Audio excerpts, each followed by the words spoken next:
世间犹有陈平安，尔等休想跨过一步。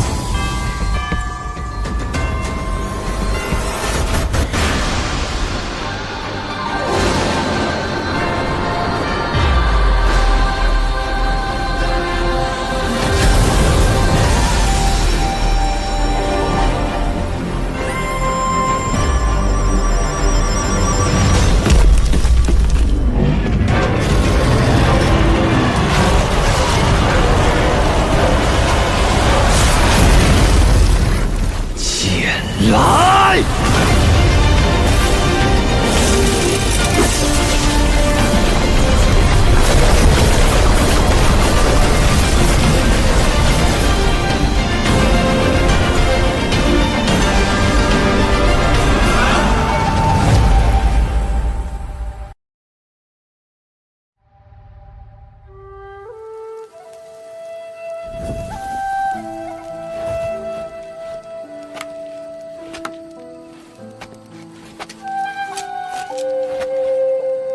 ！2月2，烛照亮，桃打墙，人间蛇虫无处藏。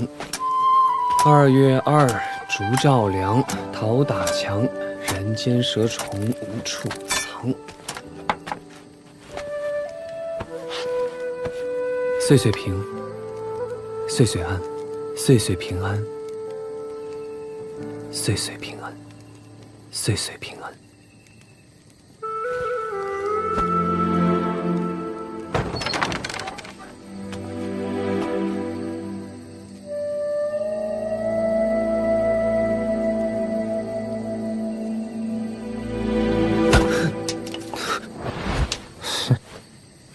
哎，我和志贵下个月就要离开这里了。哦，路上小心。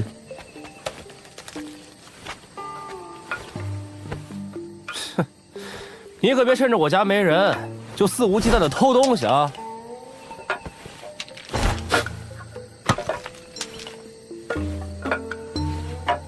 哼，没劲，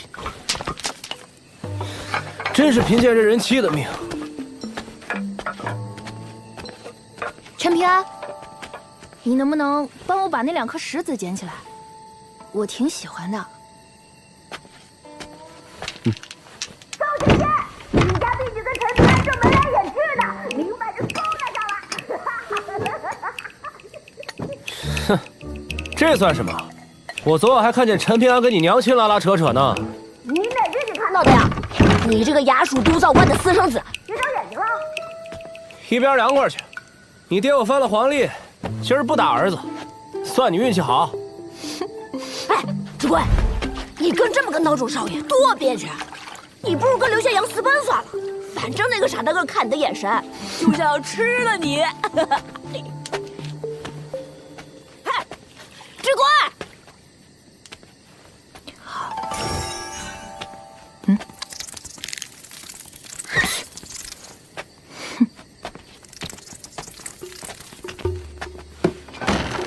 宋继贤怂得跟他爹一样，我这马功才施展出半成。好了，哎，你看，你送我的泥鳅都长这么大了。哦，对了，我娘蒸了腊肉，喊你去吃呢。我就不去了，今晚我要早点休息。哎呀，去嘛！明早还有份送信挣钱的活计。哦，这个烧上。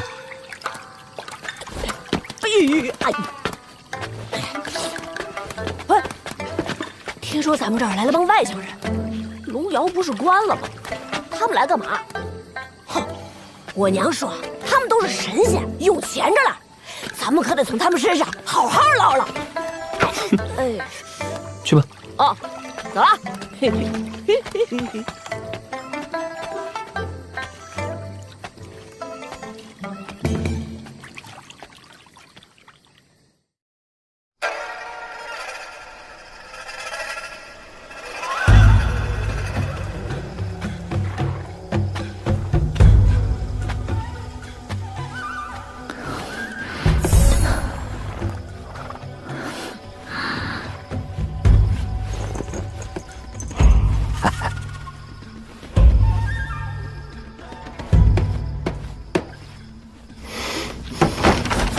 小王八蛋，掉钱眼里了，催命啊！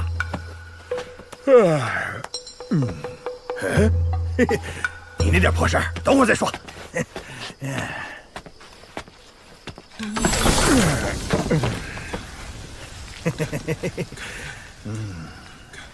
哎，老规矩，你们外乡人来这儿寻机缘，每家留一袋金晶铜钱才能进小镇。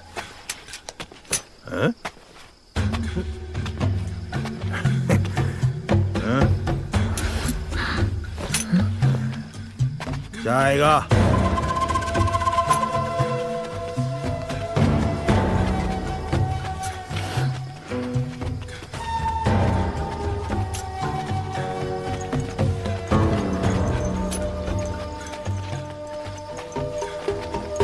蝼蚁，哼，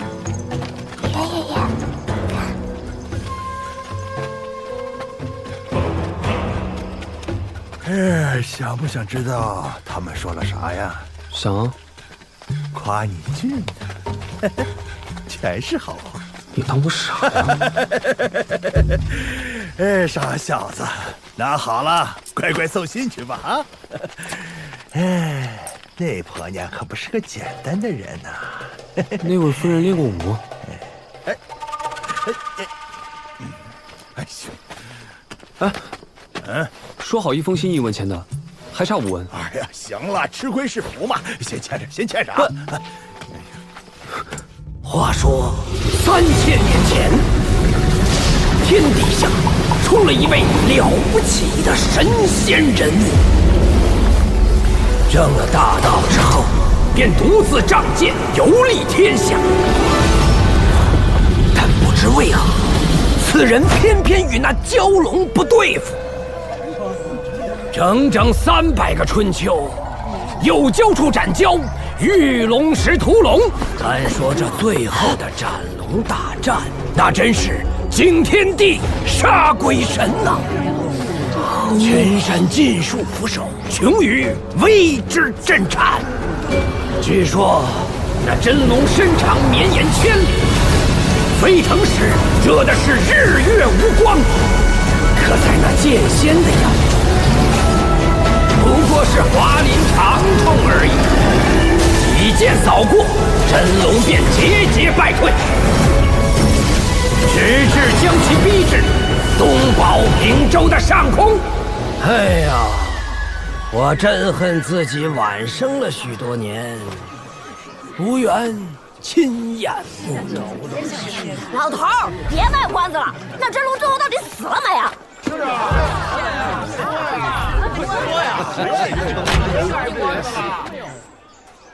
死，也没死。切！来，先擦擦鼻涕啊。这真龙虽然陨落，龙气却孕育了5行蛟龙和大大小小的机缘。机缘所指，各不相同，有物有人，皆可助修行者晋升大道。他们则有大福缘之人为主。这些稀世机缘，说不定就说不定就藏匿在我们的身边，是为潜龙在渊。至于如何寻找他们，且听下回分解。哎，别下回分解了，现在就讲给我听呗。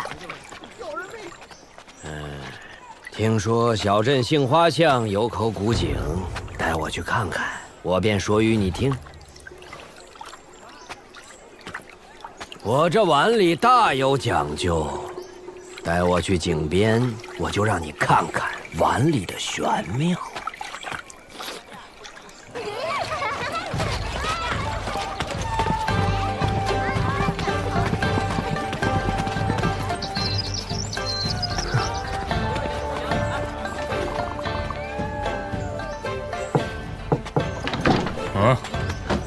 您的信。啊。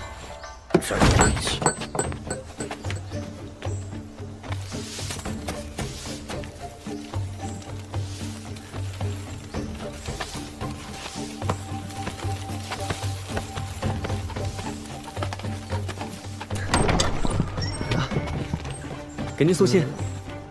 小伙子，进来喝口水吧。不用了，谢谢。桃之夭夭，灼灼其华。今年的桃叶是见不着桃花了。醍醐撼大树，可笑无自量。依我生其后，取景遥相望。即使皮肤用尽全力，也无法撼动大树。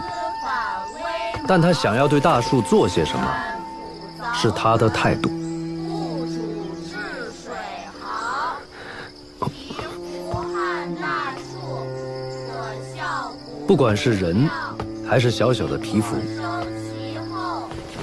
有态度，才会有尊严。大家继续。事出有要，高俅如土。这是先生的书信。以后无事的时候，可以多来这里旁听。夜卧早行，往不于无妨，道理全在书上，做人却在书外。你去忙吧。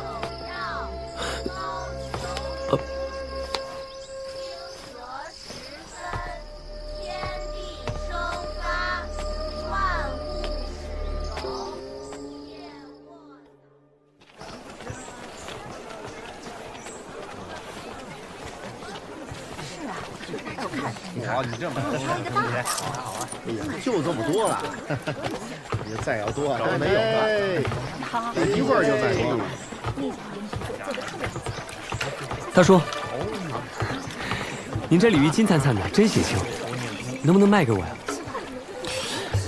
哎，这鲤鱼我本来是想自己留着吃的。好吧。哎，你要买的话，给多少钱呢？我只有5文钱，能不能？5文钱，少是少了点儿。50文，连鱼带篓一并要了。50文。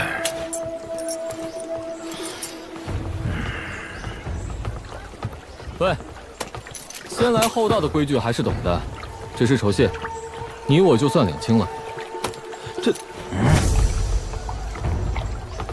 胡爷爷，这鲤鱼真有番不俗之气。来得早不如来得巧，这是份大机缘。日后鱼化成龙，殿下不虚此行啊！哎，算命啦！大凶之兆啊！哎，金鲤出海，泥鳅化龙。少年呐，你错过的可都是大机缘呐！哎，别走！哎，贫道还会写一些黄纸符文，可谓仙人祈福，说不定还能投个大富大贵的好胎呢。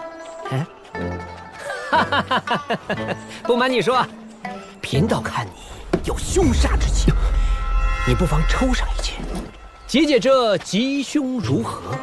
若抽出上签，不妨多加1文喜钱。如果鸿运当头是上签，也只要你这5文钱，如何？划算吧？道长怎么知道我这只手里恰好有5文钱？贫道神呐！道长，我把5文钱都给你，只请道长写2张平安符，给父母的，只求写的比平时更好些，行不行？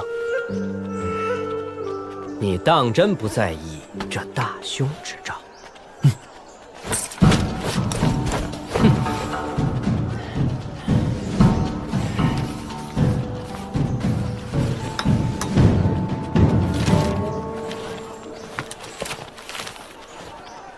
多谢道长。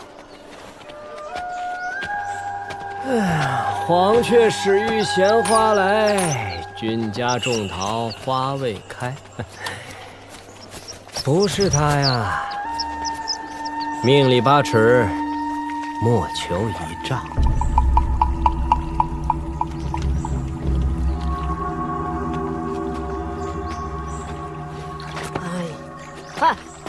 也该给我看看你碗里装了啥了吧？啊！你这娃娃，别急别急嘛。好重的根骨。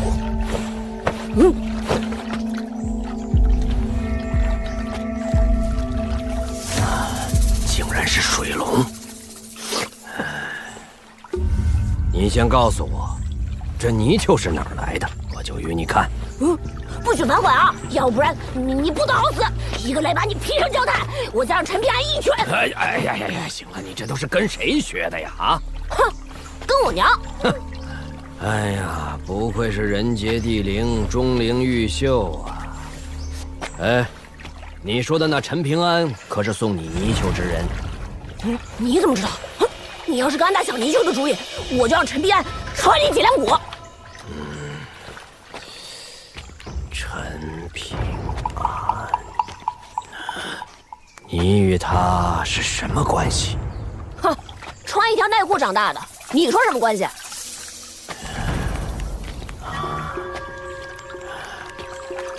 哎呀，你这糟老头子磨磨唧唧的，还看不看了？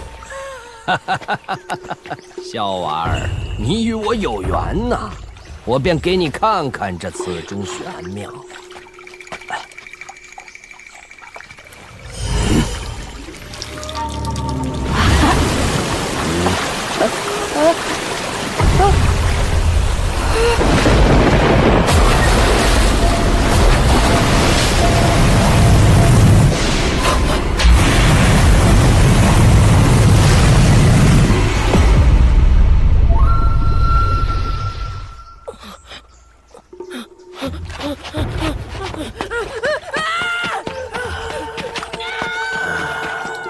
顾灿是我乡中的弟子，你就当是为他好，莫怪我夺你的机缘了。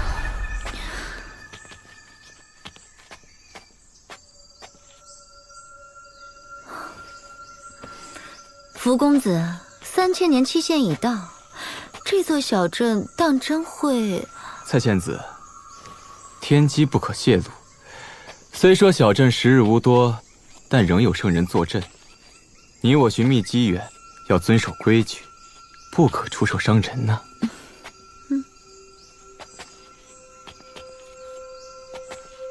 若是你我真的在此地得了意外之喜，你如何报答我？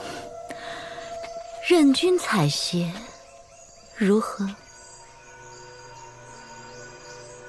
蔡仙子，朋友归朋友，生意归生意。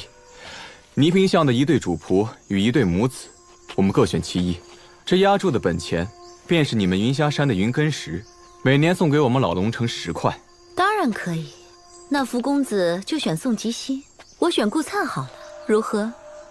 就这么定了。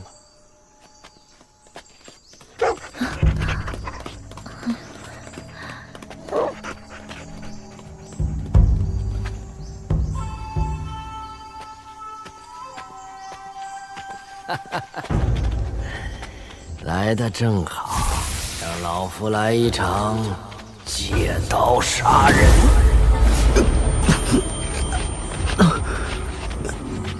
很巧啊，咱们又见面了。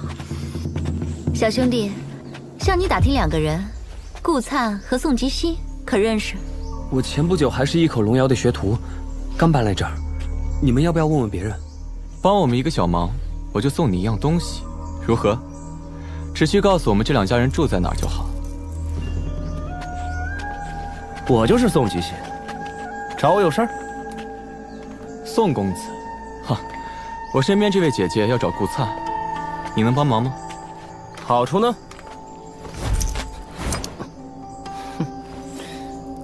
小家伙，天宇虽宽，不润无根之草。知道是什么意思吗？你错过了一桩大机缘。哼！小心！狗屎！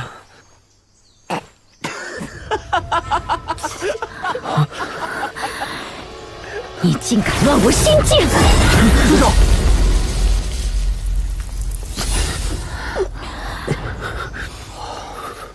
我知道你说话的时候故意放慢了速度。蔡金简，不要漠视圣人的规矩。是我失态了。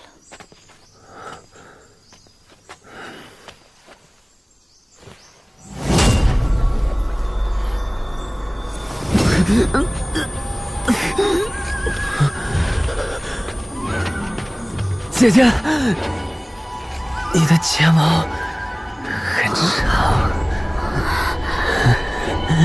斩却心魔，正是机缘。不可！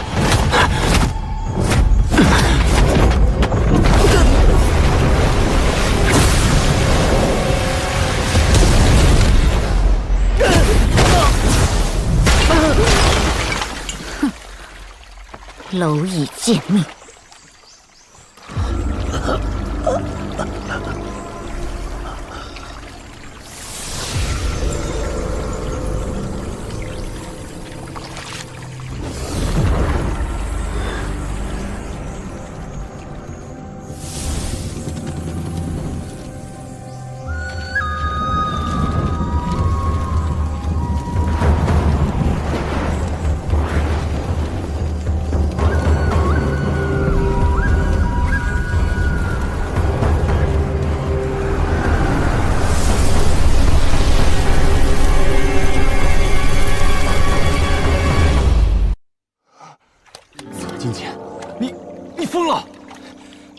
这蝼蚁的长生桥事小，弄坏了小镇杀生的规矩，惹来圣人怪罪。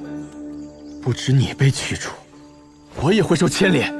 放心，我没有要他的命，只不过他仅剩半年可活。这小象啊，和我有缘，稳住心境，又捞到这么大一笔钱。我对那个顾灿更期待。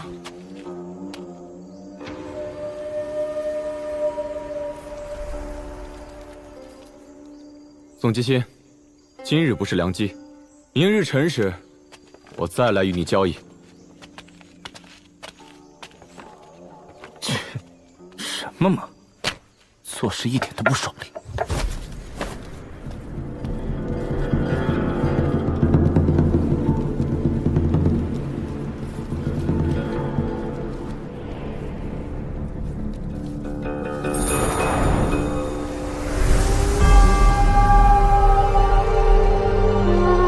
本以为我坐镇此处还能苟延残喘几十年，但突然发现，有些幕后人等不及了。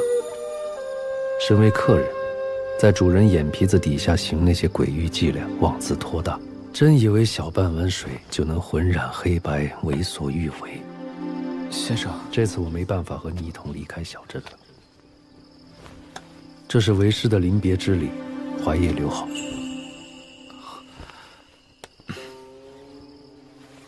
以后说不定还有一桩机缘。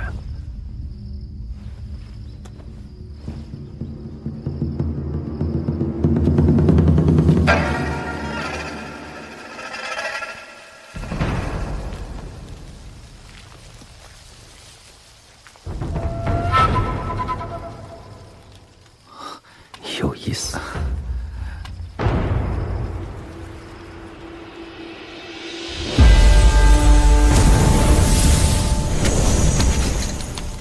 有气势，我喜欢。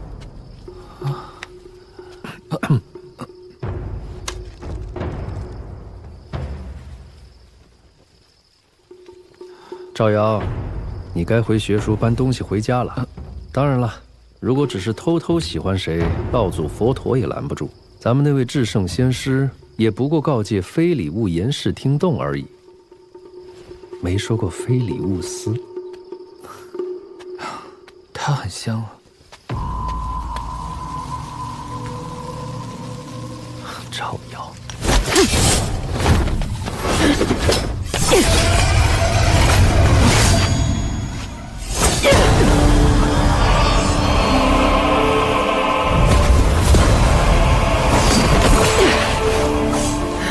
不错，狮子搏兔，亦用全力。我这个弟子确实冒犯了姑娘，但罪不至死吧？你怎么觉得我不管？我怎么做是我的事情。你可以管管看。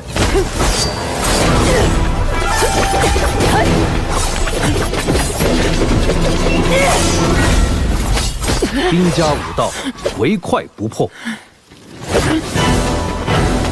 哪怕此方天地分崩离析在即，可只要在那之前，便是10位陆地神仙联手破阵，也不过是蚍蜉撼大树，何况是你。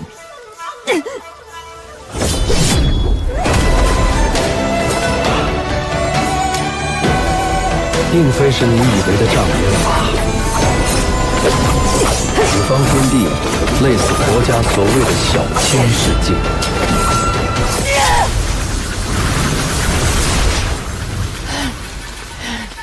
在这里，我就是。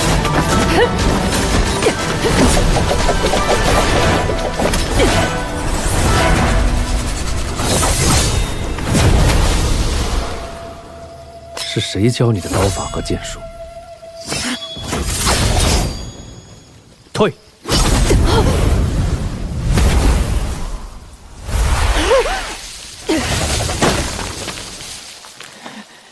武道登顶，循序渐进至关重要，莫要逞一时之勇，坏了心境。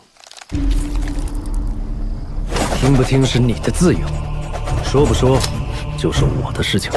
受教。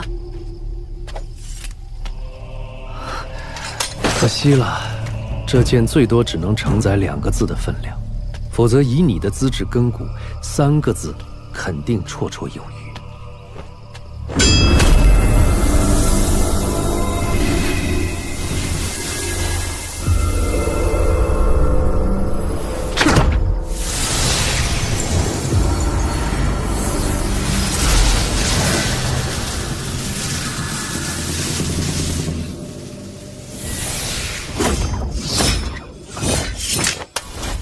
这不是我追求的剑道。你知道我是谁吗？听说这里每隔甲子时光就会换一位圣人，主持着洞天运转。我确信你就是圣人，否则，刚才我出手不会那么直截了当。你可知道自己放弃了什么？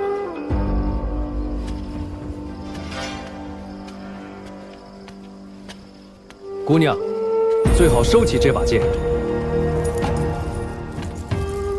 多一样东西防身，终归是好事情。锋锐无比，注定是一把无鞘剑。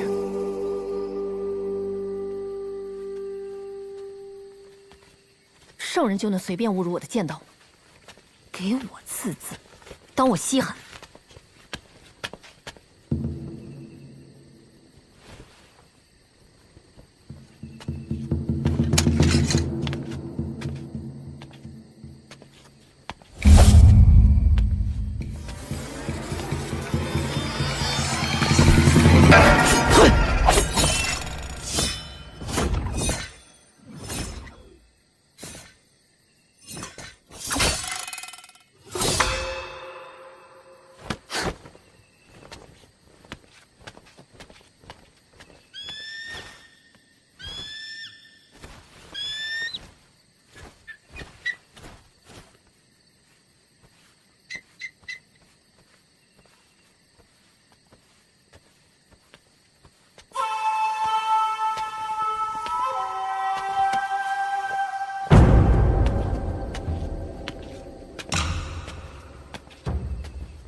殿下小心！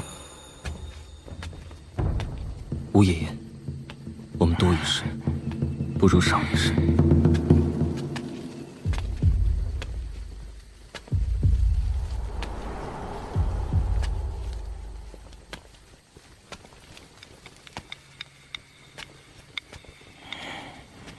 殿下，此人是个登堂入室的练家子，不可掉以轻心。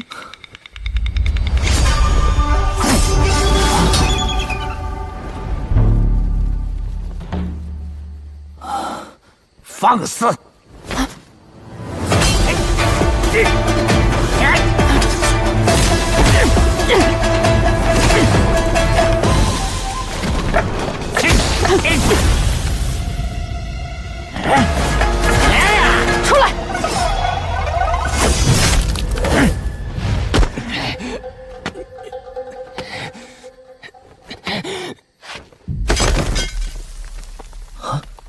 飞剑，这里修为压制的如此厉害，还能肆意使用飞剑。姑娘，你当真不简单啊！要不是我，你小子早死了。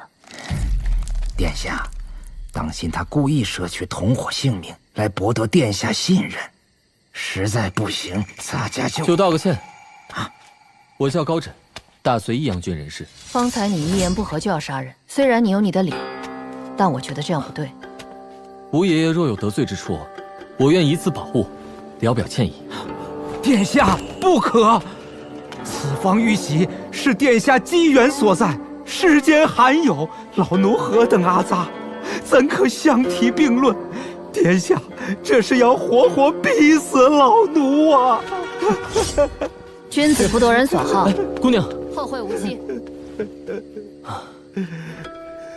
起来吧，吴爷爷，跪着多不像话。我大隋12位大雕寺素来只跪帝王。老奴知晓事情的轻重缓急。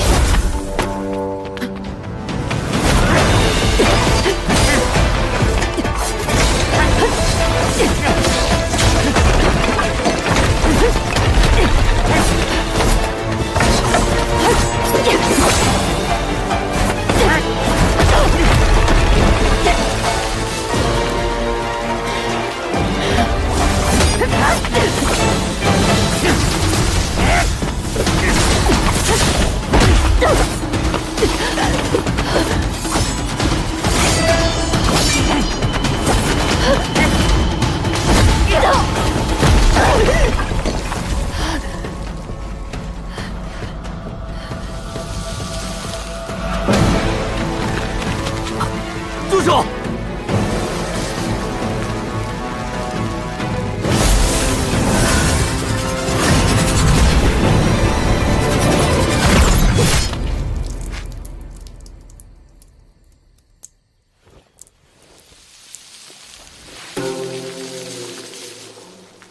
御马监掌印太监吴雕嗣，你难道不知道那少女稍加培养，日后就能成为我最厉害的影子刺客吗？在咱家眼里，殿下的安危比天大。闭嘴！为了我的拉拢计划还跟我顶嘴，我可是大隋未来的太子，是你这个老阉人的主子。殿下骂得好，很有陛下当年的风采。咱家还是那句话，宁可错杀，不可放过。莫非你也想与我较量较量？老奴失言，还望圣人体谅咱家作为奴仆的苦心啊！敢问可是山崖书院的齐先生？若先生愿意，我大隋可将国师虚位以待。若非你率先占据了大机缘，今日断然无法轻易离开。速速离去！殿下。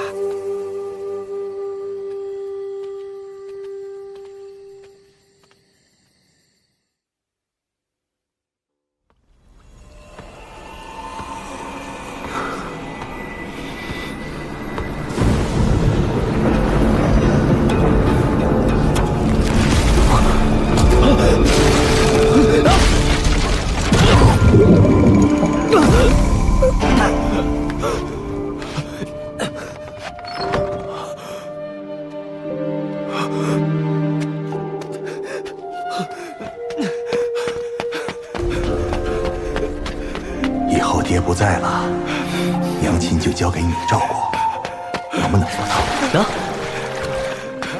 能。爹。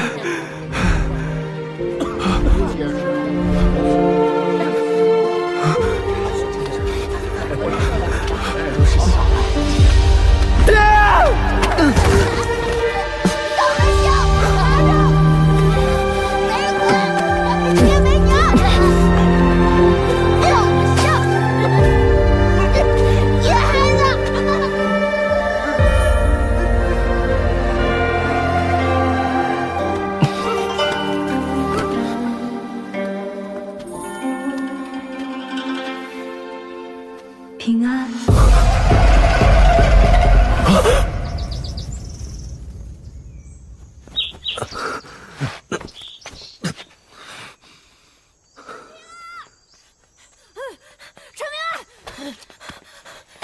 陈平，怪老头，大白碗，水。慢慢说。哦，我碰到个怪老头，他手里有个白碗，一直往外哗哗倒水，能把咱的小镇给淹了。下次送进去，他爹我了。你是说，祖宗怀下的那个说书先生？我看到那老头去我家了，他不会要送我命吧？咋办呀？那我陪你回家看看。你家遭贼了？回头再说。哦。看在松霞老祖的份上，老夫便不计较你的不请自来。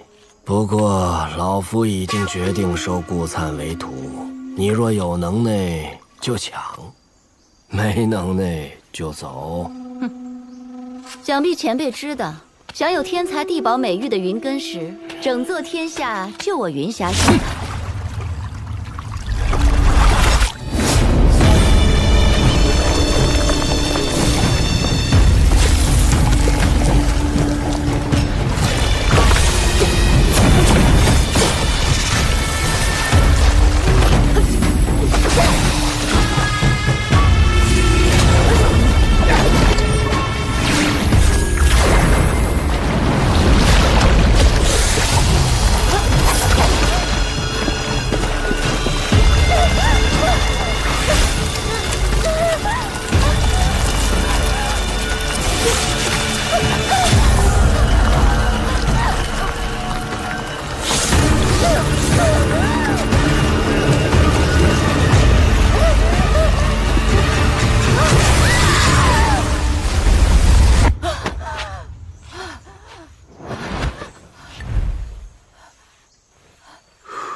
晚辈先行告退。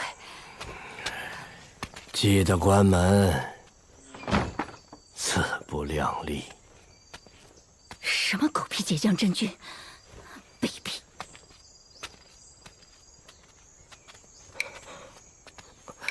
陈平安，我怕。哎呦，平安来了！婶婶好。哎，快进来吧。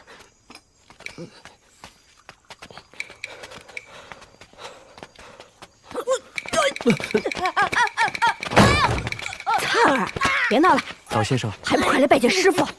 娘，我才不要当他徒弟，当他爹还差不多。说什么呢？如果你真想收他为徒，至少他愿意才行吧？对。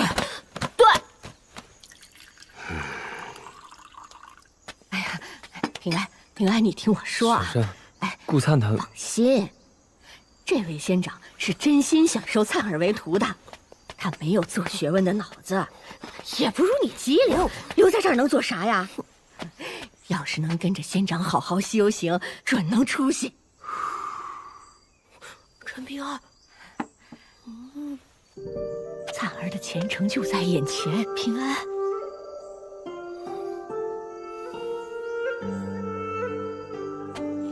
有了师傅，便有人护着你，好事。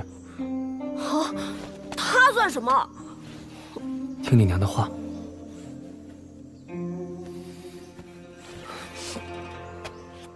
那我走了。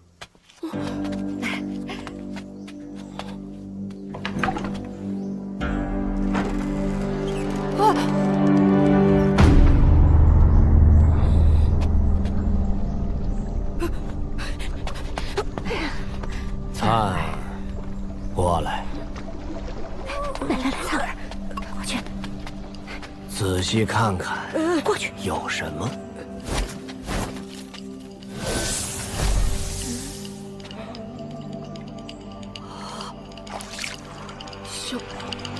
小泥鳅，是我送陈平安呢。闭嘴！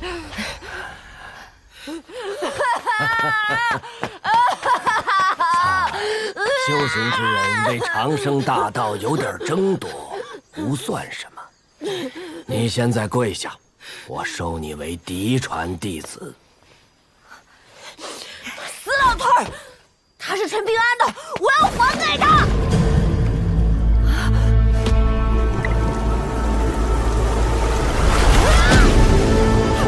先生，放心，只是让他在里面静一静，免得他的鲁莽坏了大道机缘。娘，陈平安，你在哪儿？小女九。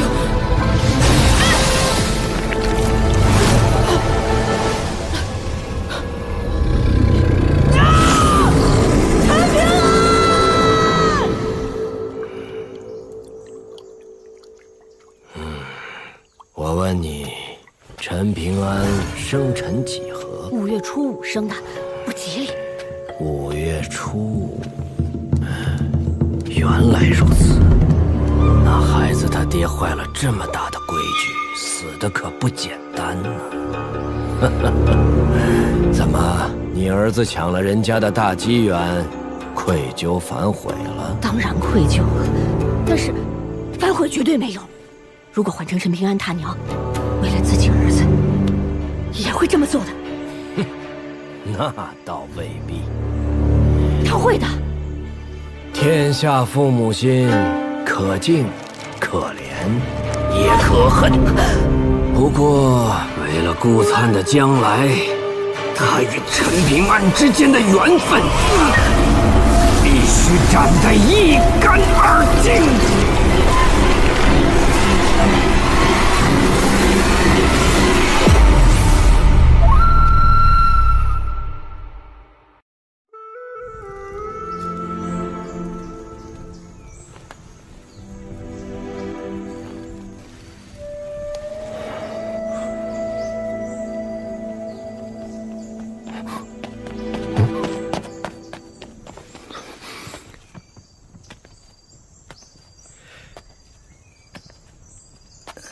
刘新阳，干嘛呢？你平时有没有听到过古怪的声响，就像春天的猫叫一样？你说是宋吉新学猫叫还是志贵啊？哎，大光棍吧你！哎哎哎！哎呀！哎，对了啊，我给你找了个赚钱的事儿，去铁匠铺铸剑的阮师那挖井，比你送信强。哎，不是，一个床板不至于，回头就帮你修。那我先回铁匠铺了。你要是想接这活儿，找我啊。平时没这么小气，今天怎么啊？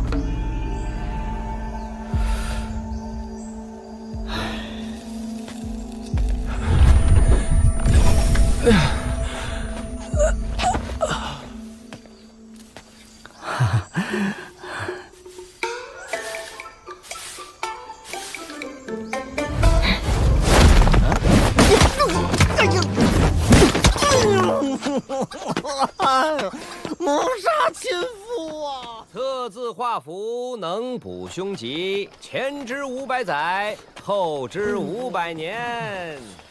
哎呀，志贵下手也忒狠了，在梦里可是很温柔的呀。哎呀，啊！少年呐，贫道见你气色如烈火烹油，近日必有血光之灾呀！破财消灾，对不对？臭算命，咒早死啊！嗨，无灾不肯念神仙，欲得安稳当烧香，当烧香啊！烧香是吧？然也。我先烧你摊子！别跑！你别跑！这位军爷，真没有骗你啊！去你的！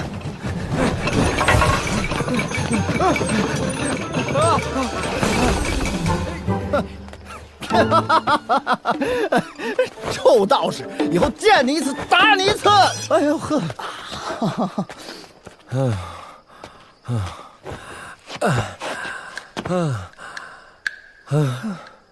世道艰辛，人心不古，虎口不一啊！道祖保佑！哎不，算了，还是佛祖保佑。菩菩萨显灵，菩萨显灵，显灵显灵！啊！这是。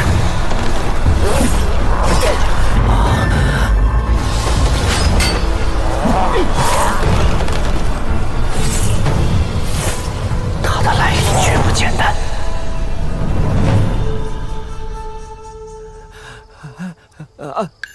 看不见，看不见，看不见，看不见，看不见。这么大一个因果砸过来，不等于在贫道的额头上刻上“一心求死”4个字吗？下了心的大隋高氏，姓吴的老太监，你们给贫道等着！这笔账没有500年，根本就算不清楚。小姑娘，你发发慈悲心，放过贫道好不好？回头贫道帮你找一处山清水秀的地方，肯定能够福泽子嗣。不对，贫道一时慌乱，差点忘了，姑娘还是皇上的闺女。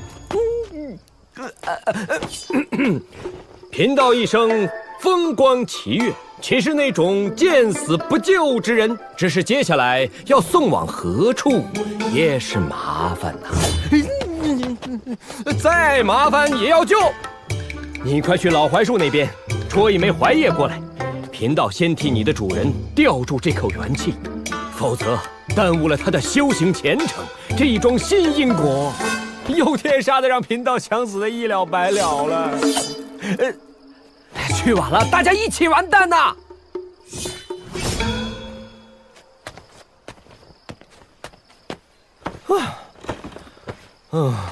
稳住，稳住，容贫道算算，送你到哪户人家，你既能活下来，对方也不至于家破人亡。福禄街的宋家，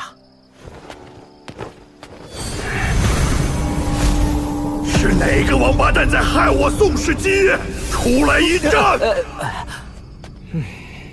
刘家。想让我损了你的大道吗？桃叶巷的魏家。李景春，这么大事你不管，不管就赶紧滚蛋！趁早把位置让给阮琼，让他来收拾这个鬼鬼祟祟的家伙。够了，不许对齐先生不敬。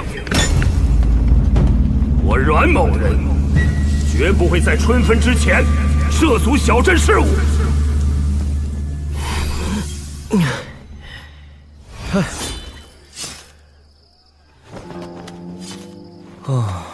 姑娘，你牵扯到的气数太大，只能逆天而行。可是，在这个小镇找一个气数萦绕的家伙轻而易举，找个穷光蛋比登天还难呢。等一下，好像还真有这么个可怜虫。陈明安，好巧啊，在这儿遇见了。哎呀，不行，这就是人家门口啊。陈明安，我有一个大机缘要送给你。哎呦，骗鬼呢！这是他再傻，他也能看出来这是个大麻烦呢。陈明安，我，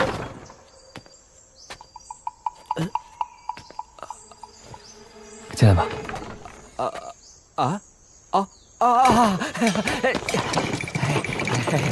明安呢？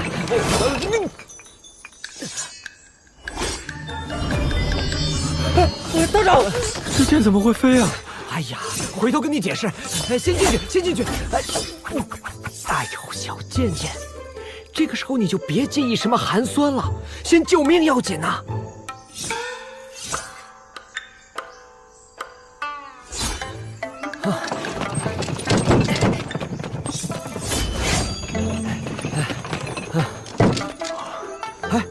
发什么呆呀？将这位姑娘抱到床上去。哎呦，这个时候就别顾忌什么礼节了，救人要紧，快啊！道长，这姑娘怎么伤得这么重啊？她呀，非要踏牌坊上气冲斗牛的匾额，蹭蹭蹭就爬上去了，劝都劝不住，结果她一不留神，啪叽一脚就摔下来了，摔得满脸是血。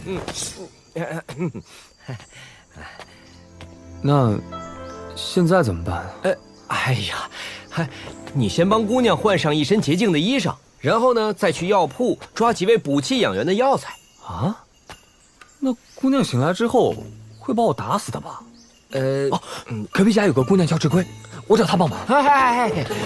她要能做，我还来你这儿干嘛？先救人。善。小姐姐，你别误会，她是要给你主人换衣服，不是非礼。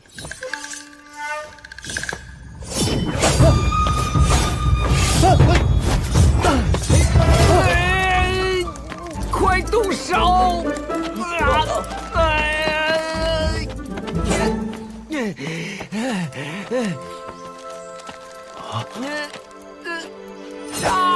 别相面了，快呀！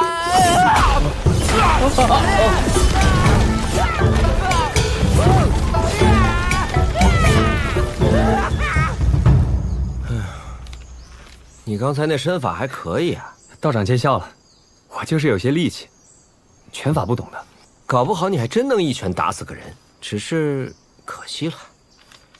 行了，照方抓药去吧。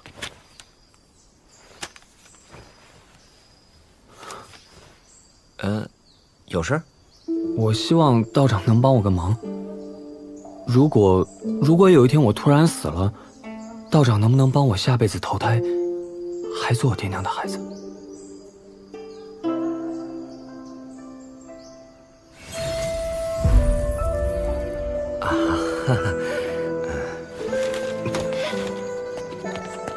那姑娘和你萍水相逢啊，你为什么答应救她？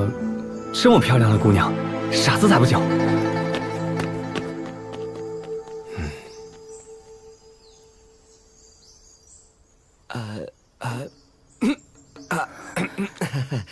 姑娘，你确实是贫道救下的，但抱你进屋、摘去帷帽、给你洗脸换衣的，那可都是陈平安。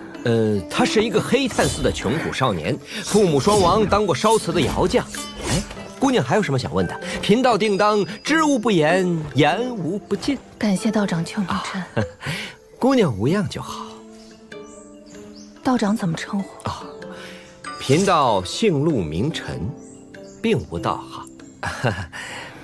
那少年虽然有些事情做得不合礼节，但事急从权，姑娘不要怪罪。陆道长，我不是蛮不讲理的人。这就好，这就好。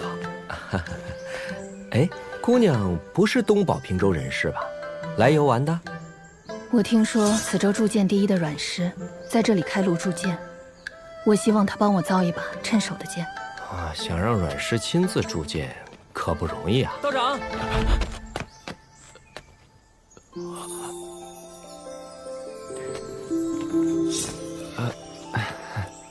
你好，我爹姓宁，我娘姓姚，所以我叫宁瑶。我爹姓陈，我娘也姓陈，所以我叫陈平安。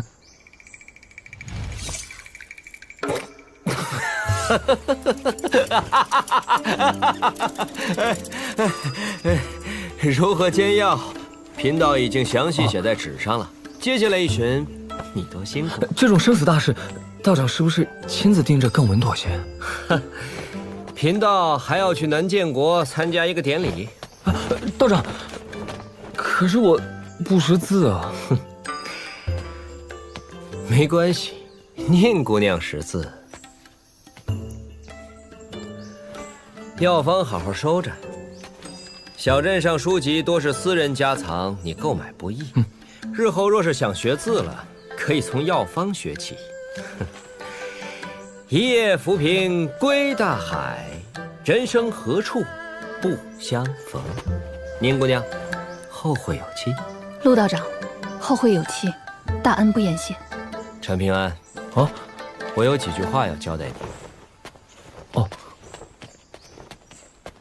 陈平安，以你的记性，再加上隔壁就住着个读书种子，不识字这种说法，不是你拦着贫道离开的真正理由。道长，我现在自己也没多少时日了，没法照顾你姑娘。就这么着急死？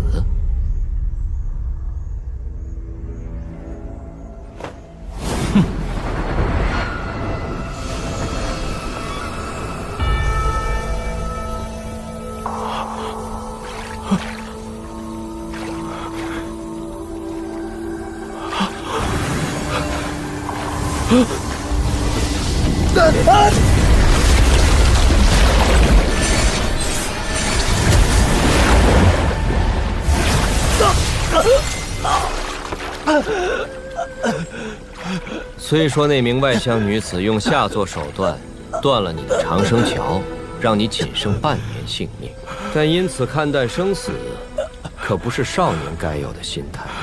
而且我告诉你，长生桥虽断，仍有活命之法。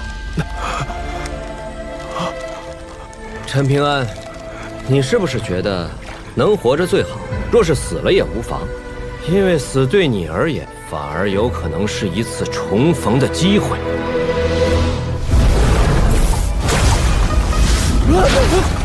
那你有没有想过，哪怕你能够在浩浩渺渺的阴冥之间，侥幸与你爹娘相逢，当他们看到你的时候，是什么心情？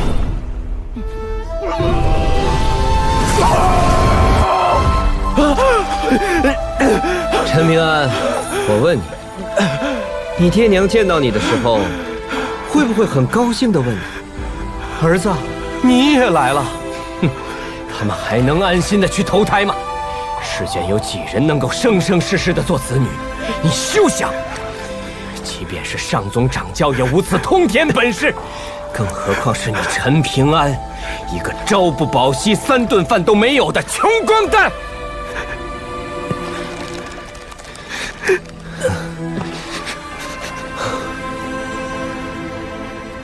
罢了，罢了。看在欠你人情的份上，我只说3件事。第一件，宁瑶恢复之后，你便去求阮氏当学徒，寻个避阴处。第二件，常去廊桥小溪下摸石头、捉鱼虾，能获得多少机缘，那就看命了。第3件，我早就跟你说了，自己想去。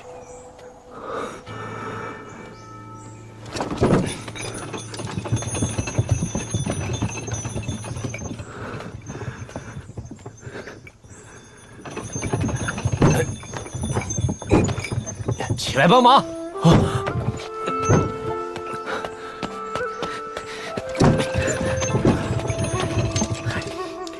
你得到的那些铜钱挺金贵的，好好留着。哎，再加一句，最近你少出门啊。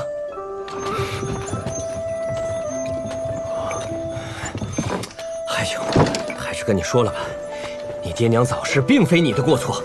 不但如此，你此生命途坎坷，还是受累于你的爹娘。但还是要努力活下去。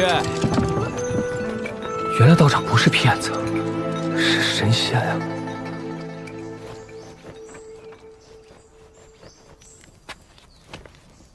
要是姑娘不嫌弃，就住这好了。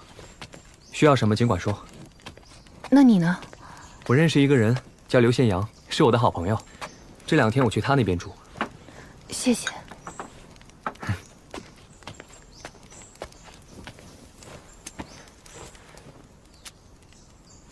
宁姑娘，如果我回不来了，麻烦把这袋金色铜钱交给刘宪阳，让他帮我照看这间屋子。要是能在大年30贴上门神和春联的话，就最好了。如果觉得太麻烦，不贴也没关系。你和陆道长说的话，其实我都听到了。说实话，他未必是滥杀无辜的人。修行之路有宽有窄，走得快了，不小心踩死了蚂蚁，误杀了鸟雀蛇鼠，皆有可能。我说的不太好，你听得懂我意思吧？大致懂了。那个打断你长生桥的女人和你有恩怨，所以你想报仇。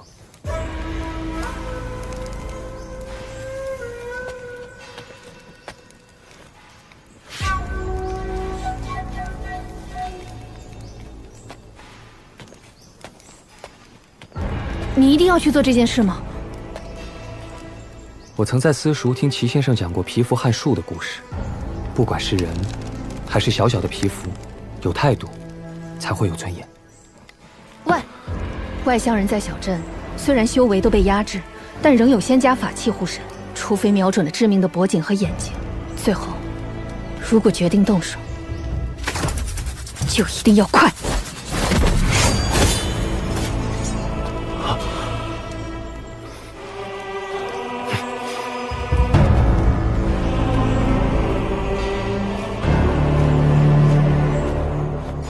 岁岁平，岁岁安，岁岁平安。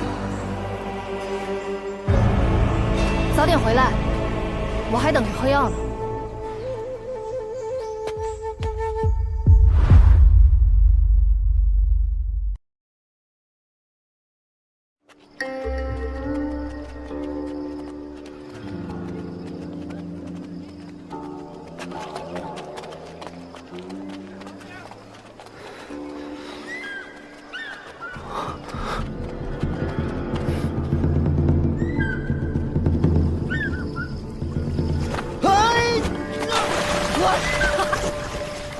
刘县阳，你行不行啊？我反正不信，能跳过去的肯定是神仙。陈平安，快跳啊，别怂！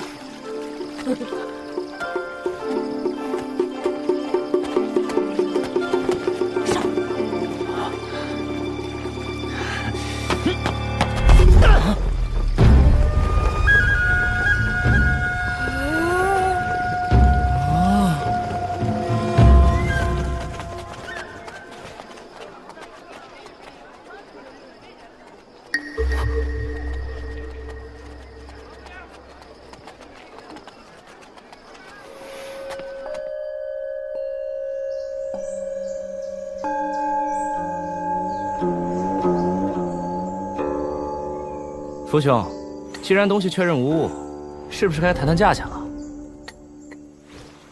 宋老弟，我福南华已将你视为知己，但要想日后能托付生死，还得看咱们今天这第一步走得踏不踏实。福兄啊，我这人特俗气，浑身铜臭，当然朋友也认，但先攀交情再谈生意，我难免会问自己。这么一号人，心里是不是在打小算盘？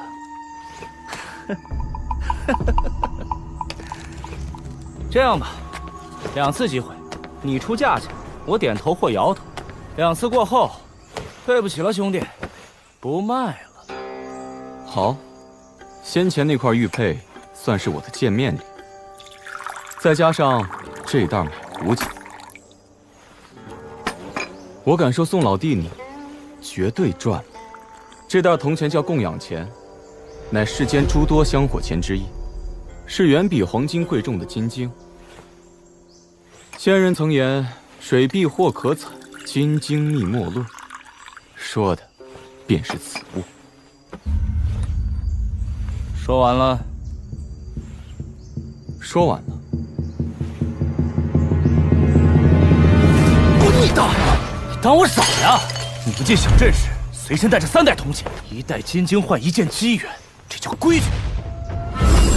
1袋金晶，少说也有20枚。你这里头有几枚啊？这点诚信都不讲，还敢从小爷手里换机缘？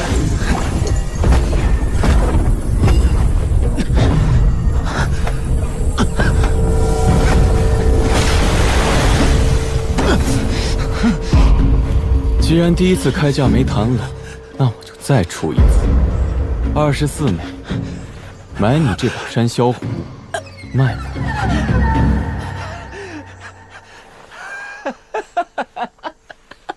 笑什么？不愧是山上的神仙，一想到以后我也能像你这样弹指杀人，我就开心的不得了。2个条件，只要你答应，除了这把壶，我再拿1件不输给他的老物件。哦，说说看。第一，你要给我3袋金晶铜钱。这要看东西值不值了。第2个条件呢？替我杀1个人。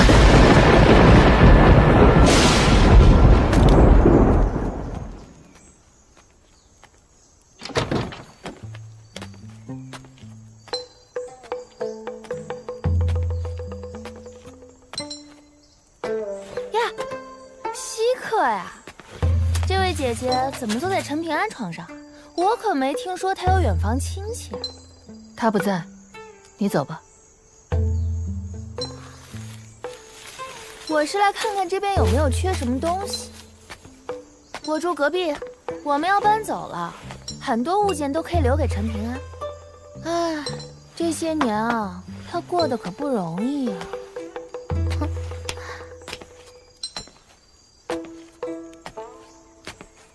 哎，陈平安是去找那个仙子了吧？你就不怕他回不来？回不回得来是他的事。这样啊，哎，走了走了，姑娘，你好好养伤，有需要就喊我一声。我叫志归，也没多好看嘛。这名字可真俗气。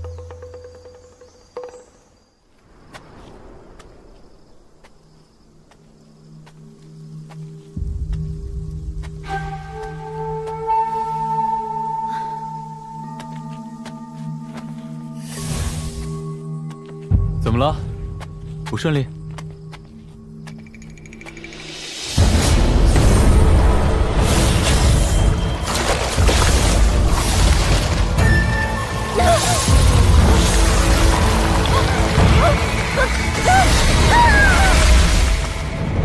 这刘之茂倚老卖老，根本容不得上梁。这桩机缘，强求不得了。哎，此地不是一律术法禁绝吗？咱们在这小镇里，都会遭到天道压制，修为越高，压制越强。但是能来此地之人，谁还没有点压箱底的本事？也是。刘之茂这种野修做的再出格，最多是遭到驱逐。不像我们，任务成败关系到自家宗门的大气运。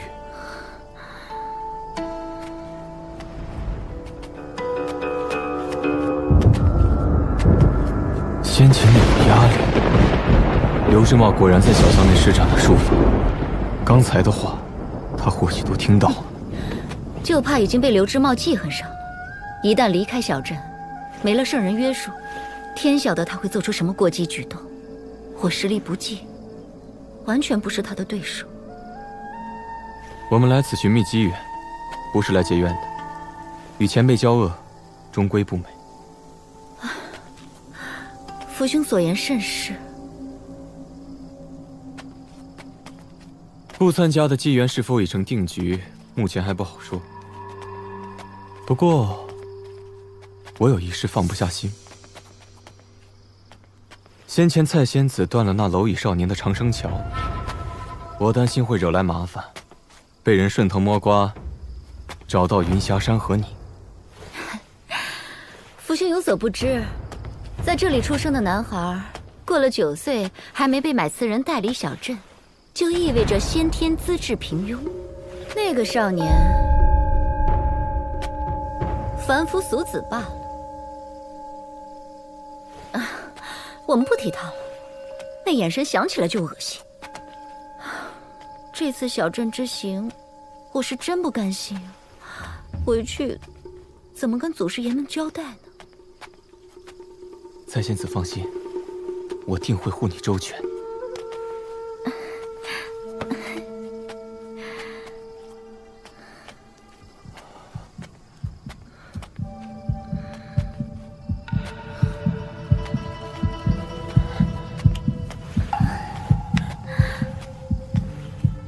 这眼皮怎么总跳呀？俗话说，左眼跳财，右眼跳灾。你是哪只眼睛？啊！蔡仙子别生气，凡夫俗子的瞎讲究，当不得真。被骗了吧？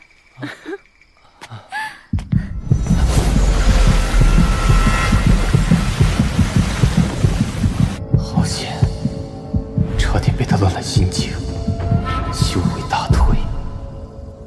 乱我心境者，必杀之，以奸盗心。南华，想到什么了？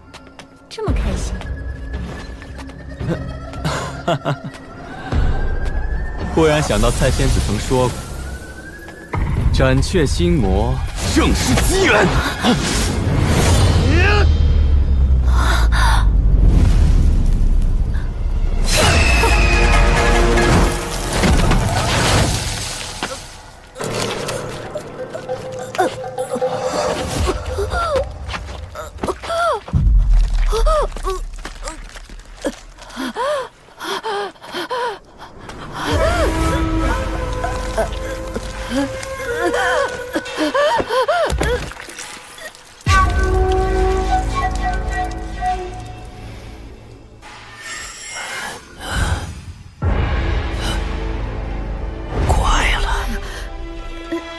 仙长，出什么事儿了？我曾用秘术给陈平安种下一心求死符，又暗中施法使他与蔡金简结仇，为的就是引诱陈平安以卵击石，好让蔡金简杀了他，切断他和那条泥鳅水龙的因果机缘。仙长，那陈平安他非但没死，还杀了蔡金简。无碍，老夫还有后手。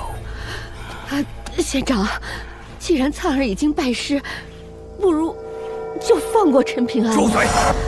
妇人之仁，你要是真有一副慈悲心肠，你我初见之时就不该有杀心念头。这个时候跟老夫装女菩萨，要不要脸？看来这边也开始了。过不了这关，以后修行路上你可就寸步难行了。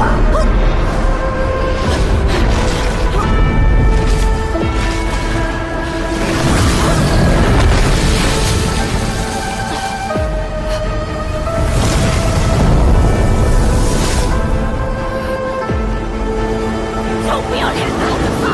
这些东西！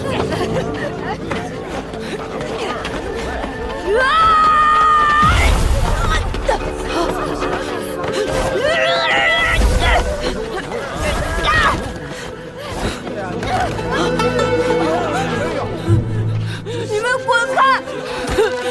不许欺负我娘！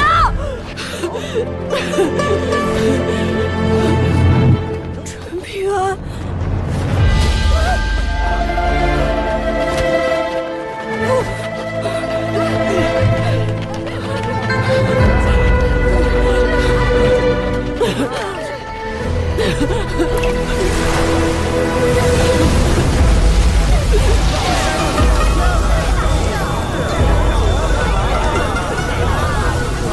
娘，陈平安，你们别走！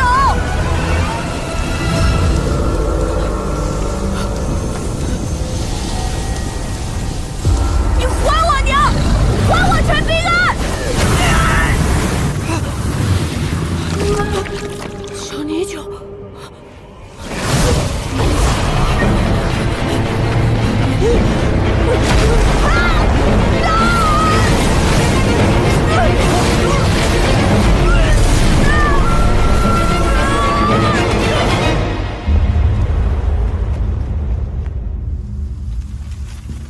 你为什么要杀他？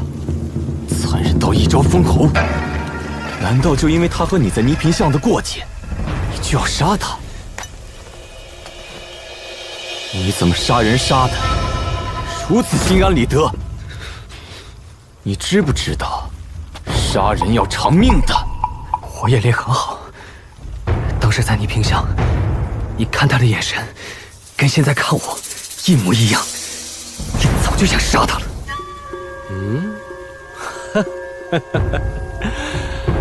有点意思，真是有点意思。我稍稍对你刮目相看了。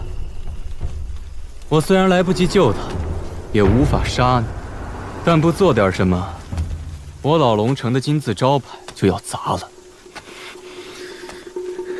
方才见你制敌的手法、体魄远超常人，可惜你命不好，本有机会达到这么高的成就。不过，现在已经能了。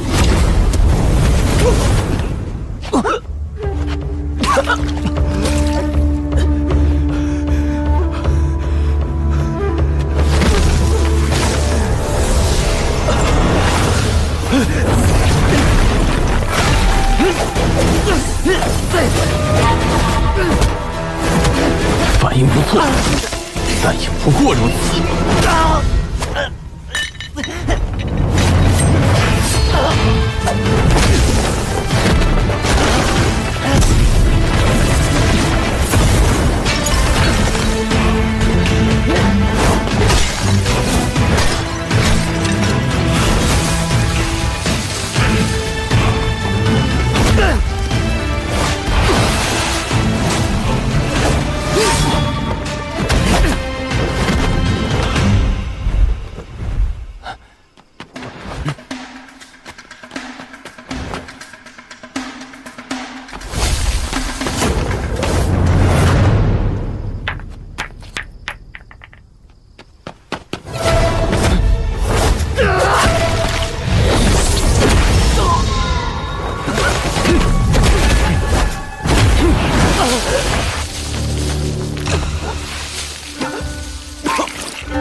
小子，街头斗殴以快制敌，在我这儿可行不通。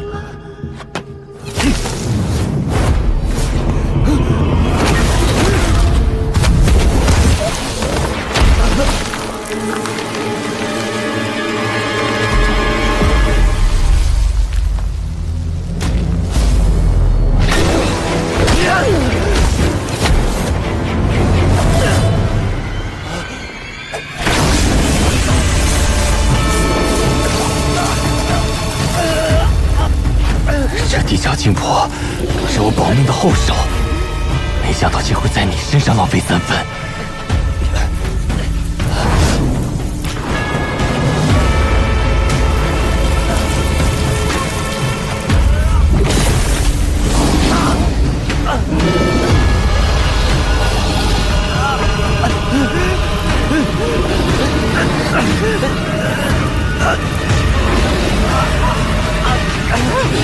好强的天道压制！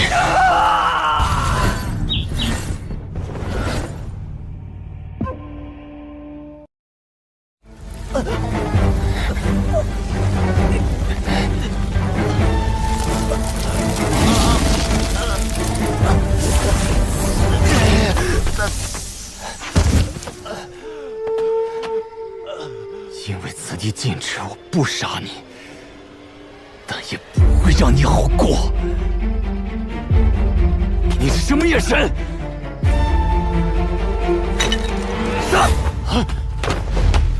糟了！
是你谁害我，我才还手呢！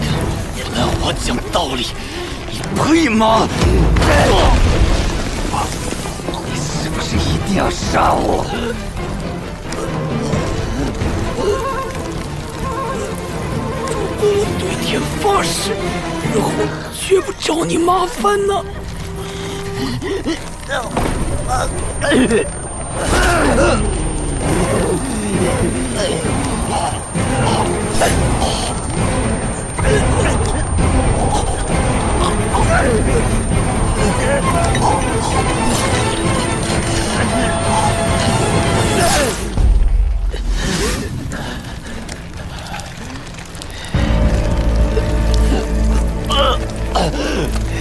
难怪先生说世间常事者，超世之才不过其次，坚韧不拔之志，方为首要。陈平安，你替先生给我上了一课。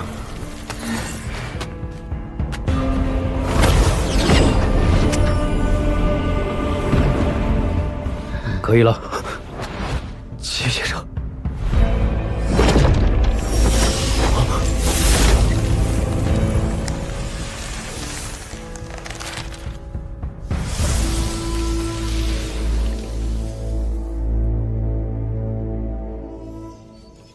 陈平安，你不妨先松开手，随我四处走走。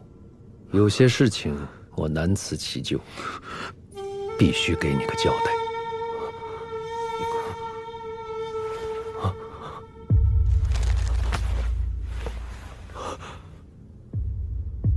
跟紧我，不要走出10步之外。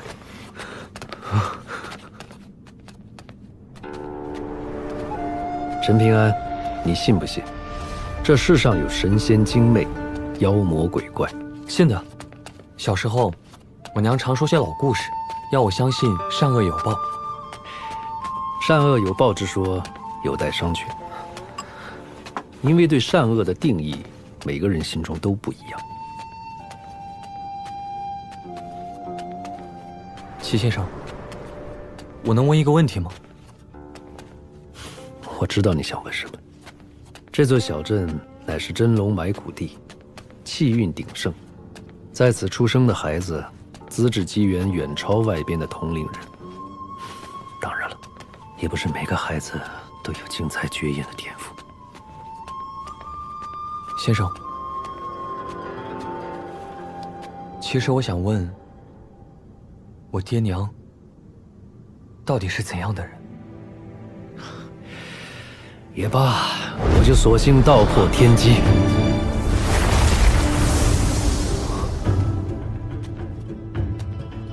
小镇的新生儿都会被专人以独门秘术取一滴心头血，灌注于日后烧制的那只本命瓷当中。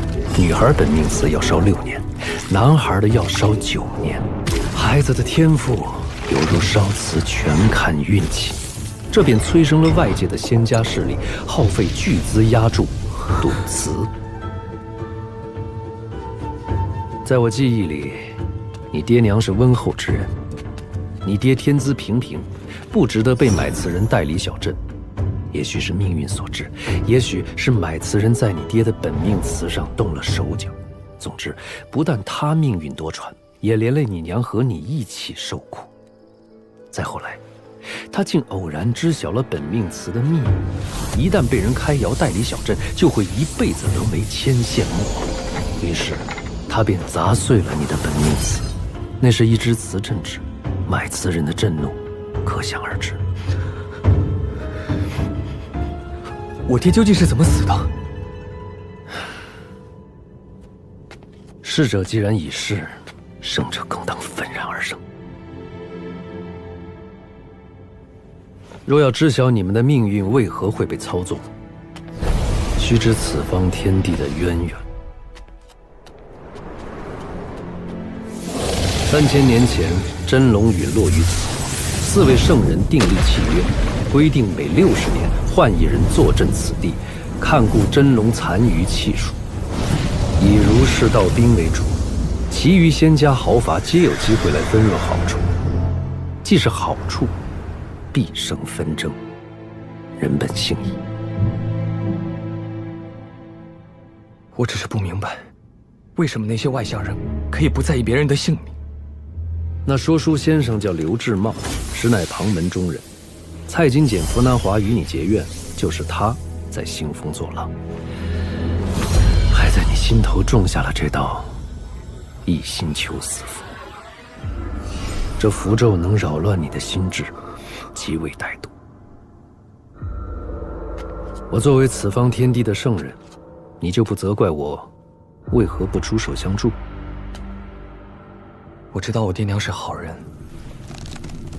就够了。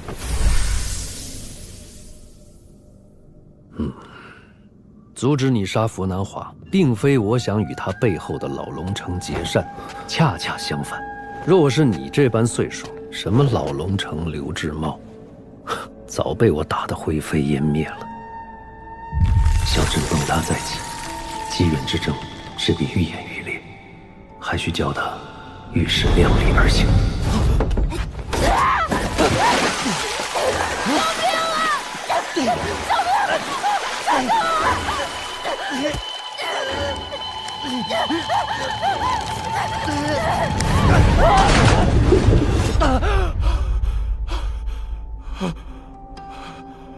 陈平安，若是将来有陌生人掉进水井，救人则死，你救不救？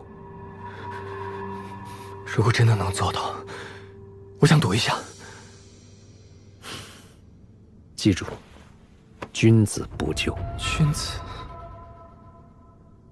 遇见不幸事，先有恻隐心，但君子并非迂腐，他可以救人，但绝对不会让自己身陷死地。先生，我现在还能活下去吗？如果能，还能活多久？你怕不怕吃大苦？不怕。那你就肯定能活下去，而且能走到更远的地方。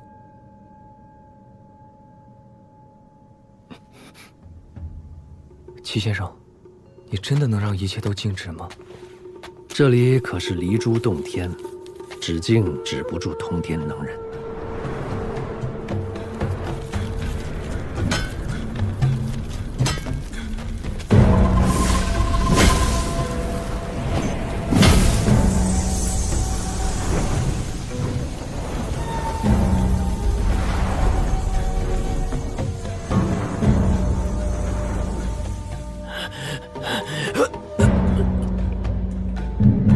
速速离去！齐先生，圣人不计小人过，晚辈即刻启程。只是这两代进京东乡该如何处置？留在院中即可，30年内不许离开书简湖半步。齐先生的大恩大德，晚辈敏感无内，莫齿难忘。你历经此劫，凭赤诚本心度过，是该补偿你一份机缘了。随我来。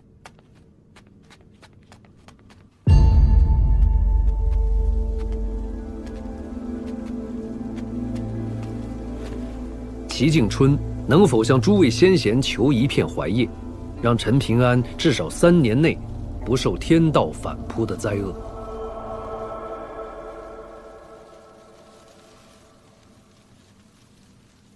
我坐镇此地，没有功劳也有苦劳，难道还不配一片祖荫槐叶？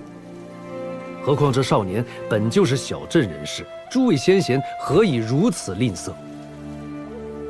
其实，陆道长说，只要我当了阮琼师傅的学徒，就有希望活下去。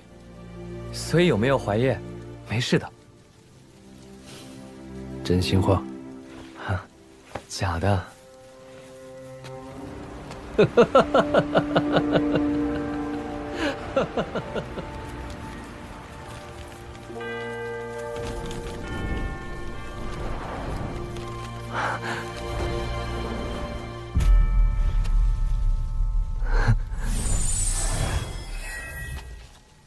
陈平安，你可愿为姚家报恩，无论生死？但实不相瞒，哪怕没有这片槐叶，你也未必没有一线生机，所以你千万要想清楚。是龙窑姚师傅的窑字吗？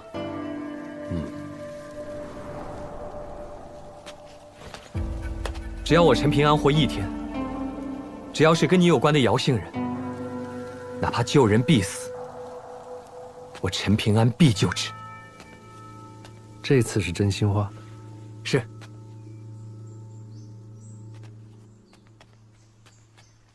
那么蔡金简和福南华就交由我处置了。如今你有了这片祖荫槐叶，就更不要看清生死，好好活下去，才是对你爹娘最大的回报。不是什么贵重物品，更非仙家物件，放心收下。其实我与你一样，曾是陋巷少年，发奋苦读，历经磨难，才得以拜师。求学的那段时光，是我齐景春这辈子最开心的岁月。后来先生交给我这根簪子，算是一种期许和嘱托吧。可惜这么多年来，我做的一直不好。如果先生在世的话，会失望了。留在我这儿埋没了，不如转赠给你。更何况你并非无功不受禄。我这60年来一直有个心结解不开，可惜先生已逝，也以为这辈子都得不到答案了。是你帮我解了惑，所以我转赠给你，在情在理。我只能帮你求来一片槐叶，无法给你更多机缘了。先生已经做了很多了，记住，以后不管遇到什么，都不要对这个世界失去希望。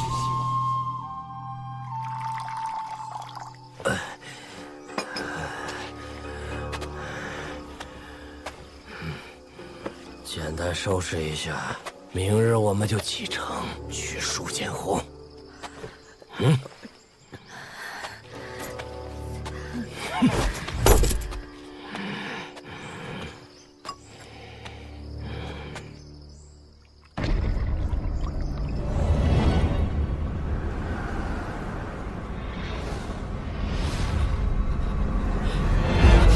小泥鳅，别怕，我保护你。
天秀，原来你是龙啊！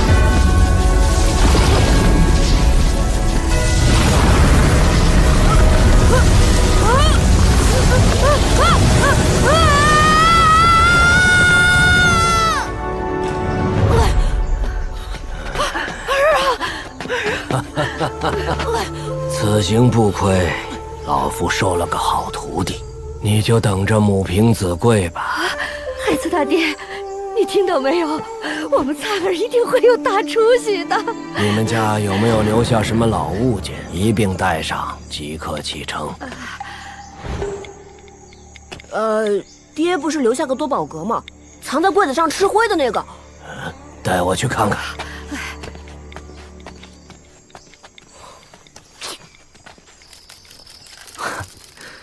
你赢了，承让。好不容易才赢了宋兄一回，等下你就走了，咱们去喝一杯。先生，可以吧？去吧。好的，带我去准备一下。你为何故意输给他？让他带着遗憾离开不好。听说先生也要离开这里了。1旬之内即走。那正好，我还能为先生送行。无需为我送行。宋继信，你以后到了小镇之外，切记不要太过张扬。这几本书你可以拿去，经常温习，怡情养性。先生像是在托孤，让我好不适应。无需多虑。人生何处不相逢？去和赵瑶把酒话别吧。好嘞，那就劳烦先生收拾了。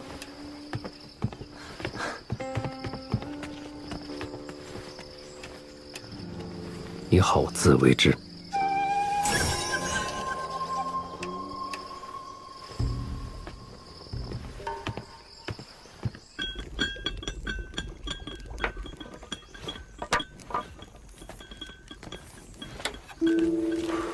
了结干净了。多亏有齐先生出手。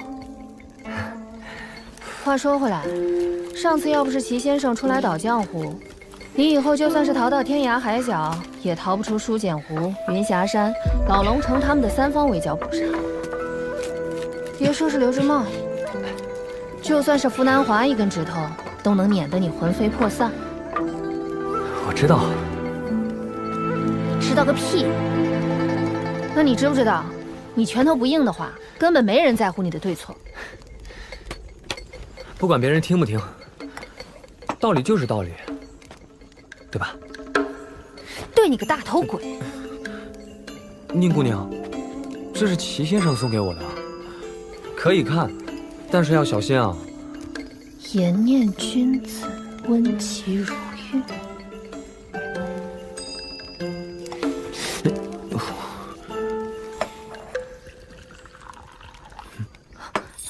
给你，君子。陈平安，滚出来！再不出来，你这辈子都别想见我！陈平安，你快出来！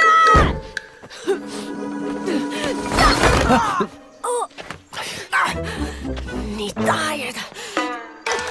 还记得你送我的那条小泥鳅吗？快进来！我本想把泥鳅还给你。可娘亲不让，还打我。那个说书老头把我灌到白碗里，然后那条泥鳅唰的就……泥鳅送你就是你的，想不想以后让你娘过上好日子？那就一定要留着那条泥鳅。我有东西要给你。这2袋子钱怎么回事？是不是你偷来的？还回去！救我！我娘说过，个人有个人的缘法。哎呦，陈平安，出息了，还拐了个婆娘回家。哎呀，他就这样，你别生气。这些东西你最好收下，万一这孩子修道有成，却因为今天道心不稳，反而会害了他。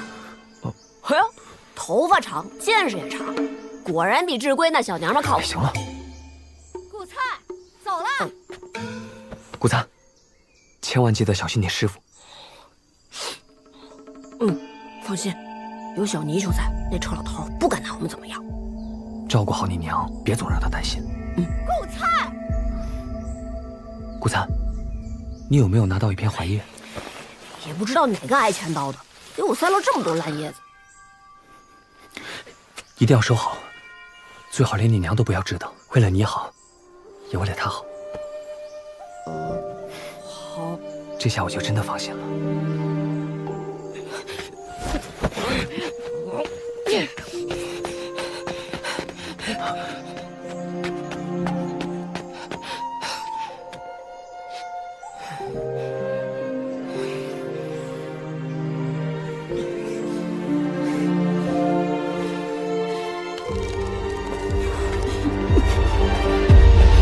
小泥鳅是你的，对不起，傻样。别打搅我，我们要去一个叫书简湖的地方。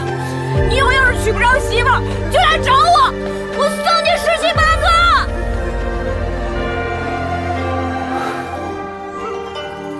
老天爷挺小气的。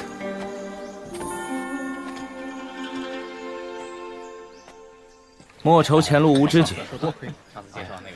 都可以。宋吉歇，我知道镇子上那些流言，其实你若真介意自己的身世，我可以有些话，如果没想清楚，就闭嘴。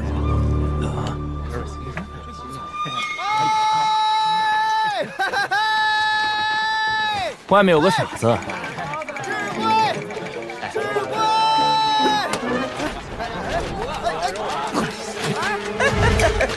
我就说哪儿蹦出来个癞蛤蟆呀！扫眼的不行，卢正淳你个龟孙儿，坏你也有好事儿，给我上，别让他跑了！哎呦，大力跑！哎，你干什么？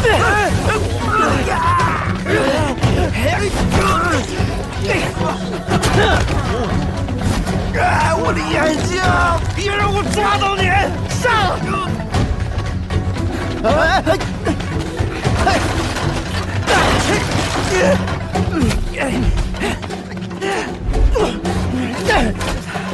跑啊！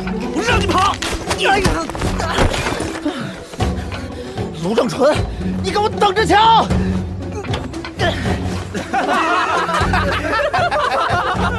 下次学乖点儿，见爷爷我呀，记得先磕头。二位仙家，老朽这就下去吩咐下人焚香扫洒。有劳，袁前辈，此地术法禁绝，你我大可以念为镜，以团扇为赌，定一定这2份机缘的归属。徐夫人好算计，一入念境，老夫岂不是要强压2境？那袁前辈的意思是，老夫自压3境，陪你玩玩。起。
一力降实惠，愿赌服输。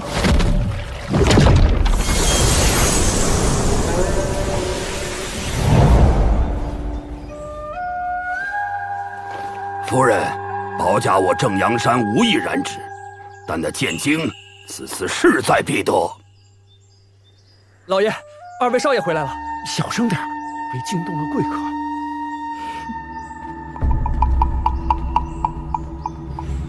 你们可知一名叫刘宪阳的少年？我们此行的目的是想跟他买一副宝甲，还有一本剑经。就这事儿，仙家你是不知道，那刘宪阳见我们哥俩都得跪着走，我这就让他乖乖给仙家送过来。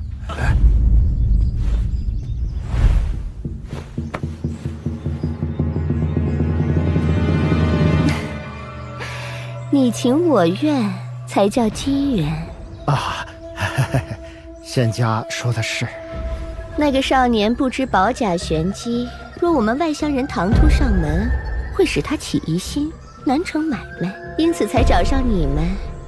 这事若成了，你们兄弟二人必将平步青云。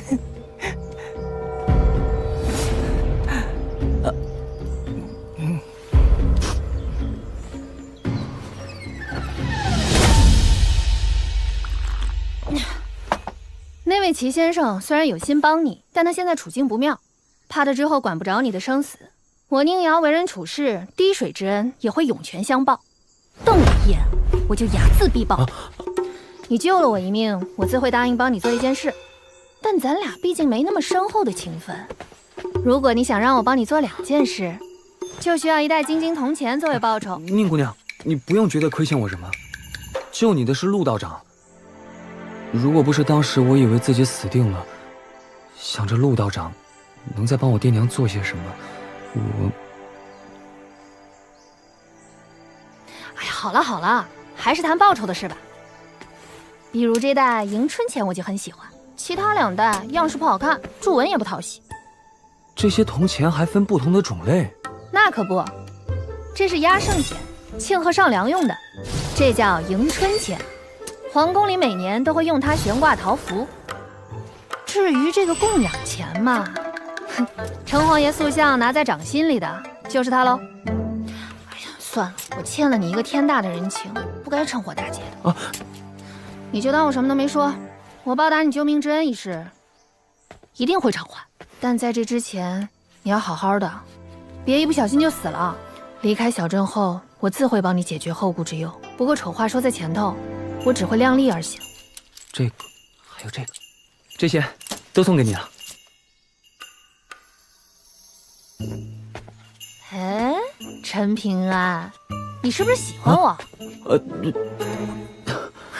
眼光不错，但是我可不会答应的。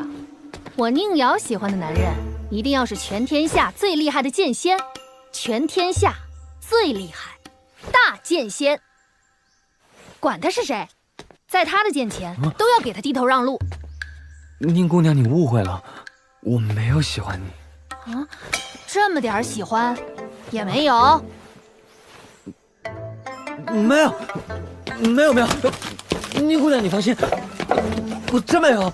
陈平安，就算你以后侥幸娶了个媳妇儿，多半也是个缺心眼儿。人教导不周，请仙家息怒，仙家息怒啊！臭丫头，打个赌呗！你要能说出池里有几条鱼，我就让娘饶他一命。好，赌就赌。1、2、3、4、5。袁爷爷，这怎么数啊？小姐勿忧，老奴自有办法。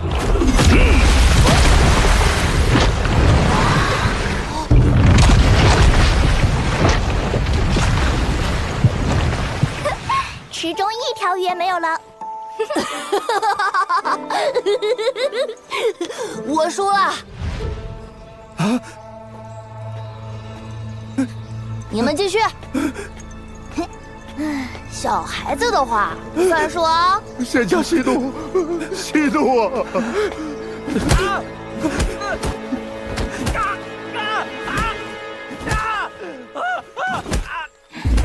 替我们从刘县阳手里买宝甲和剑晶，做得到吗？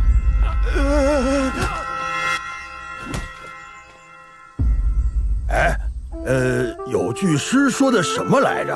好物流离，世间好物不坚牢，彩云易散琉璃脆。不愧是姚哥啊，学问挺呱呱。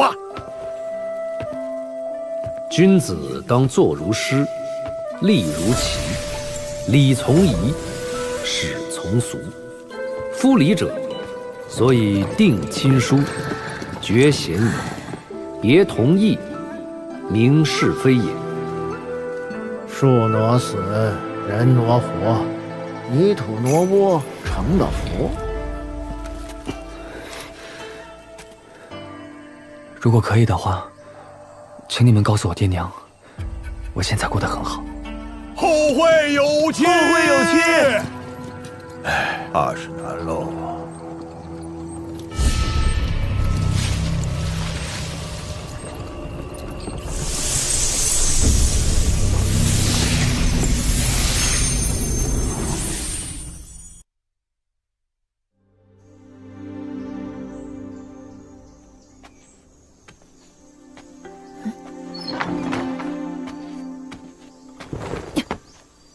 宁姑娘，不多睡会儿吗？睡够了，跟你走走。哦。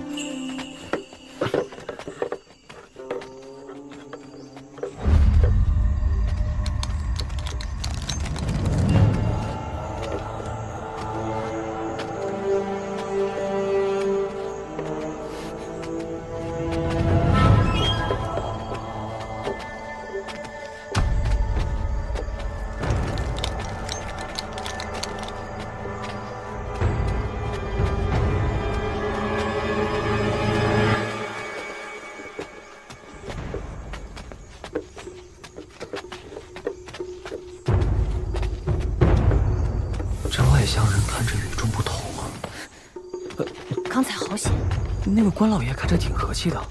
这种人才可怕。人走在路边，看到蚂蚁，会踩上一脚吗？顾灿会，他经常拿水去浇蚂蚁窝。唉，宁姑娘的意思其实我懂。在你们这些外乡人眼中，我们都是蚂蚁。不过你们有的人就像顾灿这样，会觉得掌握蚂蚁的生死很有趣。但那位关老爷不一样，对吧？怎么琢磨出来的？捡了条命之后，脑子好像灵光了些。走啊，还打不打水了？哦。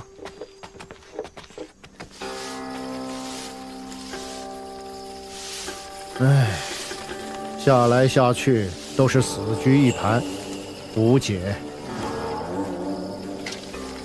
此言差矣。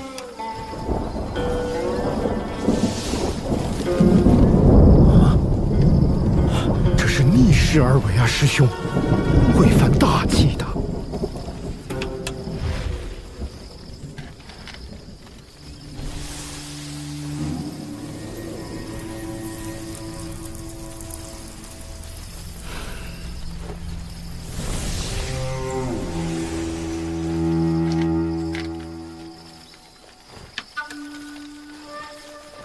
师兄，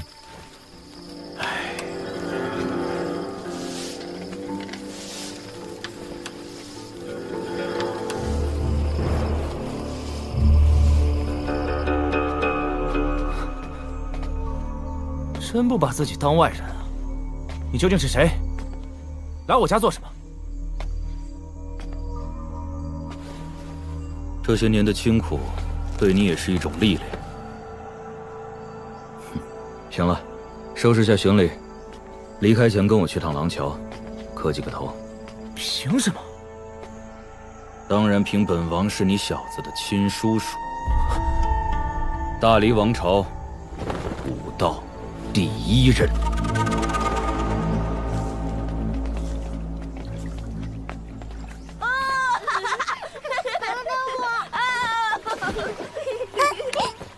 等等我！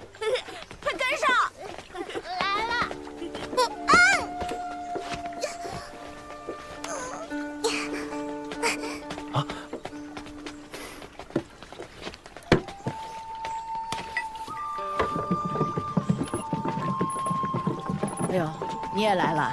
是，对呢。差什么对？我说今天怎么这么倒霉呢？原来碰到个丧门星啊！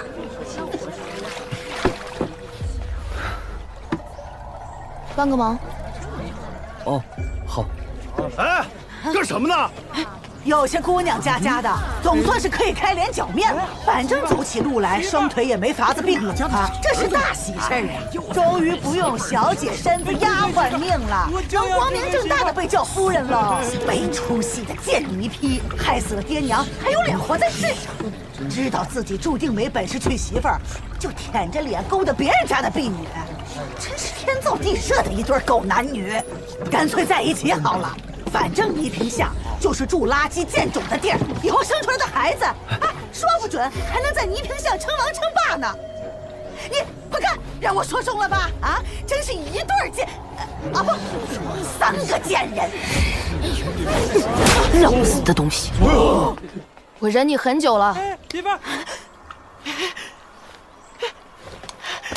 敢打我！以后再敢骂人，就把你这长舌妇的舌头拔出来。骂一次，我就用针扎你一次。爱仙岛的小贱婢呀！啊，老天爷怎么不劈个雷下来啊？劈死你这个小浪蹄子！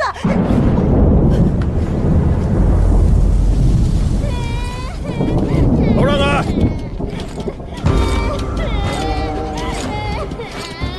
看什么看？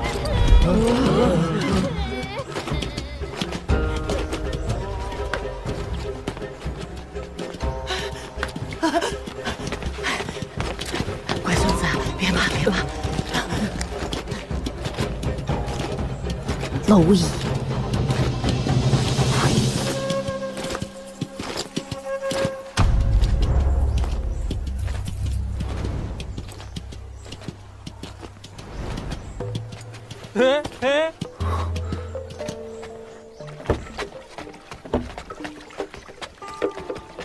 刚才，别谢我，我骂人跟你没关系。我家少爷说他在书上看到，传闻每逢初春，就会有天庭正神身披金甲，擂鼓于云霄，辞旧迎新，震慑万邪，以报新春。你家少爷读书确实多。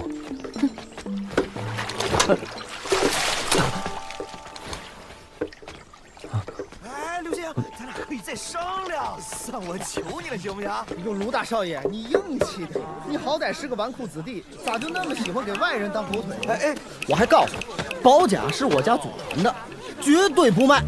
哎，刘县呀，咱没必要闹那么僵。150万怎么样？200贯，足够在福禄巷买下半栋宅子了。卢大少爷吃错药了吧？竟然笑着求人。嘿，都瞧瞧啊！堂堂卢正纯，卢家大少，被人攥住了几两股，哎呀，搞得跟娘们似的，我真有点不适应啊！啊！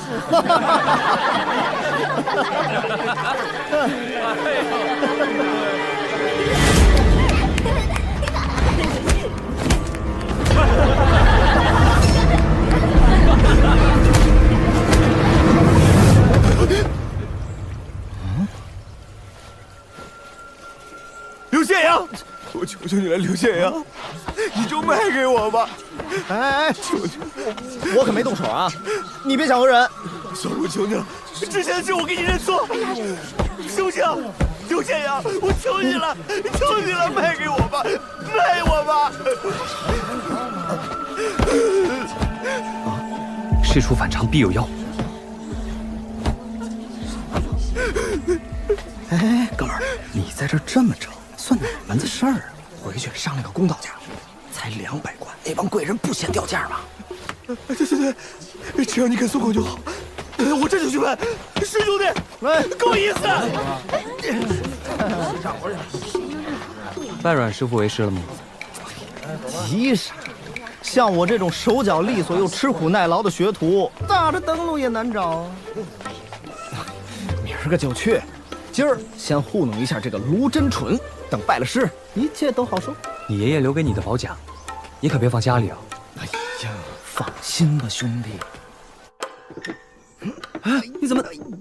他还是把它藏这儿了。哎，这手灯下黑，你说行不行？缺心眼儿吧你！这幅金桂挂月的镶嵌图案，别轻易贱卖了。哼，那玩意儿我打小就不喜欢。你知道这材料是什么？啊？那上面应该是石头碾碎了粘出来的图案，和这甲上镶的一样。小溪里面多的是，我们这儿除了志龟，没谁带进这些石头。唉，真是住在金山银山的穷光蛋。这是蛇胆石，你说志龟喜欢？在你们小镇人眼中一文不值，但在外面价值连城。若真能得此宝甲，纵是舍命血战也是值得的。你们千万……宁姑娘，我去小溪抓几条鱼给你补补身子。啊，顺便摸几块石头。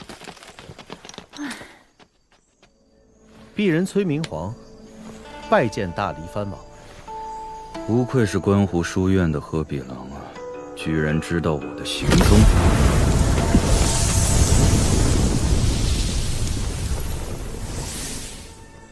回头告诉国师，行事要有分寸。王爷此行接皇子回宫的事宜，我已经安排妥当。至于通关文书上，还用回宗人府档案上那个划掉的老名字？用回宋墓吧，小子，回家之后做该做的作业，尽该尽的本分，否则纵使本王也救不了你。听说一个叫陈平安的少年杀了云霞山的蔡金姐，还重伤了老龙城的福南华。齐先生出手干涉了，假仁假义，齐大圣人也不过如此。若不是身处此方天地，老子一只手就能锤杀你齐境春之流的三教神仙。宋长敬，武夫长国，了不得，了不得。只不过白龙鱼符，非是吉兆啊。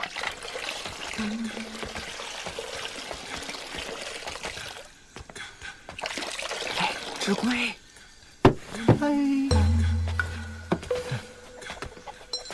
你小子是不是宝溪窑口姚老头的徒弟，姓刘？回大人的话是我。当时大人去咱们龙窑开窑的时候，师傅让我给大人演示过几样活计呢。想不想去外边看看？比如投军入伍，上阵厮杀，我保证你只要熬得过10年，就能当上大官。到时候我亲自在京城给你摆酒庆功，如何？哎呀，谢过督造官大人厚爱，只是我已答应做阮师傅铁匠铺的学徒，实在不好反悔，还望大人不要……哎，大人不计什么来着？大人不计小人过。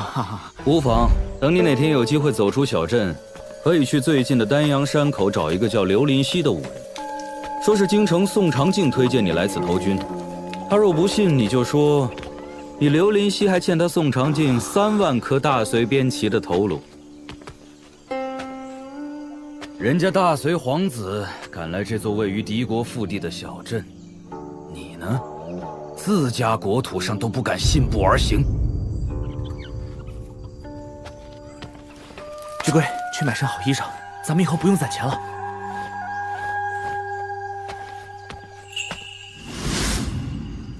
哎，志贵，宋吉星跟都造官到底什么关系啊？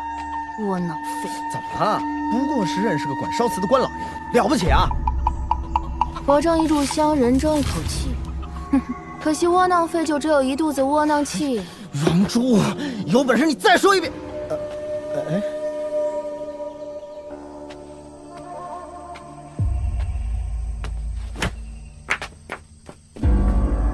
王珠，脱离此处樊笼后，不可跋扈自虽。这并非是危险，而是离别之际，我善意的提醒。善意？你们这些满嘴道义的修行人真是可笑！困了我3000多年，沃土变荒地，真龙变孽畜，现在又要求孽畜与人为善，这是天大的笑话！齐先生，你一个自身不保之人，又能奈我何？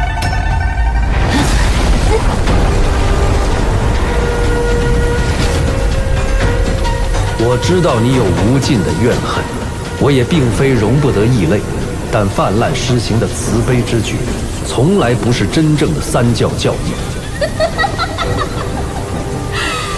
60年菩提梵音，60年道德福禄，60年浩然正气，60年兵家剑气，整整3000年，永无宁日。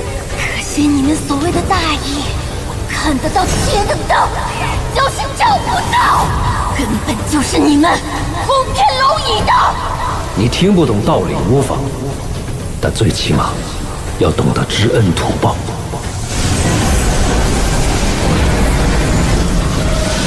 雪中送炭的温暖，哪怕时日再久，都不应忘却。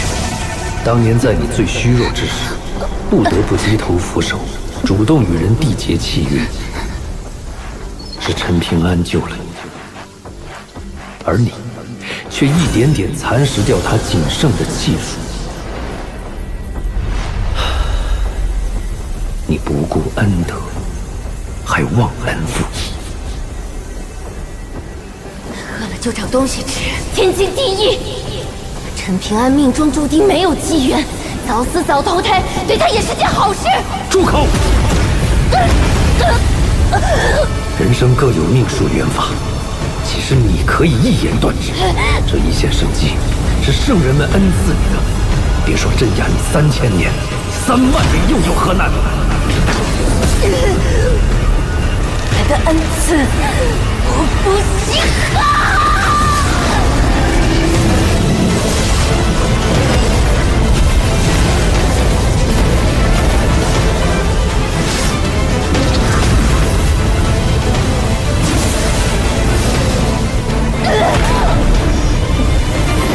不对陈平安回报恩情，至少不该看他任人宰割。他那条贱命什么时候变金贵？为了利益手足相残，为了活命一子而食，为了大道机关算尽，死去的人何止1000万！放我出去！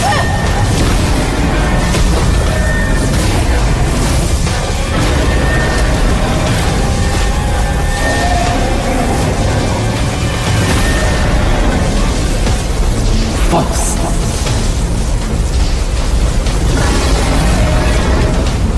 给我站住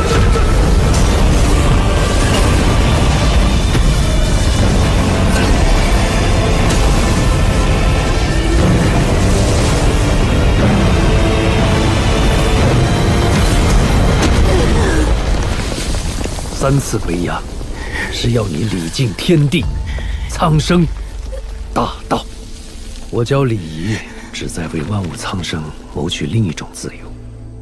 只要你不逾矩，不为志，恪守礼节，自是天大地大，何处去不得？先生今日的教诲，奴婢记下了。但是，就算我对陈平安忘恩负义，这些年先生对他不也是袖手旁观吗？为何只对赵瑶公子和我家少爷亲眼相加，对于身世贫苦的陈平安不过尔尔？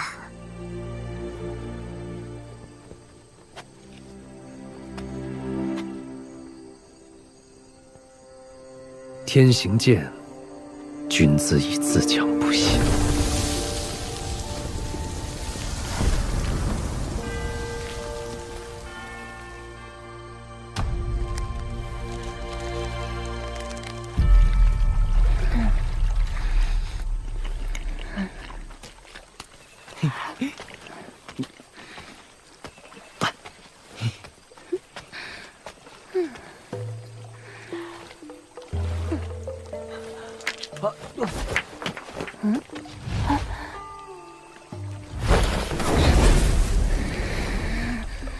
这位姑娘，我只是想去溪里捡石头。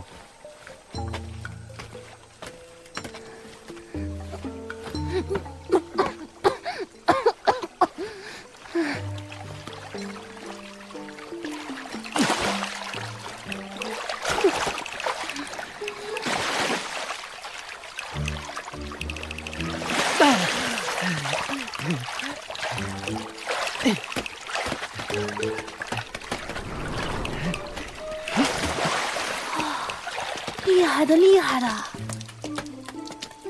你想要这些鱼？嗯。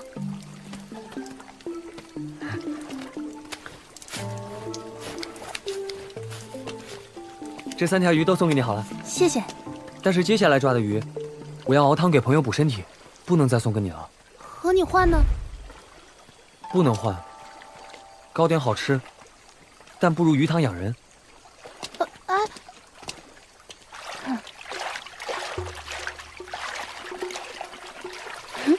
不知道够不够搓一碟青椒炒鱼。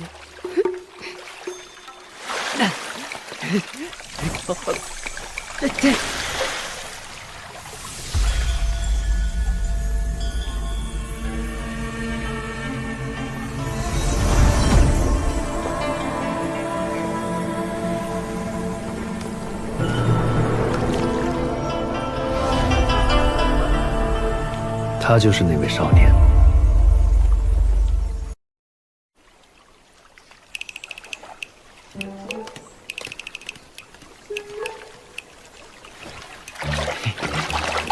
推人我一腿！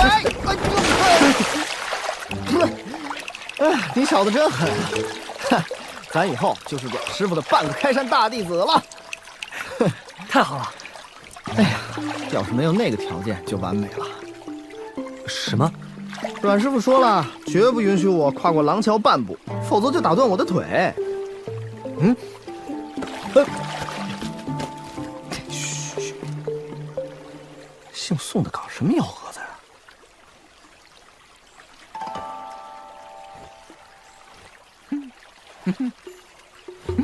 嘿，好儿子，乖儿子，这爹爹我心这么大理。嘿嘿嘿。宋继新身边那个男人不简单，我们还是尽快离开吧。哎，怕什么？小心惹祸上身。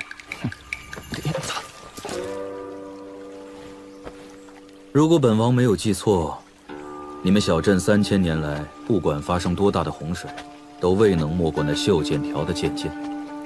这把剑很不一般，它被圣人用来镇压铁索井出口，是为防止潭底龙气涣散过快。也正因为有这龙气滋养，小镇3000年来才能机缘不断。天底下最后那条真龙，到底有没有死？3000年前那场屠龙之战，死了不少炼气师，就连三教圣人和百家宗师，也多有陨落。我虽然不知数千年前圣人初衷和谋划，但我猜得出，那条真龙绝不简单。说对一半，真龙虽死，然气运犹存。至于他现在的真实身份和象征意义，不简单3个字，绝对承载不起。真龙成骨后，龙珠却仍旧能活数千年，那龙珠岂不是黄珠？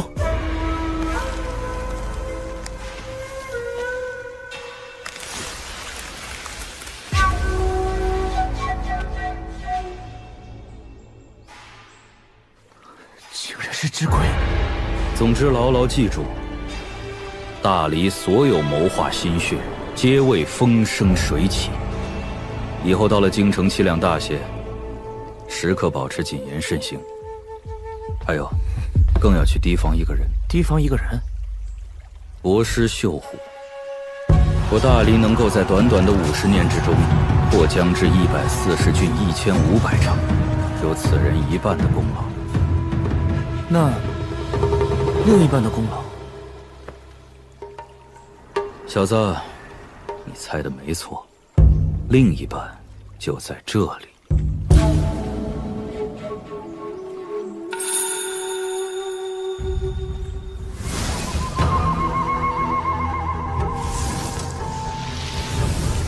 启禀国师，宋长靖已见过宋继兴，三教一家也将要取走压胜之物，离诸洞天，坍塌在即。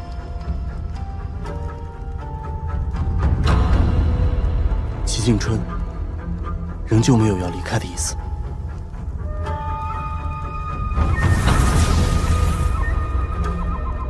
大势之下，逆势必亡矣。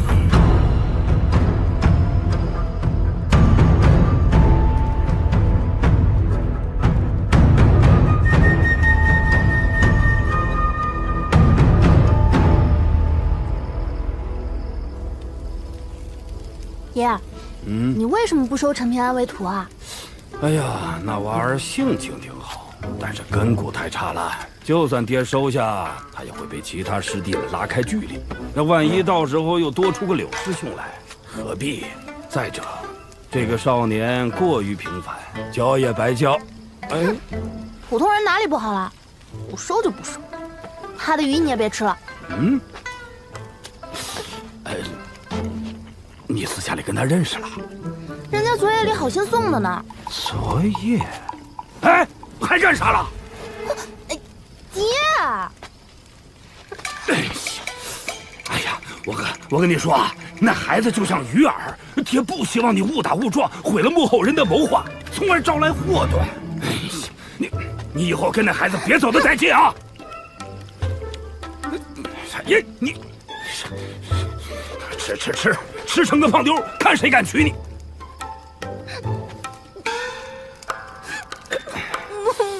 哎呀，看我这嘴！哎，行，吃吧啊，吃吧。好。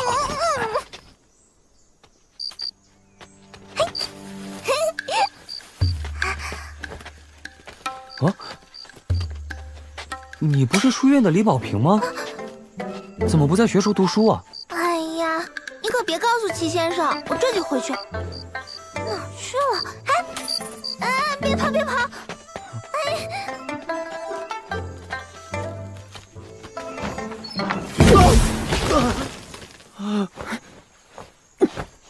哎，你回来了，这套拳法还可以，你就练这个吧。怎么说也能强身健体。宁姑娘，不用谢我。可是这拳谱，你要是想表示，也不是不行。这本拳谱以后是要还给顾灿的，所以不管这本书上写了什么，希望宁姑娘看过之后自己知道就好。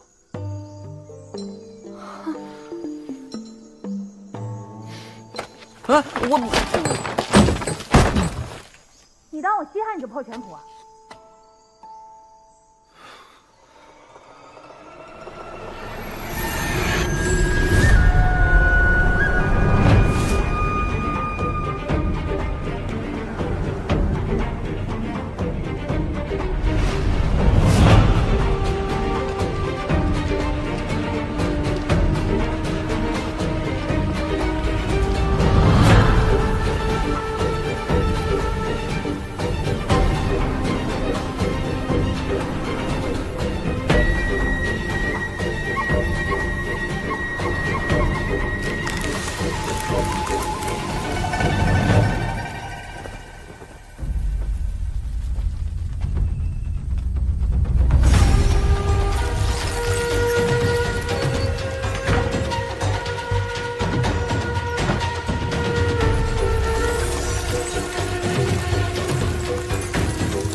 之道，是有必定，苍龙抚位，白虎离行。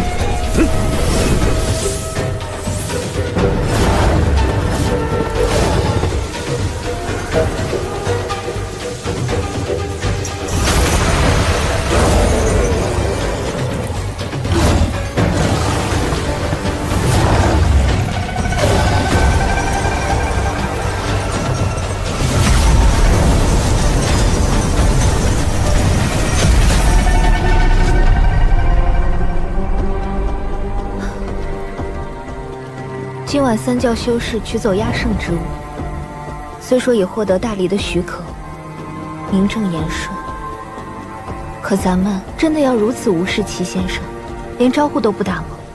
贺师姐，事情确实有些不近人情，但咱们也无法违抗师祖们的旨意。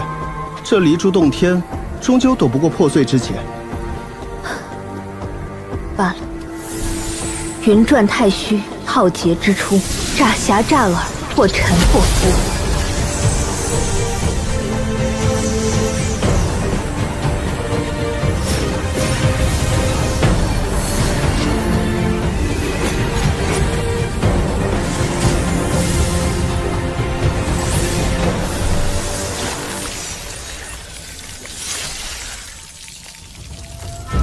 哼，这么急着拿走压胜之物，简直是在催百姓早下黄泉。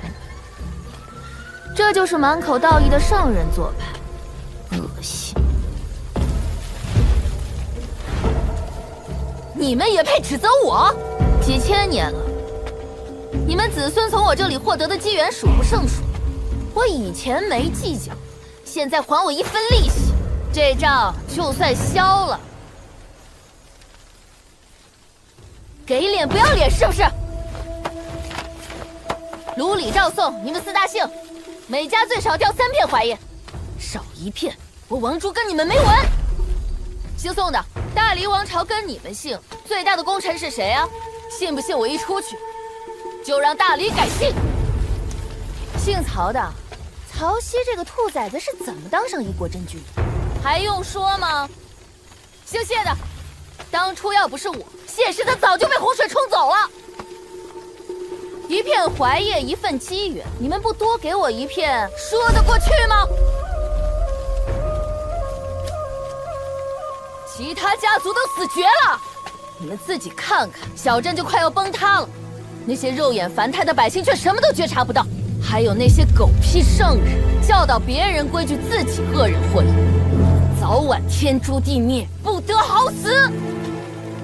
离家以后要好好的。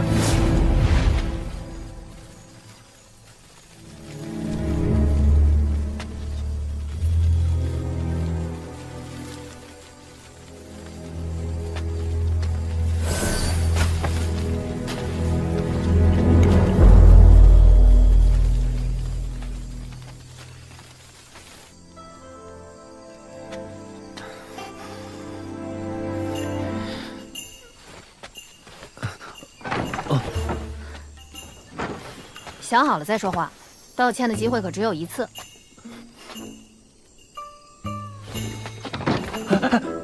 宁姑娘，我想练拳保命，但自认不全，希望你教我。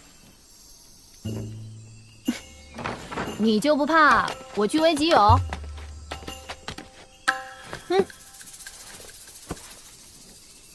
我宁瑶一只手能打100个你，你还担心我觊觎你这本烂拳谱？一只手打100个陈平安，嘿，这个说法不错哎。以后见到谁切磋之后，如果败于我手下，就撂下一句：你才3000个陈平安的实力，也敢与我一战？遇见一条洪荒凶兽，就告诉自己，这条孽畜相当于3万个陈平安，快跑！可以。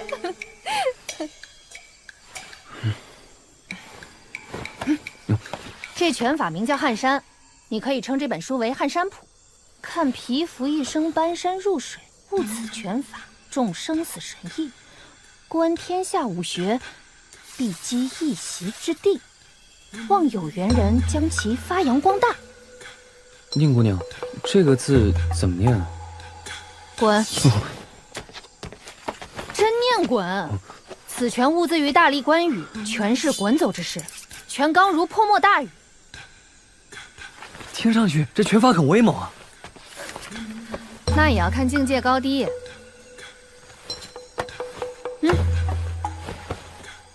听好了，天下武学分9境，当然有人也说，其实9境之上还有第10境。武道9境分练体、练气和练神，各有3层境界，步步登顶，一步差不得，更错不得。练体3境界。第1层，泥胚境，自身如一尊泥菩萨，气沉丹田，不动如山，算是在武道以后正式入门。第2层，木胎境，由粗入细，拓宽经脉，一达开山，大凹骨骼，滴水穿石。第3层，水银境，血液浓稠如水银，重量却更加轻盈，气血凝聚合一。第4层，阴魂境。第5层，玄魄境。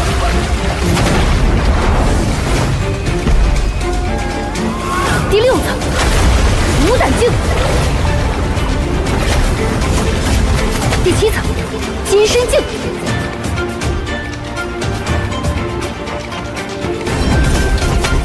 第8层羽化境，第9层山巅境，能够全裂城墙，掌劈大江，一身雄浑刚气，百邪不侵，千钧辟翼。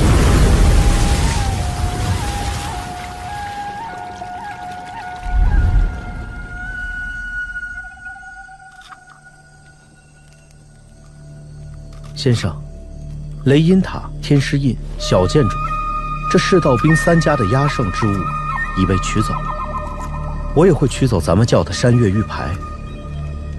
这小镇怕是时日无多了。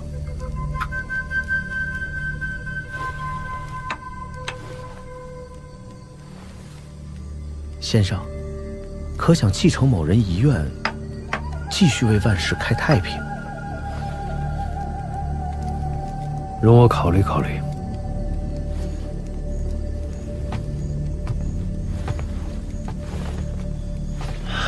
杀身成仁，舍生取义，对这孩子来说太大了些。安心在平，立身在正，又太虚了。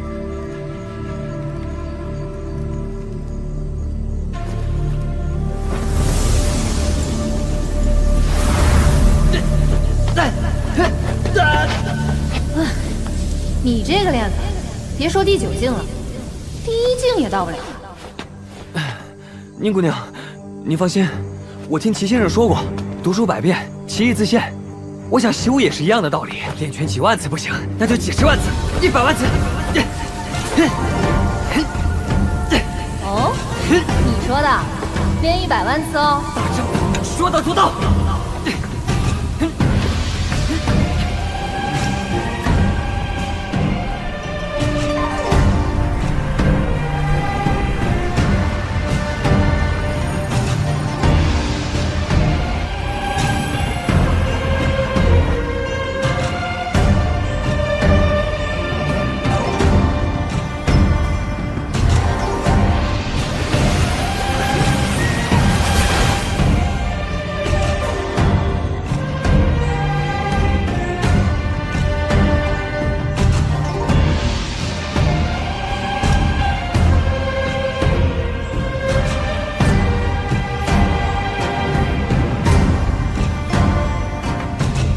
千年暗示，一灯即明。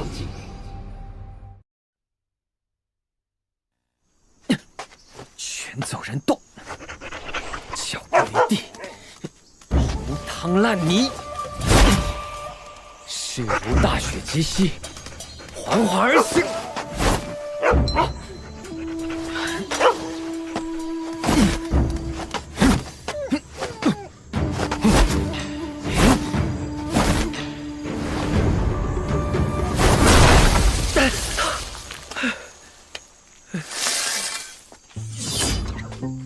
宁姑娘，这是啥？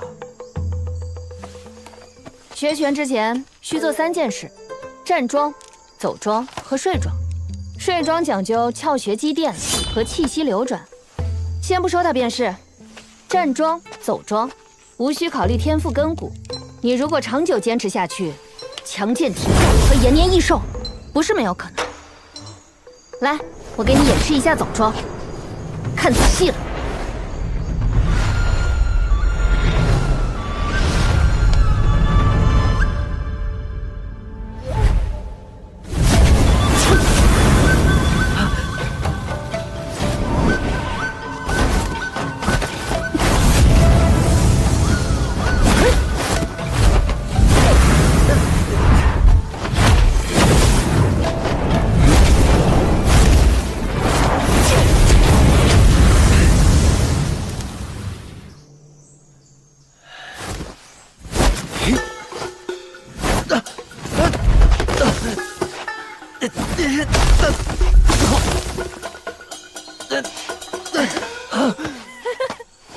你是走桩还是打鼓啊？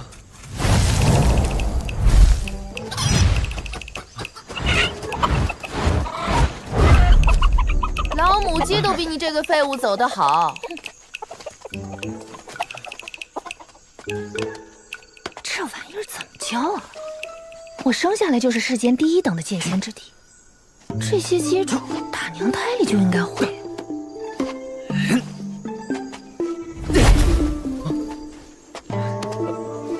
陈平安，我觉得你说的对，读书百遍，其义自现。习武亦是如此，练拳几万下出不来味道，那就几十万、100万。宁姑娘，在溪水里练习走桩，是不是也行？当然，急膝练气，再挤腰，最后挤挤。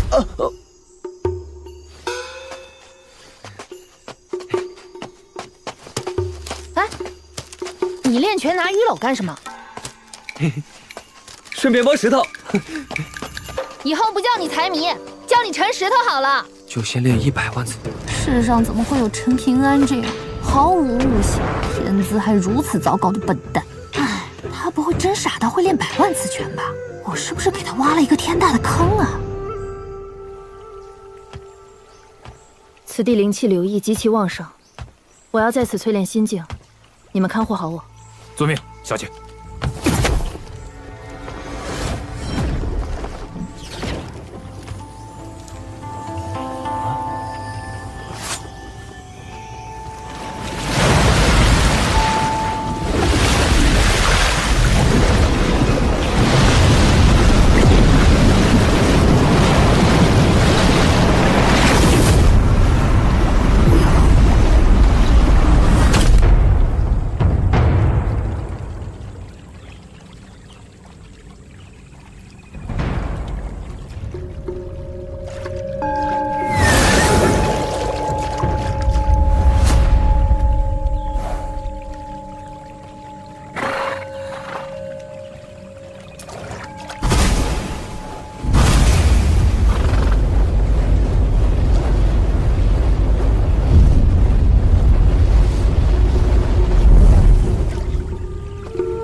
心境，杀！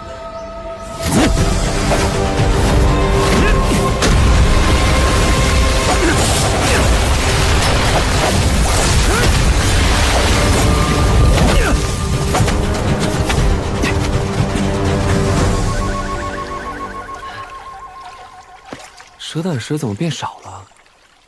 色泽也淡了。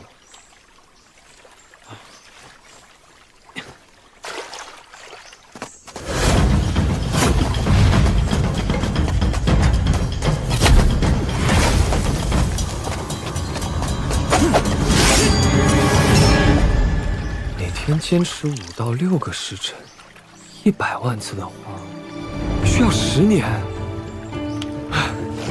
10年就10年，跟宁姑娘约好了，不能反悔。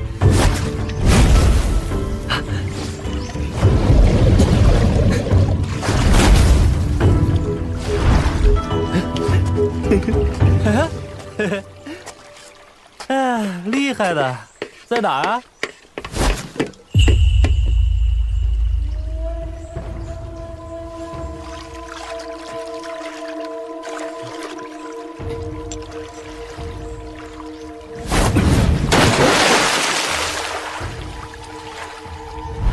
不知道你发现没，溪水下降了很多。你这筐里的石头是留不住那股气的，时质很快就会变。哎，算了，说了你也未必。哦。哎，你在练拳啊？比试比试啊！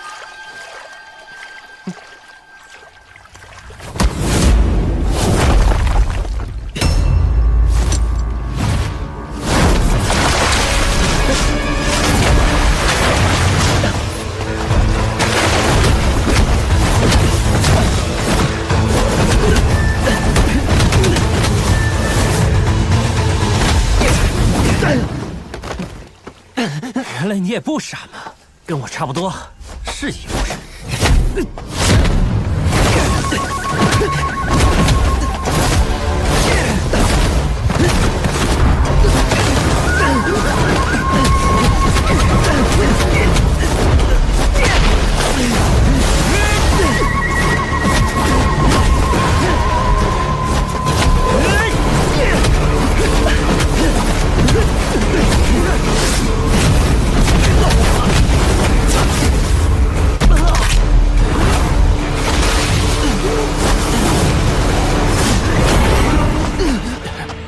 是你的事办完了。不得全真意，100年门外汉；一悟全真意，10年打鬼神。你的拳难看，却有拳意，勤加练习之后，可能是个不错的拳师。将来的事可说不准啊。为何会那女子的水官心境？你可知此事一旦做了，一辈子都是生死大敌。大道艰辛，这点磨难都经不起，趁早放弃啊！你还不是我兵家弟子，就敢大言凿凿？你还不是我师傅呢，凭什么用师傅的口气训我？哎，好吧，以后如果我遇到这种破镜机缘，就去告诉那女子一声，让她也来坏我好事，就当做因果报应吧。你知不知道？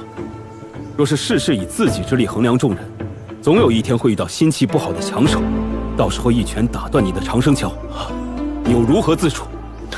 认命呗。马苦玄，不管你如何桀骜，终有一点需谨记于心：修一剑破万法，修一剑顺人心，修一剑求无敌。但是绝不许滥杀，亦不可欺辱俗人，更不可因为嫉妒故意给同道中人下绊子。你想多了，小镇这些家伙成就再高，将来也无非是我一块垫脚石而已。嫉妒，我感谢他们还来不及呢。咱们兵家压胜之物已取回，你跟我回真武山修行吧。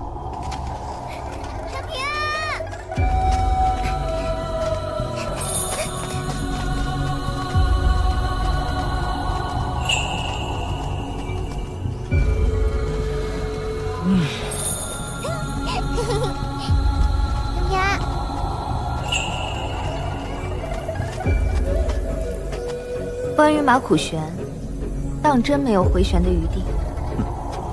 你们那个小师叔，若真想要收这孩子做开山弟子，就自己来；不服气，就来真武山找我。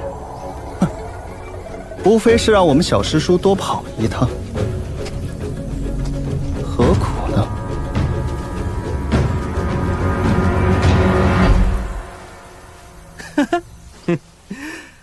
我对长生他倒没兴趣。哎，你们谁能教我杀人呢？我兵家剑修，自古天下杀力第一。好，我跟你走。哼，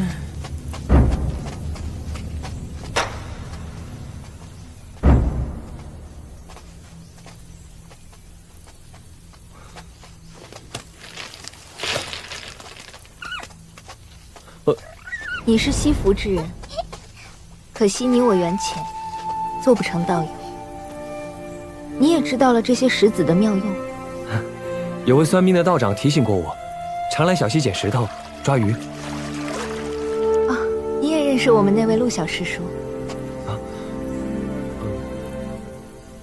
陆小师叔，严格来说并非与我们同宗，只不过陆道长多年前造访我们宗门，与我们一位师叔平辈相交，待了好些年。小鹿，我们这些晚辈与他相熟，自然也就习惯以小师叔相称了。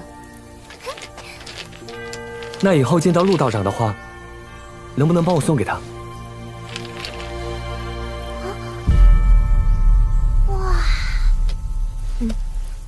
只要见到陆小师叔，我定帮你转送。谢谢，这块送给你。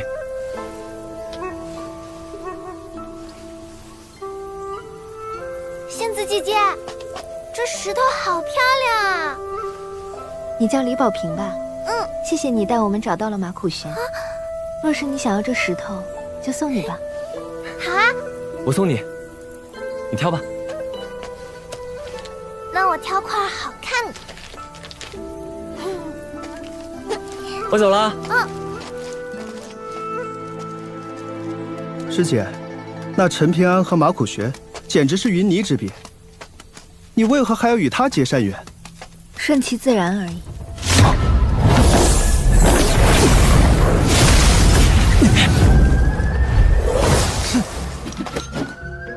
这不是风雷园的刘霸乔吗？为何偷窥我师姐？乱我赏景的雅兴，还怪起我来了！嗨，你是神高宗的高觉福吧？他想必就是无数修道中人神往的道侣，贺仙子了。嗨，实不相瞒，我心心念念的道侣只有苏仙子一人。你说的苏仙子，可是正阳山的苏驾？正是。怪了，风雷园和正阳山不是世仇吗？什么时候可以谈婚论嫁了？待我在小镇夺得剑经，再收了正阳山，看谁还敢阻拦苏仙子上我的花轿。苏驾也是这样想的。小镇是在这边吧？还真是不好找啊。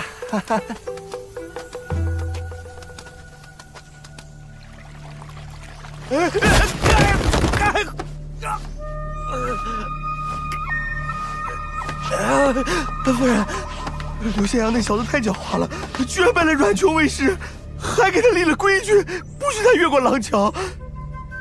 这买袍嫁一事，这娘，还留着这个废物干什么？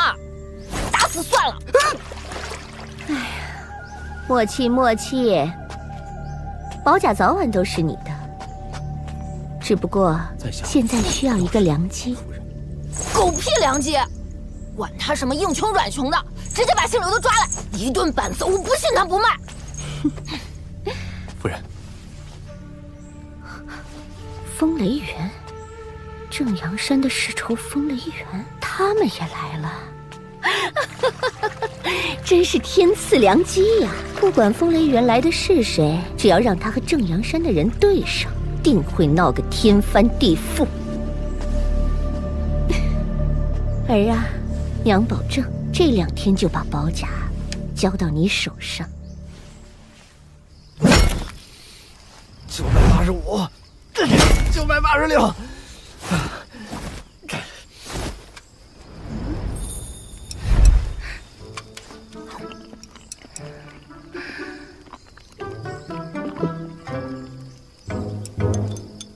997，998。刘仙阳，廊桥那有一个俊俏的女子找你。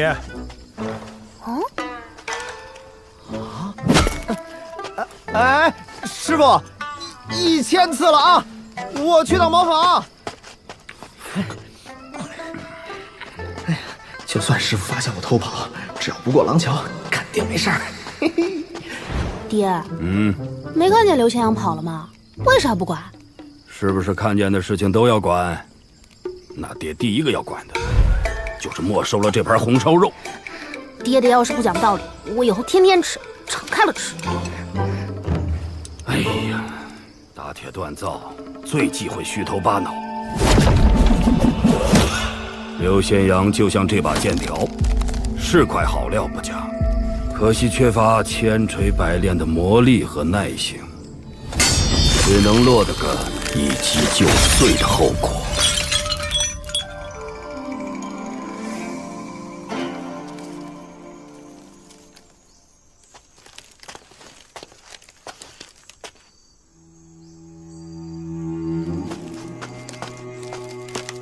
齐先生，陈平安，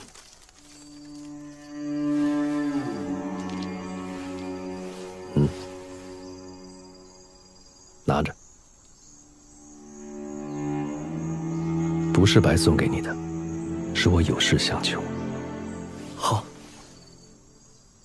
以后如果山崖书院有难，希望你力所能及的帮上一帮。切记之前跟你说过的“君子不救”，那是我的肺腑之言，并非在试探人心。先生，这个我不敢保证。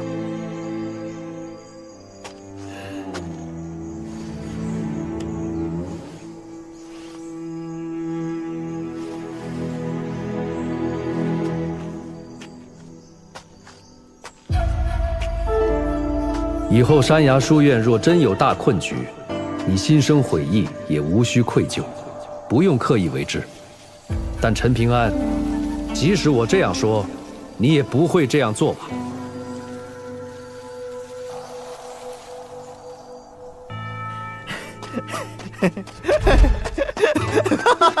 有个长得俊俏的女子想要见我，那肯定是吃亏了。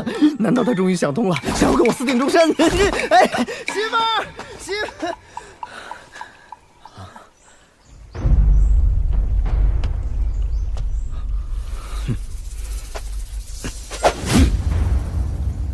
我劝夫人不必再开口了，保甲不卖。别着急拒绝，容我跟你说清楚利害关系，再做决定。哼，真没劲。卢正淳虽然品性低劣，但是希望你不要为难他，买卖不成仁义在了。好啊，还有一事，我只说与你一人听，我要杀了陈平安。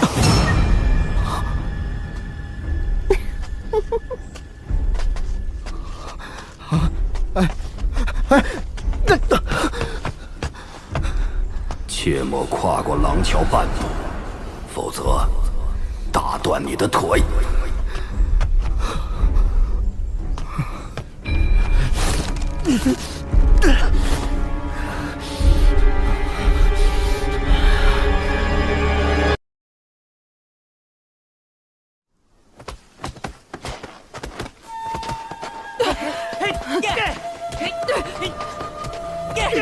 打死你！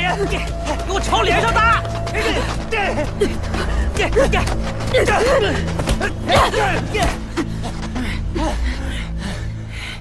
一群小娘们儿，打人都没力气。给我起开！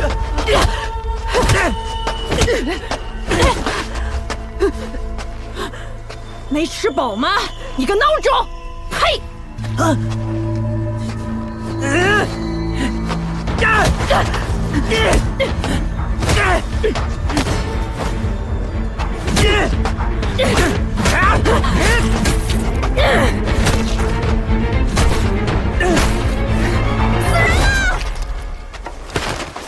卢正淳打死人了！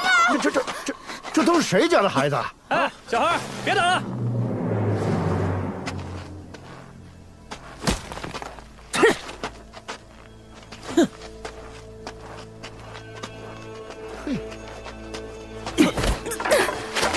吓死！连你一起收拾！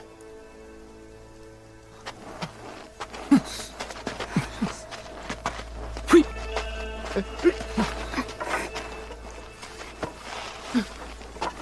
你没事吧？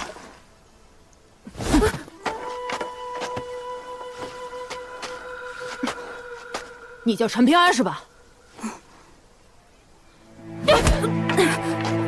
本大爷的事要你插手啊！你为什么打我？刚才要不是你吆喝那一嗓子引来那么多人，我早就打得卢正淳那孙子管我叫爹了。刚才你都快被他打死了。放屁！本大爷能被他打死？你那什么眼神？今天我就让你知道，什么叫大人的事，小孩少掺和。我今天非把你打哭出来不可！嘿，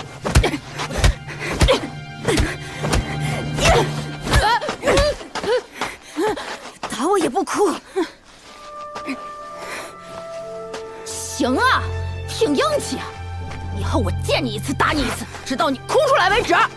哼，给我等着！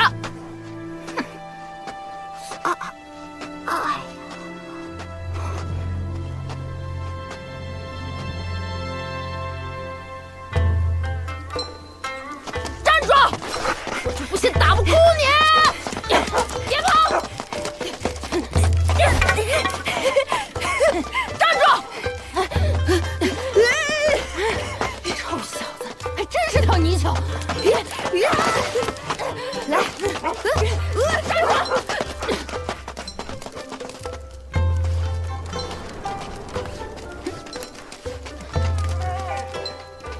去，老实看着，别乱叫。这次一定打你个头破血流。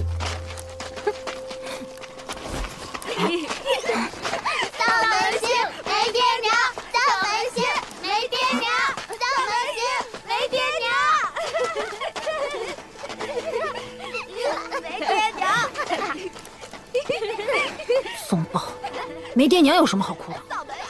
你大爷和你一样，我哭过吗？倒霉星，倒霉星，倒霉星，没爹娘，倒霉星，没爹娘，你干什么你？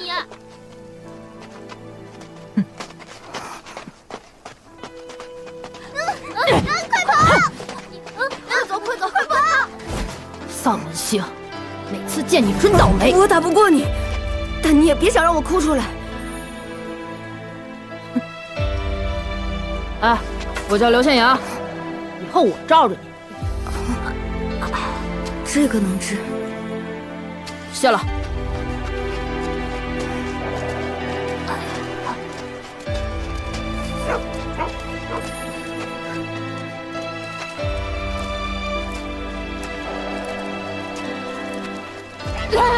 快跑！别跑！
阮师傅的话你一定要听，不要跨过廊桥。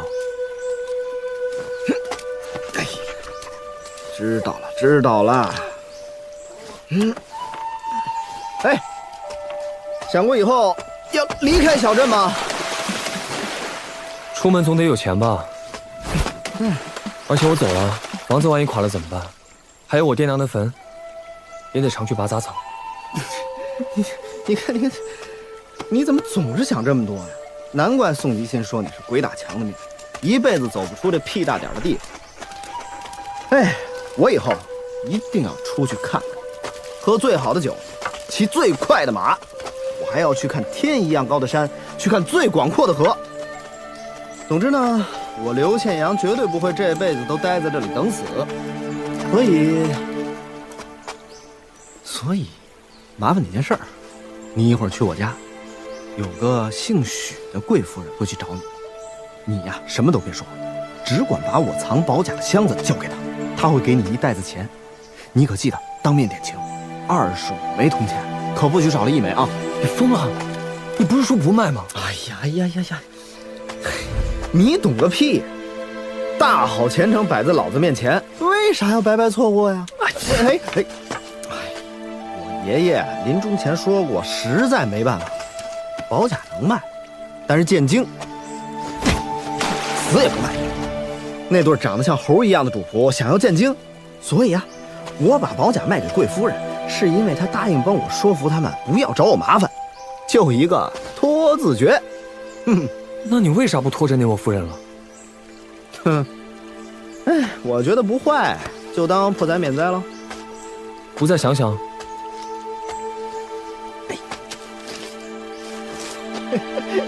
你大爷的！哎，我卖的是你家传家宝，还是你媳妇儿啊？啊！别！喂，你大爷的！哎，给我留一颗，别都吃了！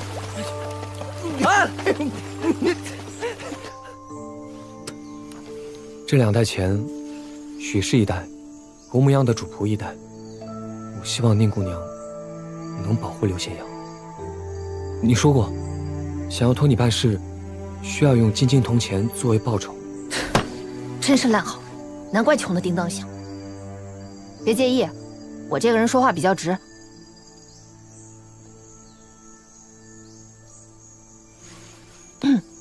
钱的事再说，但刘宪阳会不会受到什么威胁，不得已才将宝甲卖出去？不会，他绝对不是低头认输的人，除非真的像他说的，万不得已时，宝甲可卖，但剑经一定要留着。那猴子甲品相是不俗，但也算不得稀世奇珍。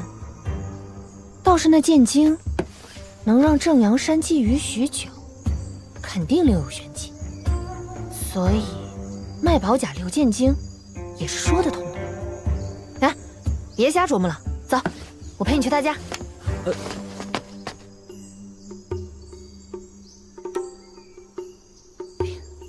进去啊！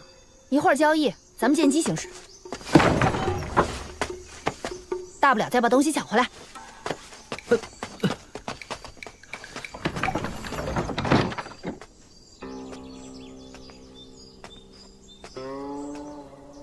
哎呀，白来一趟。这人就是传说中的鹤比狼，下任关湖书院山主的不二人选。嗨，崔兄，巴乔，这两位朋友是？这家伙呀，是大雍王朝龙尾郡的陈氏子弟，陈松风，不好酒色，好实验，所以想来这儿碰点宝贝。志趣高雅，钦佩。至于这位，松风的远房亲戚罢了，比起我那苏家仙子，那差的可不是一点半点儿。我，这位是陈队，陈姑娘，不是咱们宝平州人士。见过陈姑娘。来，给我透个底儿。此方天地是不是马上要塌了？山崖书院的齐先生，真敢逆天行事？你可知，正阳山也来人，而且是主仆二人。别是苏仙子，千万别是。他看我一眼，我骨头都要酥了。我哪里舍得出剑呢？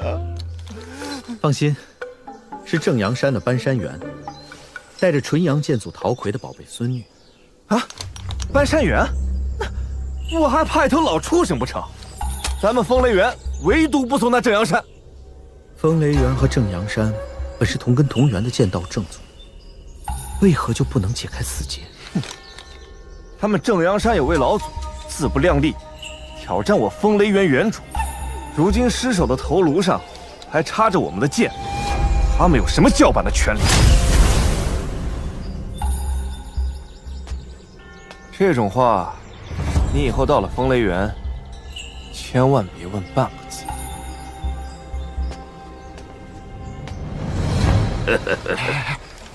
听说风雷园的人也来了，这下有热闹可看了。听说是书剑天才，心心念念着正阳山的苏仙子，叫什么刘灞桥。哎，你说那正阳山老祖的尸首，可还给钉在风雷园呢。这些年，正阳山没一个能带走尸首的，奇耻大辱。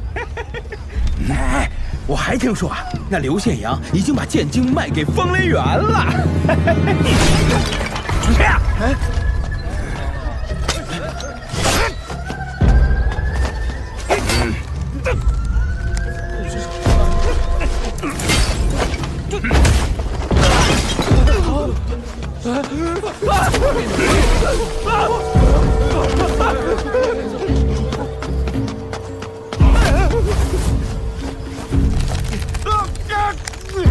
你刚才说刘宪阳卖了剑经？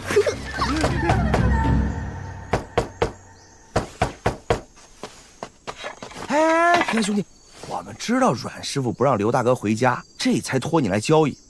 你是刘大哥最好的兄弟，得为刘大哥的将来着想，是吧？我们夫人答应刘大哥的一分不会少，其余条件也会一一兑现。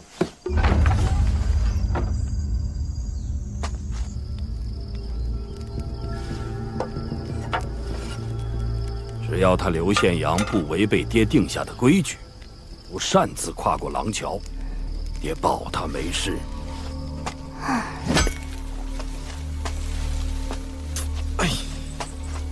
哥哥，那边有个老怪物，听说你要卖宝甲，特地失了风，正要赶去你家宅子，先杀陈平安，再杀你了。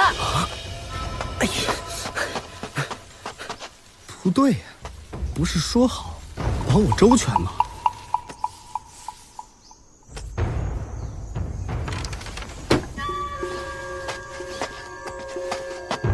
快点搬！好。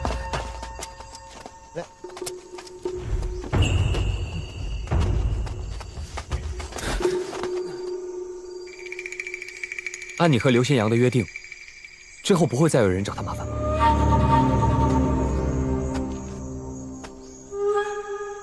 哎，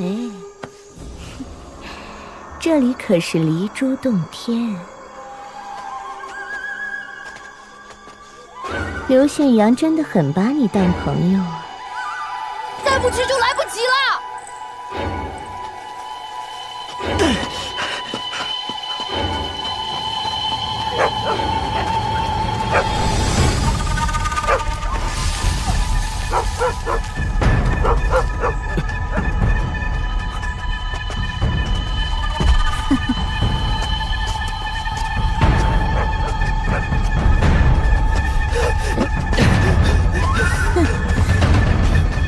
这里可是离珠洞天啊！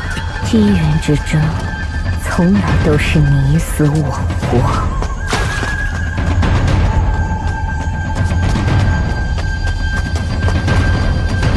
陈平安，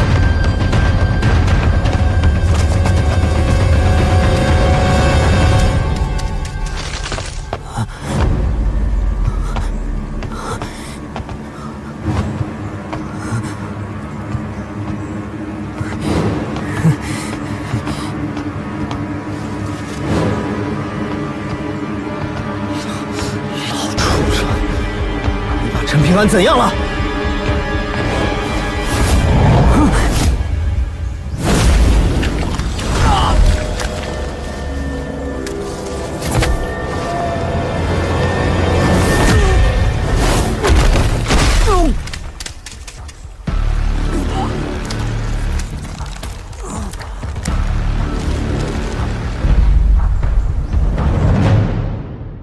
怎么弄成这样啊？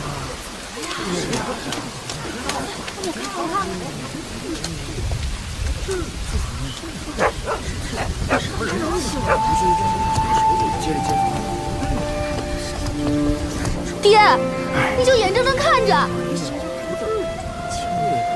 我哪知道堂堂正阳山这么不讲规矩？你不管，我管。你是想让你爹给你收尸？阮秀不是只会吃一件屎，也会杀人。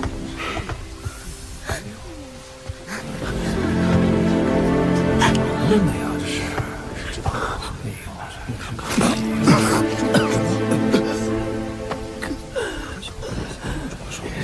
没事的，就是被那老畜生打了2拳，打的老子皮有点疼。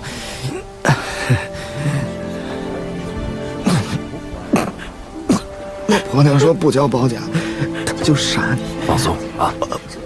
我怕他真的动手。放松。爷爷说了，保甲能卖，本以为事就这么了了，可他儿子刚才找我，让我说那个老畜生疯了，执意先杀你。我跑到桥边一看，以为你出事儿了，就急了。白夜用于他人，受小甚微呀。我不后悔，你也别怪自己。真的，我就是有点怕。原来我也是怕死的。不怕，没事的。你别说了，我带你回家。我真的很怕死。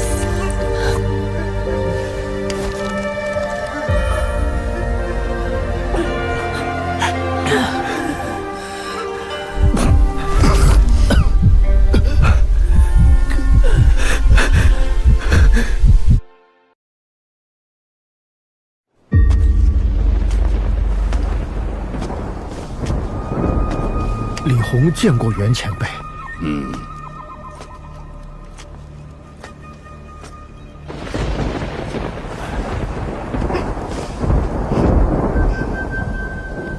小姐，你安心在这里休息，老奴还有些事要处理。前辈放心，我们李氏定保桃子小姐安然无恙。竹鹿，你负责贴身看护陶小姐，绝不能有任何闪失。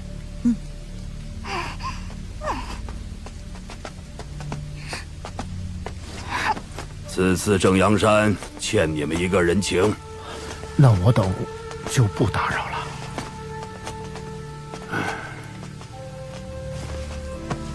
小姐，实不相瞒，此次小镇之行，多半是清风城许氏做的局。他利用风雷园与正阳山的矛盾，两头散布消息。这个坑，老奴纵然有所察觉，也无法不挑。就为了一部剑经吗？内部剑经的传承方式极为特殊，无法言传。只将一道流转不定的剑意存于子孙体内，代代继承，直到天资卓绝的子孙出现。而内部剑经的作者，就是一位叛出正阳山的孽徒。这孽徒为寻求剑道巅峰，竟然投靠了风雷园，而这剑经便融合了两家剑道之大成。一旦剑经传承者被哪一方得到，那么两家的术道之争，鹿死谁手，就该落幕了。所以真正的剑经，就是刘宪阳。袁爷爷是为了他不被风雷园抢到，才出的手。整整300春秋，代代正阳山人都蒙受着奇耻大辱，一日不夺回老祖尸首，便一日是整个东宝平州的笑话。那你为何不干脆一拳打死刘宪阳？万一有人救了他，那我们正阳山怎么办？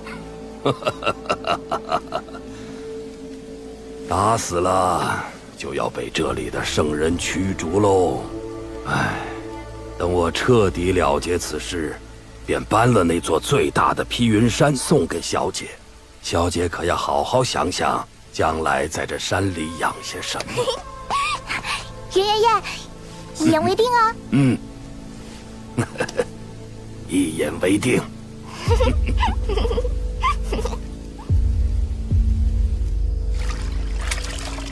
阮氏啊，这伤太重了，实在是强人所难呐。庸医，那就把你家后院的杨老头叫来。不得无礼。王掌柜，再试试看。唉，再试试看。孩子，回天乏术啊！求你了。唉，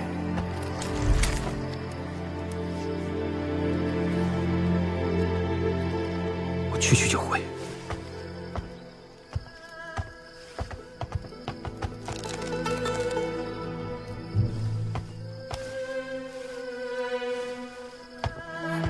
老天爷不给公道，我自己去要。元秀，相信爹，你掺和进去，只会害了陈平安。现在小镇危机四伏，宜静不宜动。陈平安，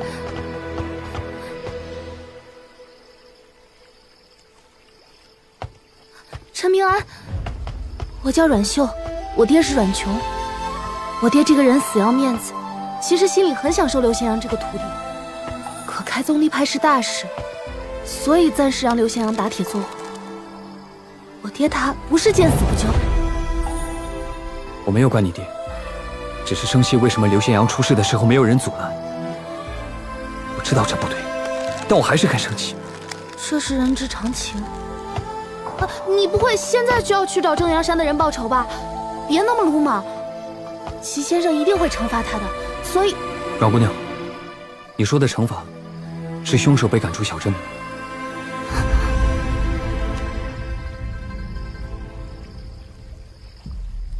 如今齐先生处境比较困难，小镇极有可能迎来翻天覆地的变化，是好是坏说不准。所以，姑娘的好意我心领了，我不会傻乎乎的和那些神仙拼命的。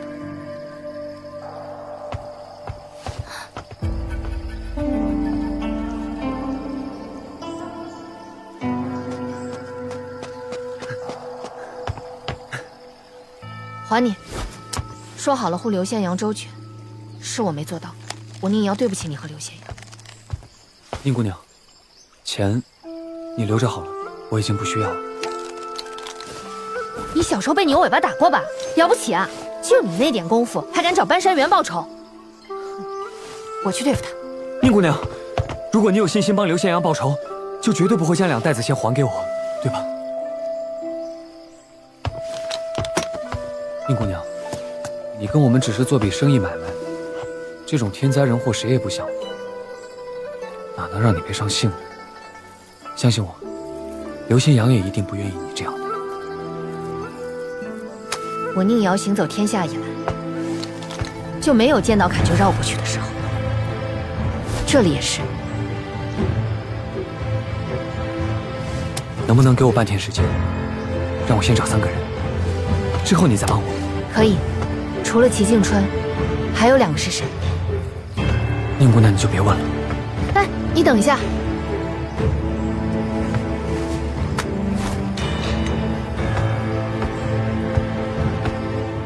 这是我家乡独有的鸭群刀，每个女子都会有，但这刀是借给你，不是送给你。哎，用双手，懂点礼数好不好？哦。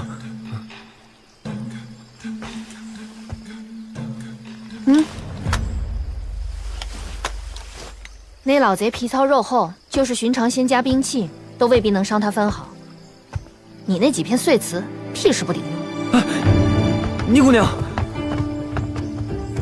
都要拿刀砍人了，还不许爆几句粗口吗？这次真的会死人的。我见过的死人，比你见过的活人还多。一会儿贴搜警戒。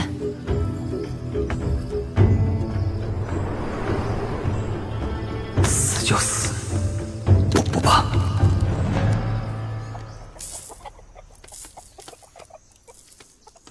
稀客呀，可惜我家公子不在。我是来找你的。哦，我一个小丫鬟，肩不能挑，手不能提的，帮不了大忙。刘宪阳被人打成了重伤，杨家药铺的掌柜去看了，也没辙。那你是想托关系替他找块风水宝地下葬了？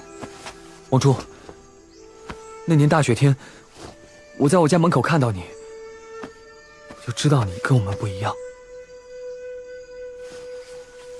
我用掉一片槐叶，只能勉强吊住他一口气。所以，你有没有多余的槐叶？我怎么会有槐叶？陈平安，你可不能强人所难，挟恩图报啊！真没有。不管我做不做得到，你可以说出条件。反正我没有。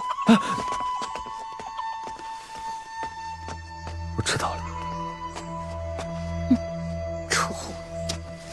好不容易到手的槐叶，就这么被你浪费掉了。不如和刘宪阳一起去死，走死走超生。运气好的话，下辈子继续做难兄难弟吧，总好过那些连来生都没有的可怜虫。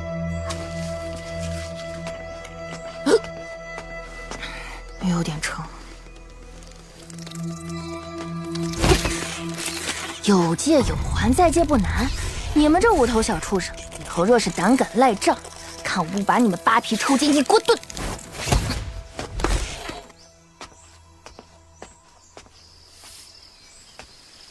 齐先生昨天便与3位外乡客人同去深山探幽寻奇了，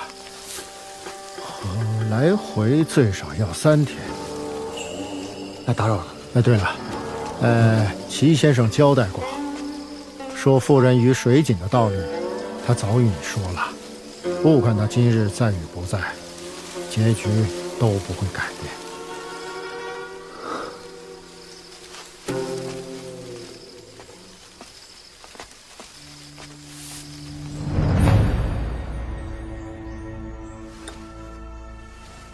宋大人，我知道你很厉害，求求你救救刘宪阳，哪怕不救，能不能还他个公道？哼，我是很厉害，不过我一生只会杀人，从未救人。再者，凭什么为了你坏了这里的大规矩？就为了3代子前叫我大黎王朝跟正阳山交恶，传出去会是整个东宝平州的笑话。宋大人，你如何才肯出手？不管我做不做得到，请先说说条件。陈平安，我不是故意刁难你。其实刘宪阳早就深陷死局，你可曾想过，为何连最不该得到祖印福报的你，都有了一片怀疑？而刘宪阳天赋根骨那么好，竟一片都没有。打扰宋大人了。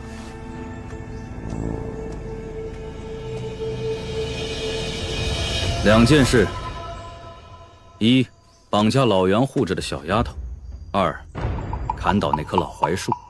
你做成1件，我帮你重伤老袁；做成2件，我就替你杀了他。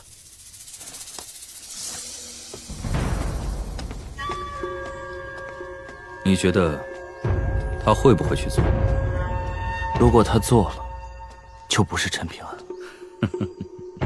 本王看出来了。他才是你真正的心结所在，带着心结离开小镇，不利于你将来的修行。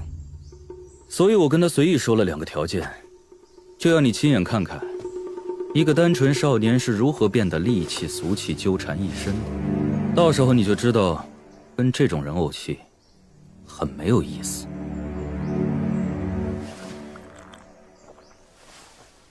以后你见到的人越多，就越会发现。什么善恶有报、快意恩仇，什么才子佳人、有情人终成眷属，都是废物们的臆想。归根结底，你自己拳头得硬。靠本王，靠你父母，趁早死了这条心，帝王之家何尝不是生死自负？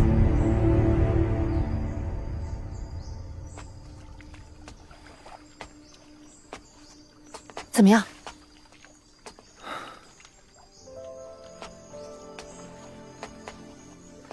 宁姑娘，我问你个问题：如果有妇人掉入这水井，救人则死，你救还是不救？当然救，而且还要把这破水井一键毁之。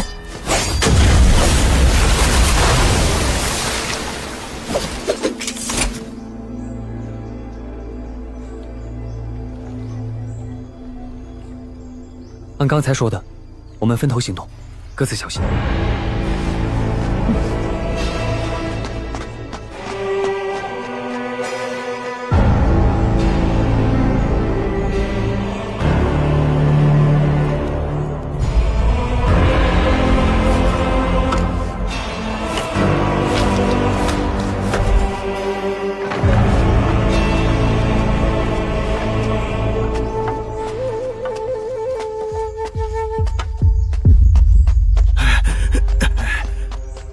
杨老先生出大事了，死了最好，死了路就走宽了。哎呀，都什么时候了，你老再不出手，那对妇女就把他们药铺都给拆了。今天药铺打烊吧。哎，杨老，哎。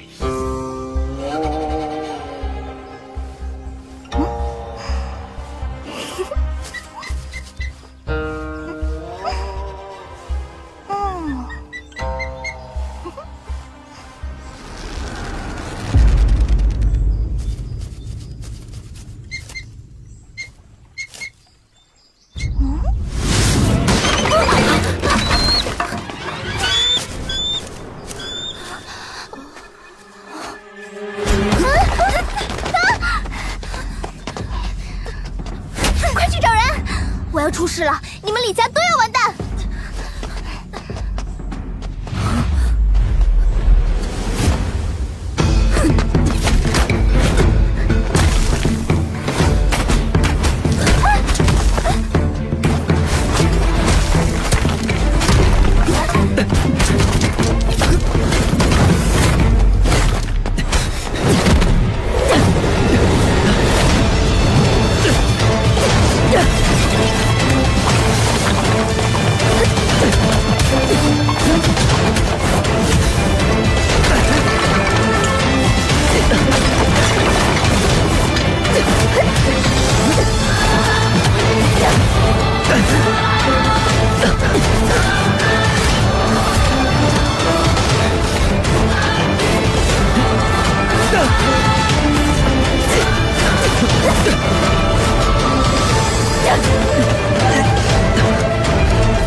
你腿子，等袁爷爷回来，绝不会放过你。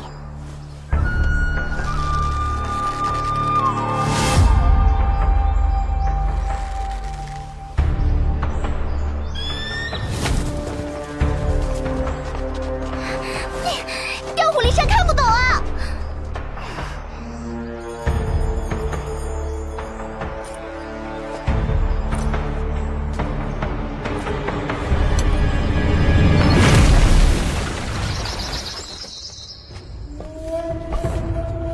李红，出来！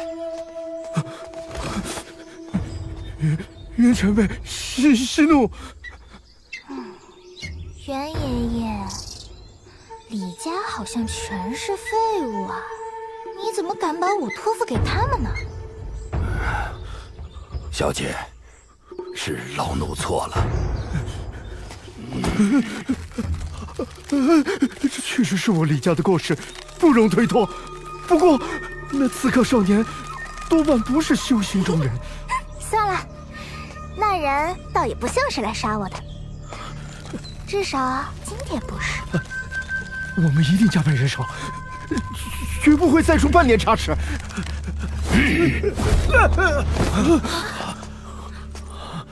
那少年是不是身材消瘦，破衣烂衫，穿双草鞋？正是。原来是他。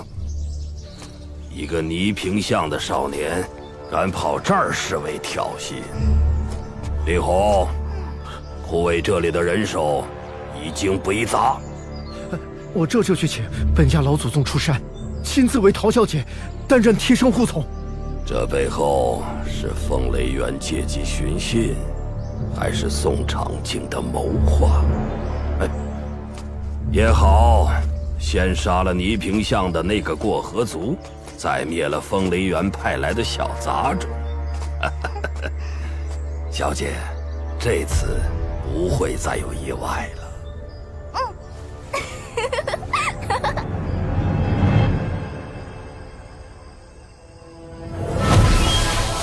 该不会单纯是为了报仇吧？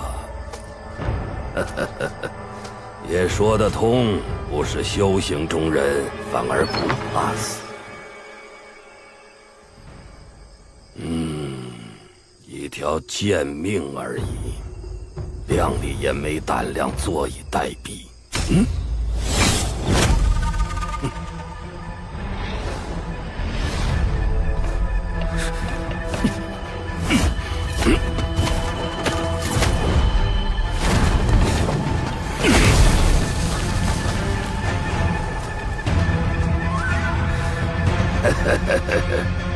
就一个问题，你想怎么死？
老畜生抓不住小泥鳅，运气有点背啊。你当真不会出手？当然。我很好奇，那泥腿子少年能把千岁老猿怎么样？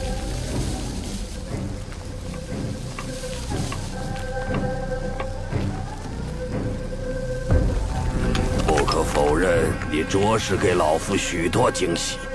计算人心，发挥地利，最重要的是胆子还不小。老畜生，王八蛋！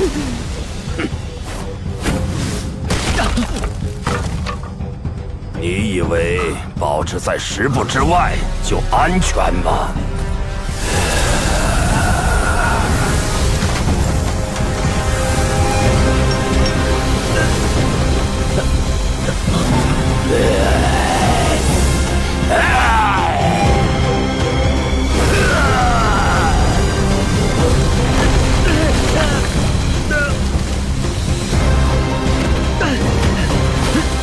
他的力量增强了。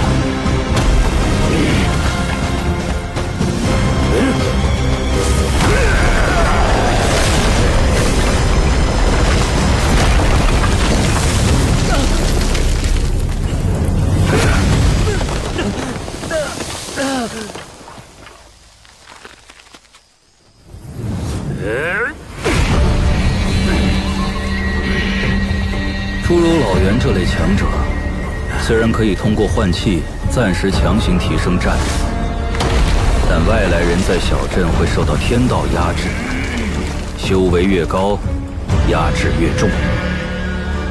那千年老袁用神仙手段强行换气，便是作弊。那后果呢？轻则折寿数十年，重则千年道行毁于一旦。比老夫换气折寿，天道压制的还真是有点厉害。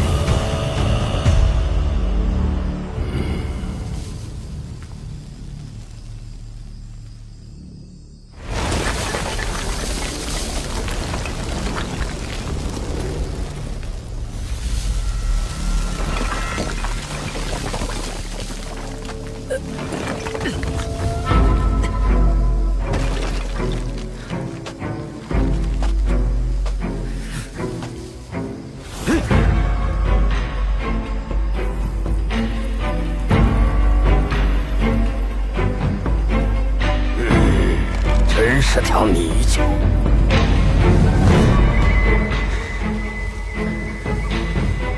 本王现在有点理解你了。谁摊上这么个对手都难受。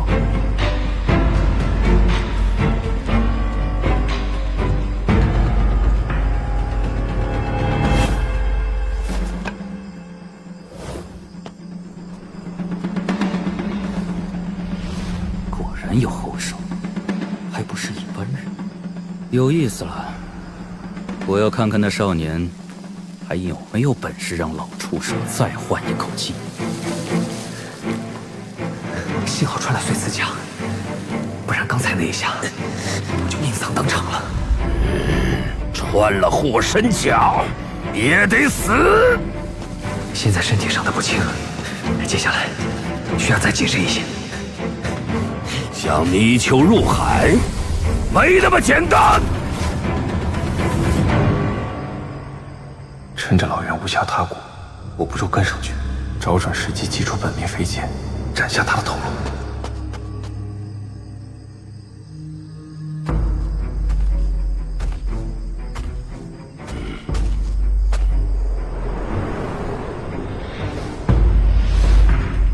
山雾。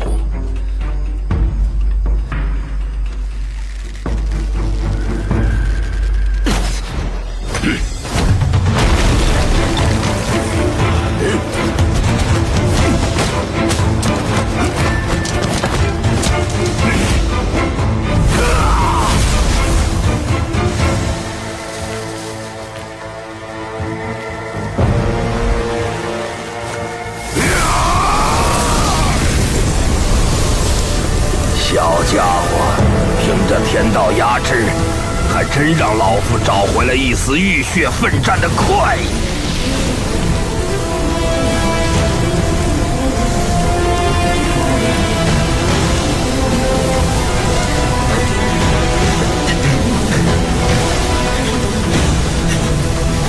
我拖不了太久，林姑娘，靠你了。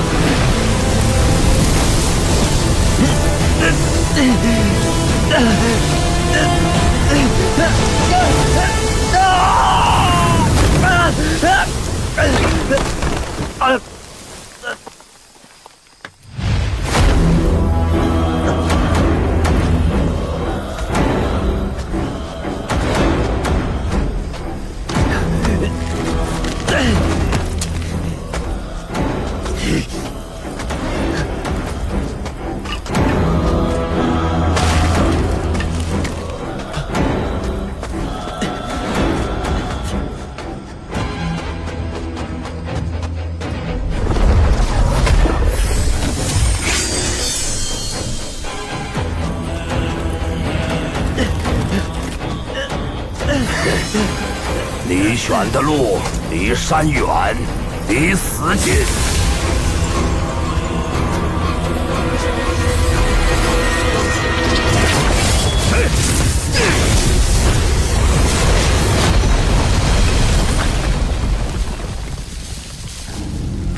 呸！风雷园的杂碎，还想搞偷袭？老畜生！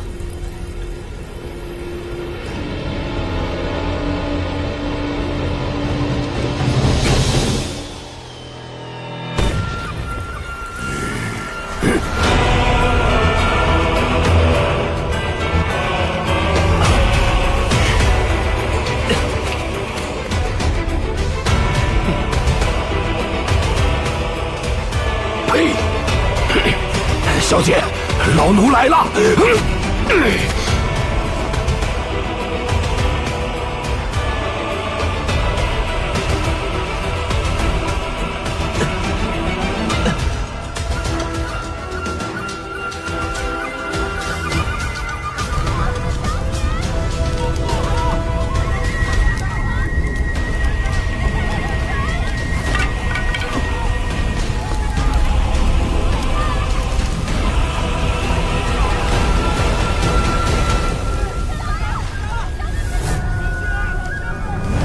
袭击李家大宅是声东击西之计，方便我们将战场转移至山里，比老袁多换几口气。而且运气好的话，那个人说不定会出手帮忙。他要是不出手呢？不重要，毕竟我也没有履行约定。但是多一些变数，对我们有利。看着老实，怎么这么精明？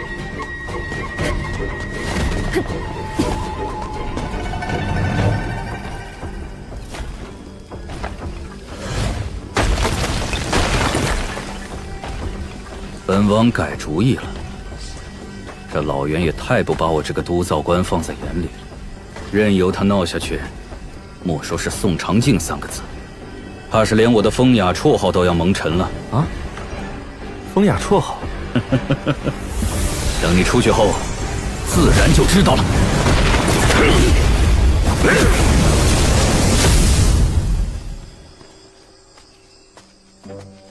怎么了？什么声音啊？是大晚上的不让人睡觉了。都看什么看？没见过大半夜塌房子的呀！快看快看，那个傻子头上有把剑！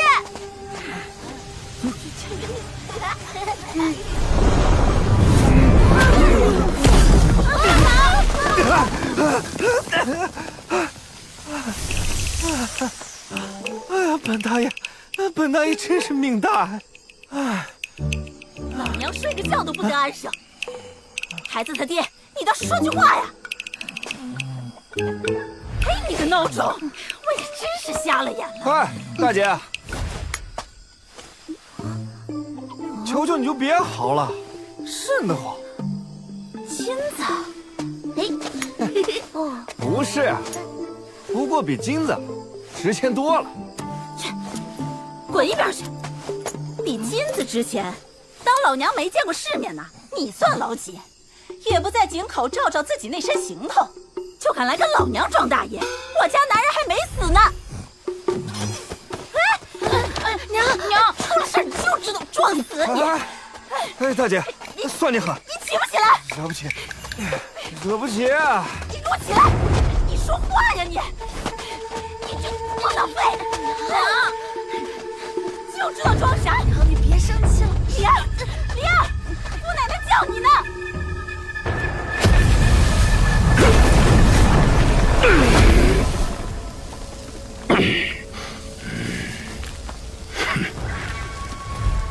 都说大理宋长靖有3大嗜好：筑京关、杀天才、战神仙。看来所言不虚呀！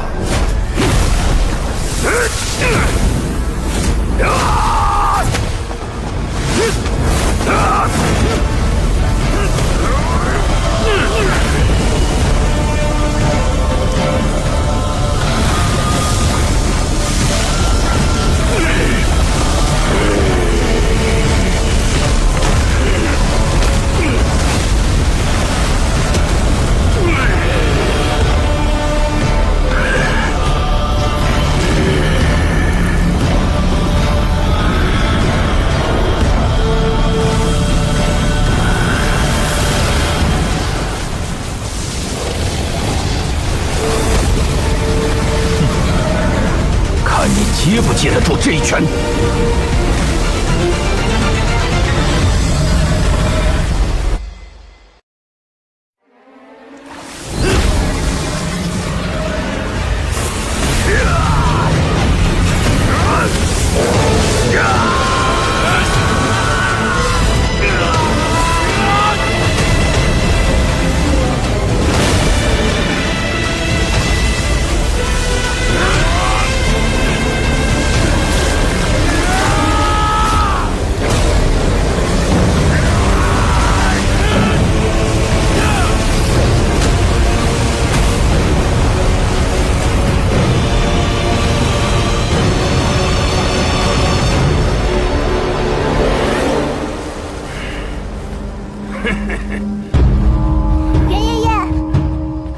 桃子小姐，小姐，别过来！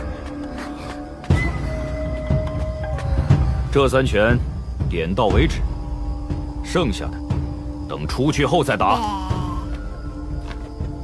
哈哈哈！到时候你最好能打赢我，否则你大理南方边军会不太好受。如你所愿。袁爷爷，李家全是废物，被个飞贼吓得鸡飞狗跳。那个纵火的刺客，定是少年的内应，只为了将前辈引开。哼，那小子必须死。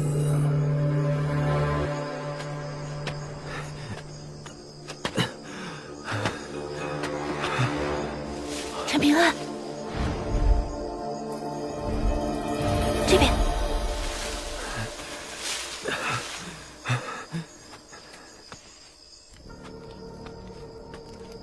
真能把老袁往山上骗？尽力了。敢这么玩，老袁没打死你，算你走运。老袁确实厉害，只换了2口气。如果你出手再晚点，我估计就悬了。你才知道。宁姑娘，你转过身去，我要往后背敷点药。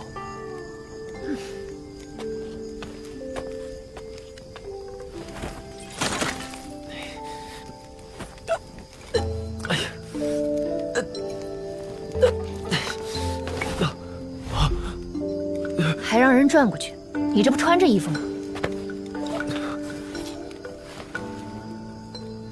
是不想让宁姑娘看到血污。切，你不也给我包扎过吗？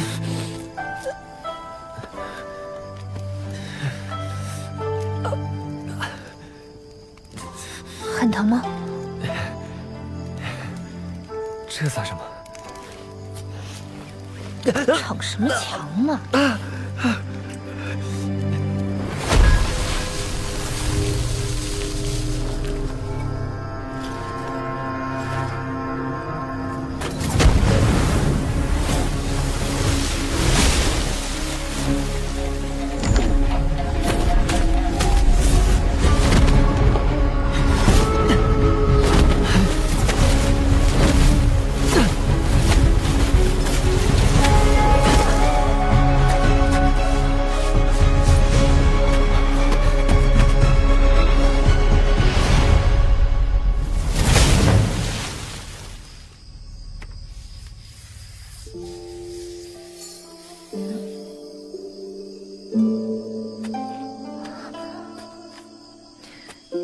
你知道这是什么吗？宁姑娘，你算是问对人了。在小镇外有座龙脊山，那里全是这种石头。以前我砍柴啊，都会先去拿柴刀磨一磨。你用这个磨柴刀？对啊，每次磨完之后，柴刀都锃亮锃亮的，可锋利了。我告诉你，这叫斩龙台，价值连城，这可是世间最好的磨剑石。啊？刚好能劈成2块。要是逃过这一劫，这宝贝你我一人一半。想要的话，宁姑娘就全拿去吧。陈平安，老实交代，你是不是图谋不轨？心想着以后把我变成你媳妇儿，那所有东西还不都是你的了？哦，你小子这算盘打得真响啊！哎呀，宁姑娘，我哪敢啊！这么一点敢都没有？那倒是。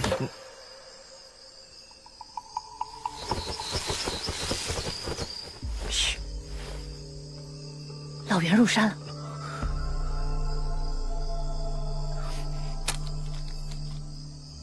宁姑娘，我还有一个计划。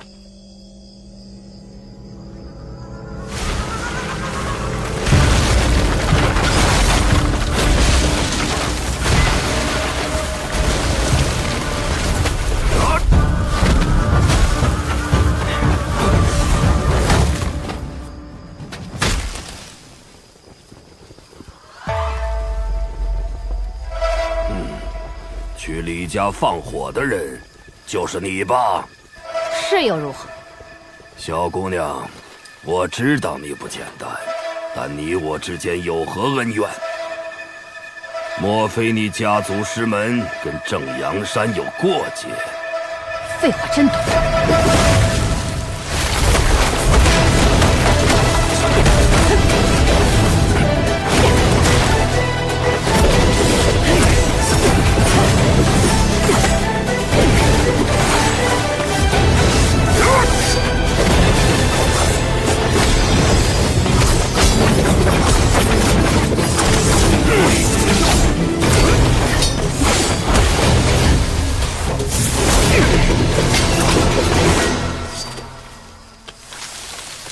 刀也练，剑也学，非驴非马，不伦不类。木豪而惯，见识浅薄。哈哈哈哈，嘴皮子倒是挺厉害。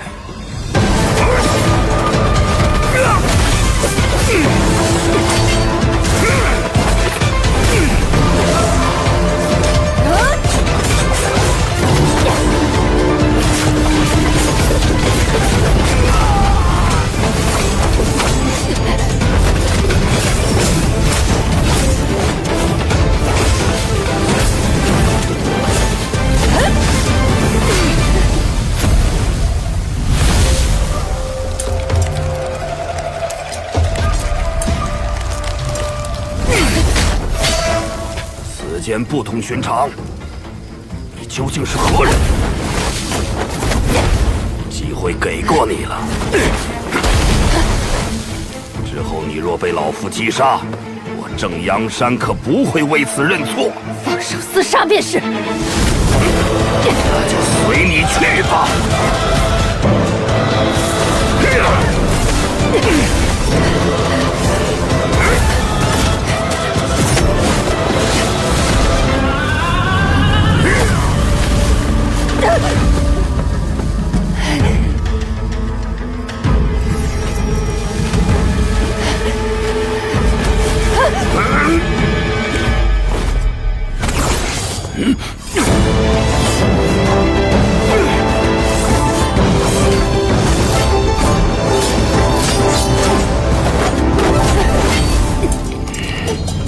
竟能在此御使飞剑，你与那齐静春、阮琼究竟什么关系？怎么，怕了？好，好，好，跟宋长庆打得不爽，接下来就陪你好好耍一耍，看看你这俊俏皮肉，经得起老夫几下重锤。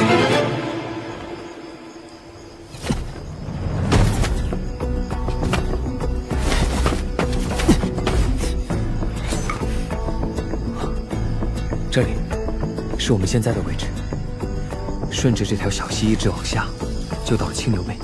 宁姑娘，你能不能把老袁引到这儿来？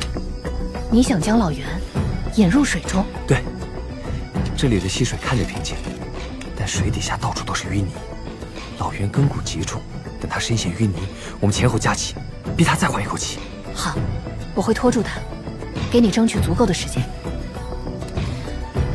但你的这些破铜烂铁是伤不到老袁的，除非……这样呢？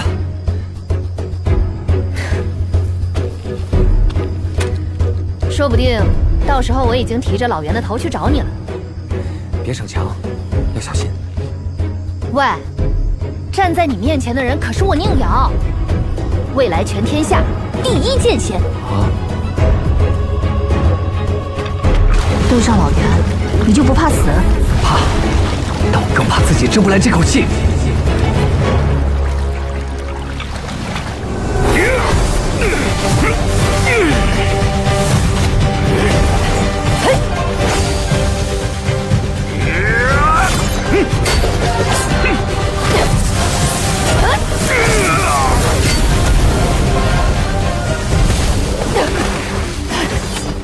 剑修、武夫、练气士竟然三者兼备。小丫头，你究竟出身哪家宗门？哼，要你管！难怪我爹说正阳山不值一提，嘴硬气大剑道低，人傻胆大剑气浅。哼，找死！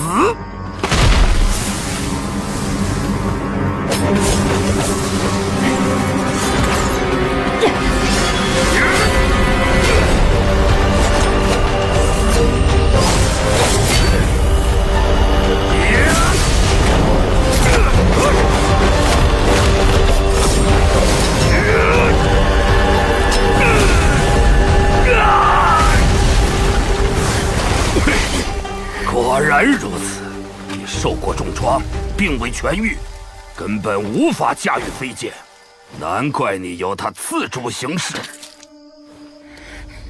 又是一堆废话！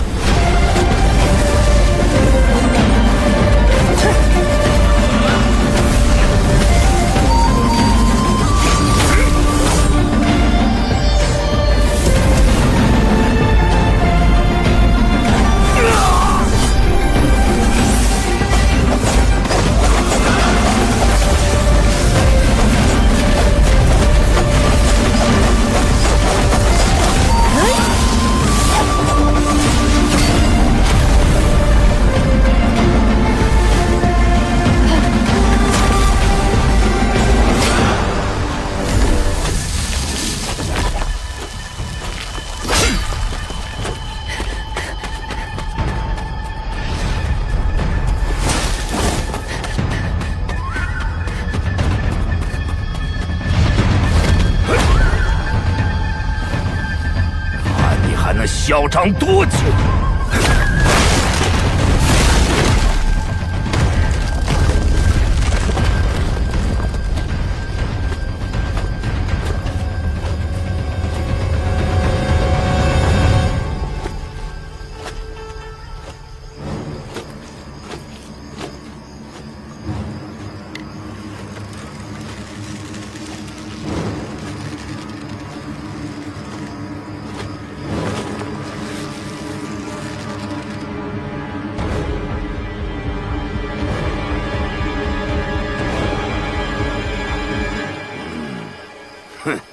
你明明可以御剑逃走，却故意诱我来此，看来是布下了陷阱啊！哈哈哈哈哈！被我猜中。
中央挂角。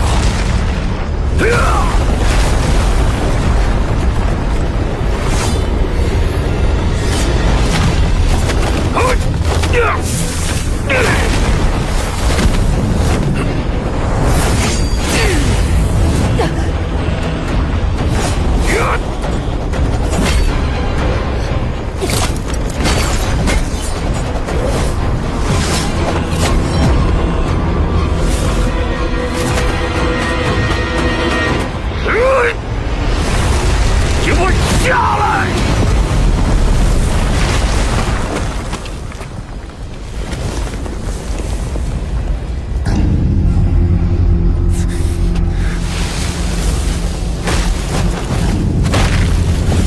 哈哈哈哈哈！救人者先死！别出来！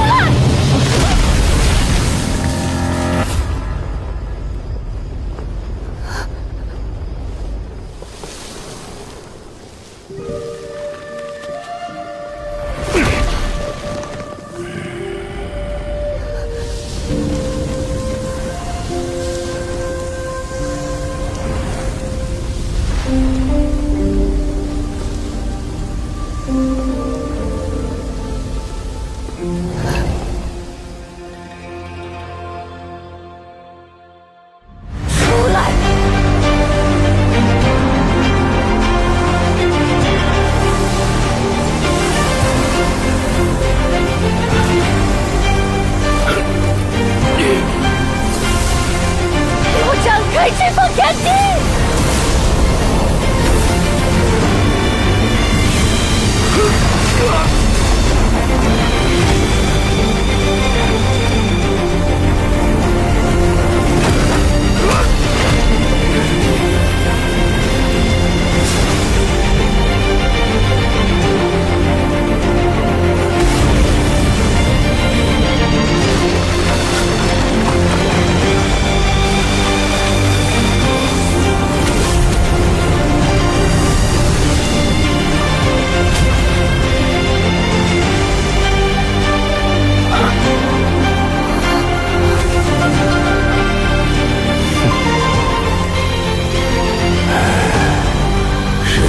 记得这一剑，竟能把你给叫醒了。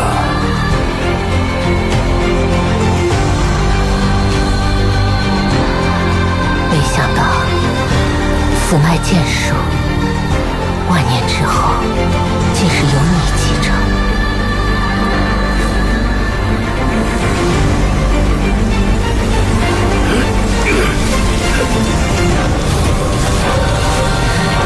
老畜生，我要你灰飞烟灭！出来，给我展开释放天地！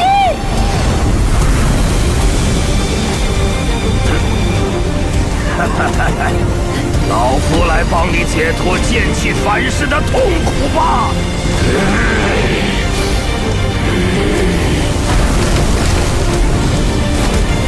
休想出剑！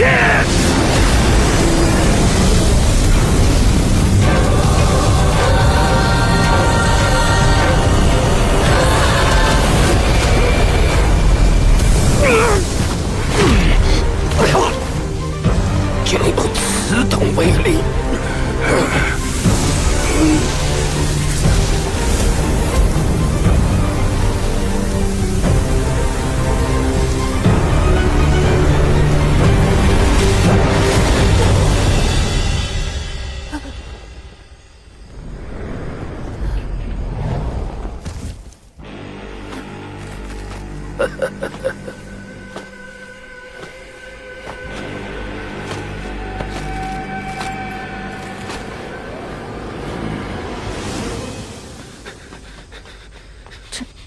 陈平安，你没死。刚才我远远看到你脱力倒地，害怕老袁下杀手，我便多转了个弯，抛了件衣服，分散老袁注意。老袁那一拳，你居然受得了？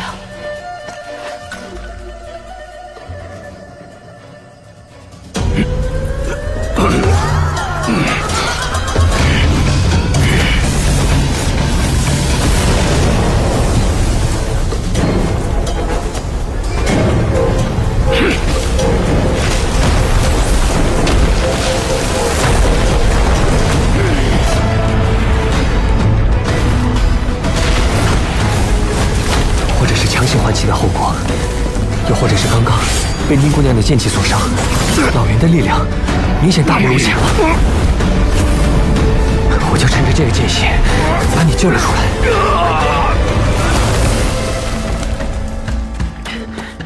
你歪歪肠子怎么这么多？说，陆晨救我那次，你到底有没有占我便宜？啥？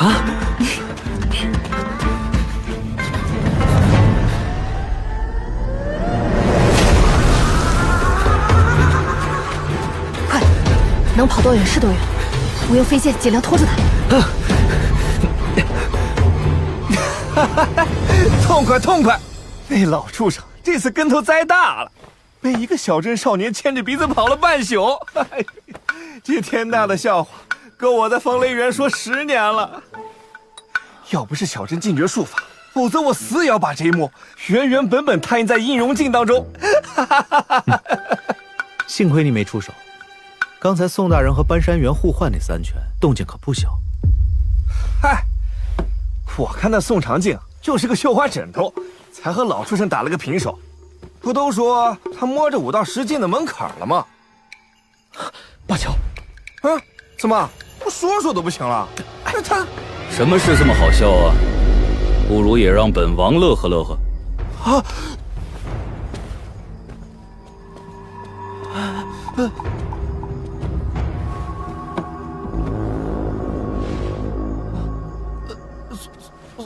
宋大宗师，我正在说您老人家与半山园的巅峰一战呢，真是惊天地泣鬼神。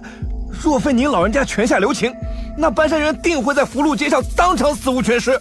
宋大人武道之高，武德之好，实在是让晚辈拍马难及啊！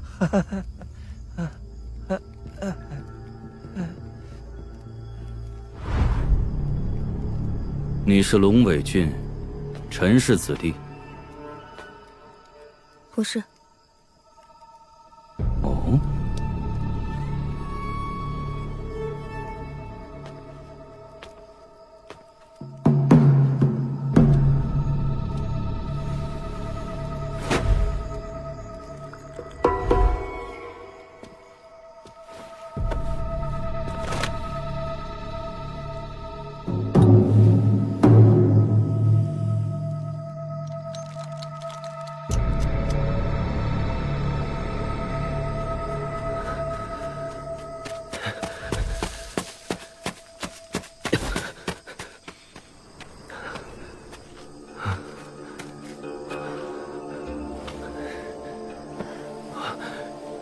宁姑娘，到哪儿了？这是我以前搭的一个小屋，咱们先在这儿躲躲吧。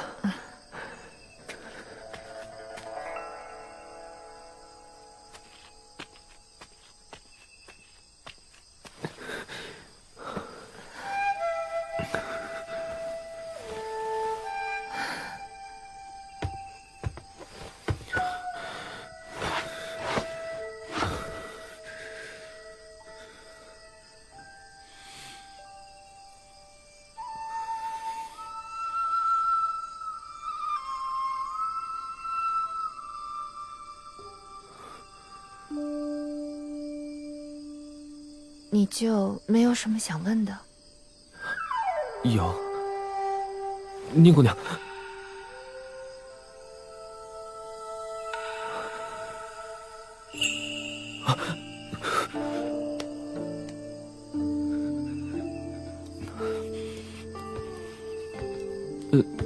宁姑娘，我知道你好奇。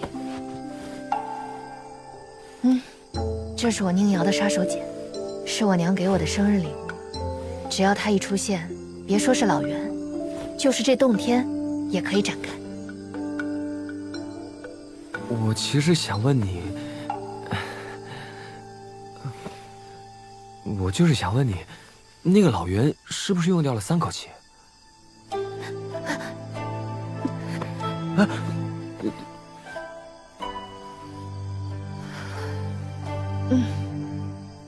但是告诉你一个不好的消息，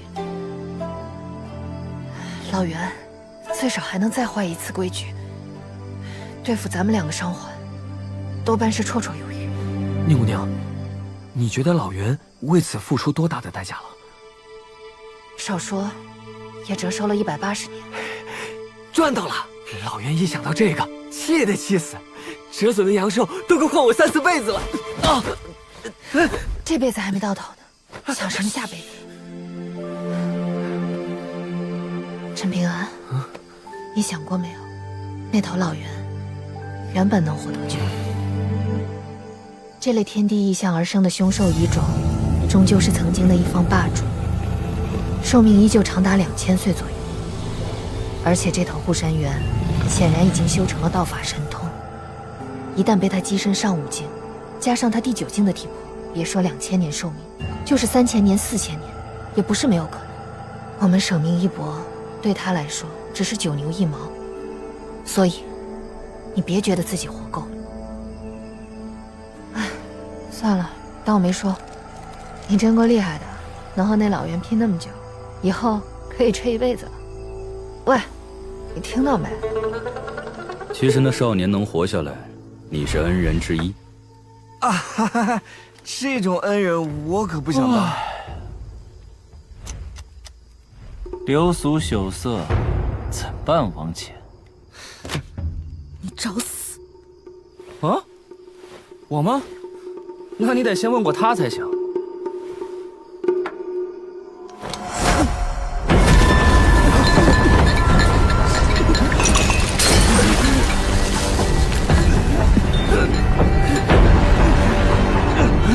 王爷，这位姑娘并非我们东宝平州人士，所以希望王爷慎重行事。敢杀我，就不怕你们大理灭国吗？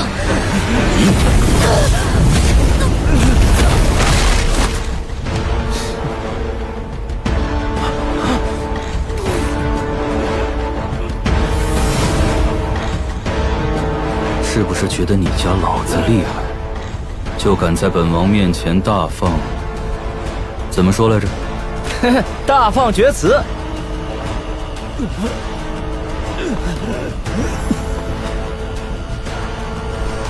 宋大人，能不能给在下一个面子，不要跟他一般见识？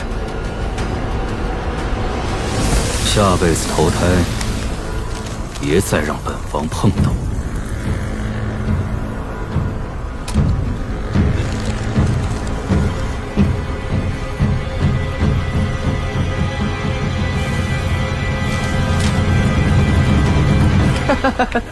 叔叔，算了，欺负一个娘们儿，传出去有损您的名声。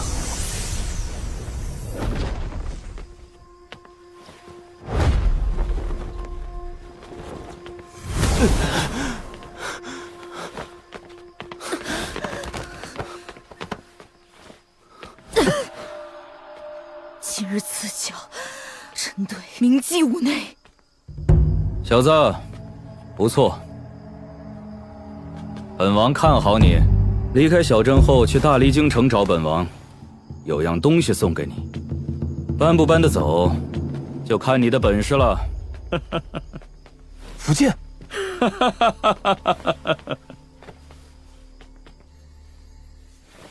姓郑的，又来偷老娘衣裳，我要找你师傅评理去。怎么教出你这么个东西？师兄，不是我说你。你真是猪油蒙了心，才挑了这么个破烂娘们当媳妇儿。我乐意，有屁快放啊！师傅他老人家让我带话，要你对付那个人。凭啥？反正是师傅交代的，你爱做不做。滚！下次要是让我看到你偷嫂子的东西，打断你腿！啊？灵儿，你跟老子说清楚，谁偷你婆娘衣服了？这种混账话你也信？你脑子进水了吧你？咋了？境界比我高就不讲理了？我以后再也不敢了，行了吧？啊！灵儿，老子这就叫嫂子买她贴身衣服去。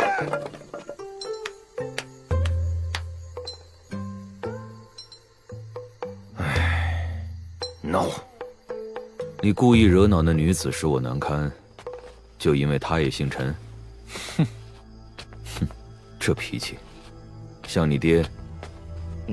叔父啊，那女子一看就来头极大，我怕打了小的惹来大的，刺了大的惹来老不死的。到时候咱们大理真没问题。那你可太低估宋长敬这3个字了。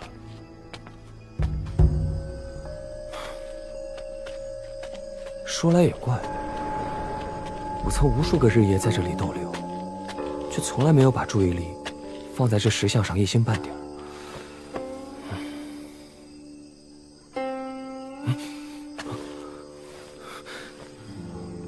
你知道为什么吗？如果我没有猜错，你那全谱的剑炉，正是脱胎于此。这剑炉虽说是全谱的力装，可手指这么扭来扭去的，和练拳居然有关系。那是因为之前的你对拳理一窍不通，所以自然不会留意动作中的玄妙细节。这就好比最好的琴师也无法对牛弹琴，再绝世的美人也架不住对象是个睁眼瞎。哦，原来如此。你木头。啊！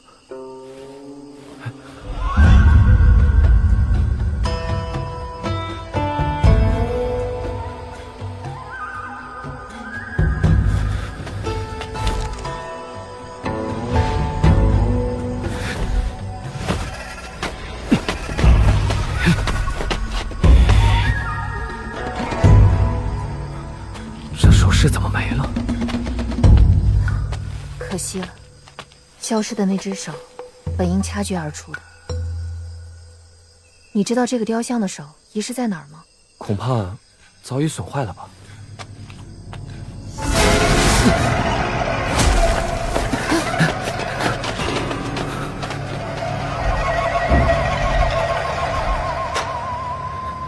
老袁追来了吗？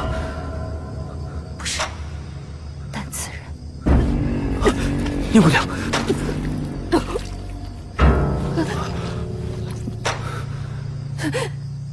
小心点！此人杀气更胜老袁。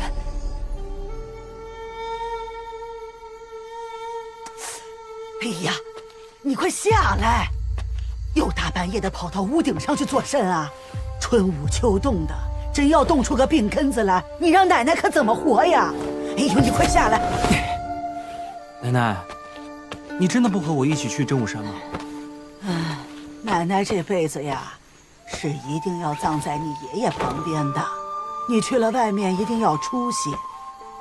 谁欺负过你，你就往死里欺负回来，千万别当好人。哎，坏人呢，偶尔当几回也没事的，可别一门心思去害人就行，小心遭报应不是？奶奶，你放心吧。对了，奶奶，还有件事，陈平安他爹的……有些事情可以做，不能说。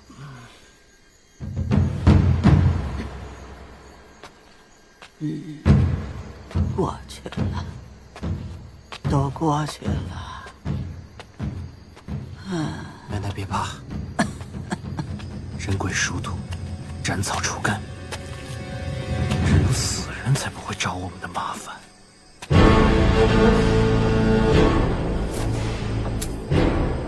又见面了，放心，那头老袁没有追来。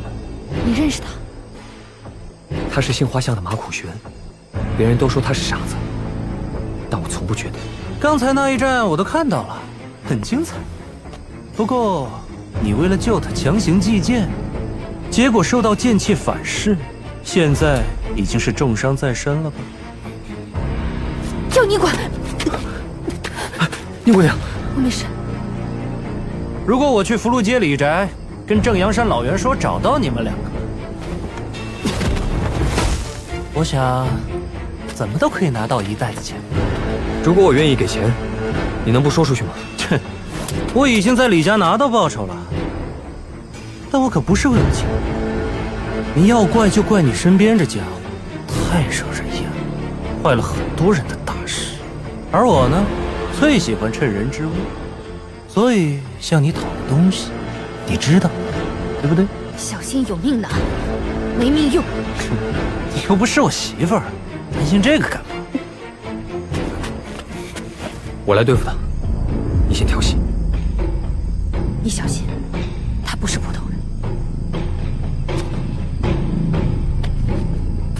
哟呵，还想英雄救美，正好，上次在西边还没分出个胜负。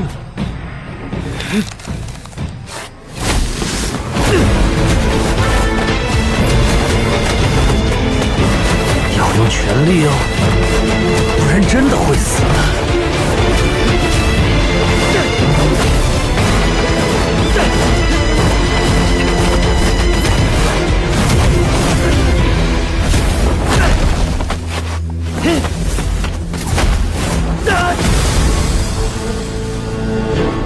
和上次不一样了。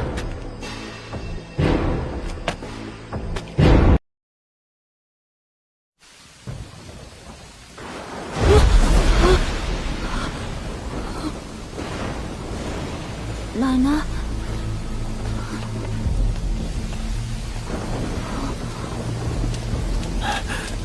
爹，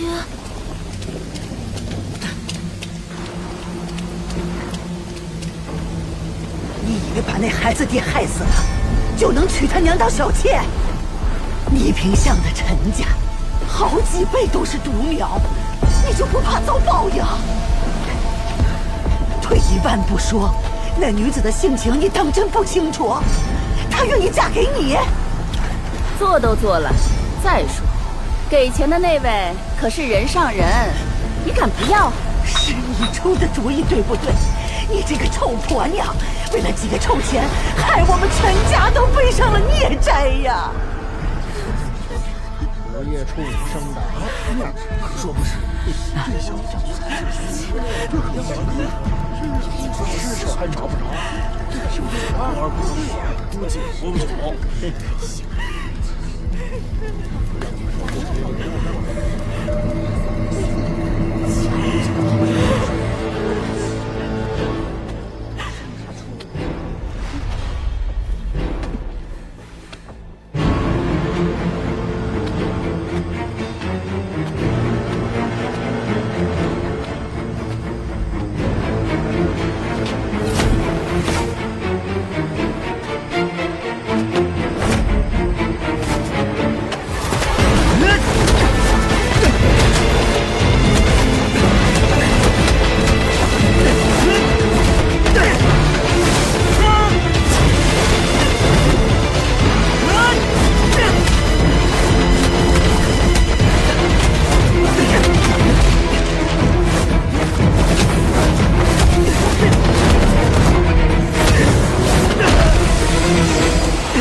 师傅，那个姓马的小子，真要这么放任下去？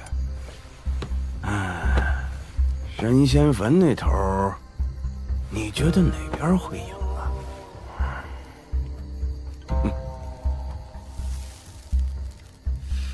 啊？闷油瓶一个呀。他马苦玄天资出众，现在也是武道2境了。你拿陈平安和他比，实在是……我就是不喜欢姓马那小子。所以你就想将那条金色龙鲤卖给陈平安？咋了？我乐意。师傅，你不也挺喜欢那孩子吗？你以为那就是帮陈平安？啊？结果呢，连龙王楼也赔进去了。那小子从小被他爹打碎了本命词，也没了约束。虽说留不住什么大机缘，但也不全是坏事。如今小镇动荡，还不能让他捞上点什么吗？你知不知道，当时你要是把那金鲤鱼送出去了，陈平安他活不过3天。只要他还在小镇上，就不会有什么好运气。机缘太大，他拿不住。但凡敢拿，就要死上7、8回，注定是2手空空的贱命。所以，这就是师傅愿意帮他的原因吗？师傅，你能给的，刚好是陈平安唯一能接住的吧？那孩子光是能活下来，就已经相当不容易了。儿子，过完了年是不是就变成大人了？爹，我虚岁5岁，是大人了。那以后爹不在了，娘亲就要交给你照顾了，能不能做到？能。来，咱们爷俩拉钩。拉钩上吊，100年不许变。爹，糖葫芦好吃，你出去干活回来，能不能再帮我买1串啊？知道了。我喜欢吃小的。儿子，爹走了。小的更好吃。看，要不是看你年纪小，老子真要动手打人了！滚！我家真的没有钱了，可我娘真的病得很厉害，她还在等我熬药。你走不走？再不走，我可抄起扫帚赶人了！跟你说话，你听见没有？你逼着人家抱头是找打呢！快走！干什么你？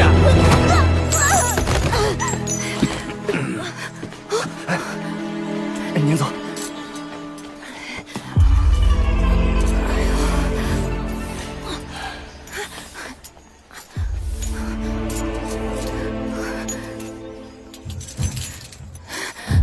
求求你，救救我娘吧！生意人赚钱天经地义，就算再苦再难，也不能忘记了做人的底线和情义。宁可无钱，不可无耻。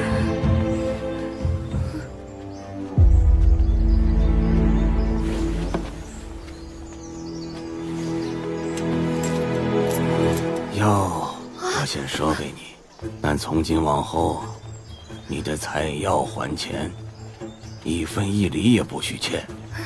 小家伙，听懂了吗？我懂的，爷爷，我绝对不欠钱。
当我老糊涂了，拿草根糊弄我，混账东西！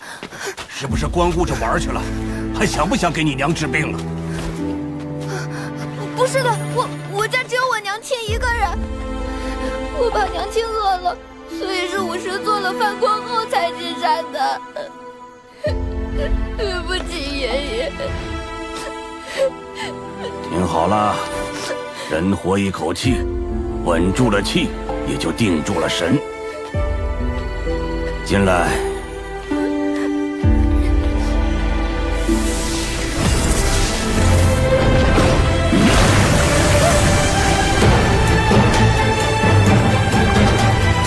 这上山不累的呼吸法，我只教你1次。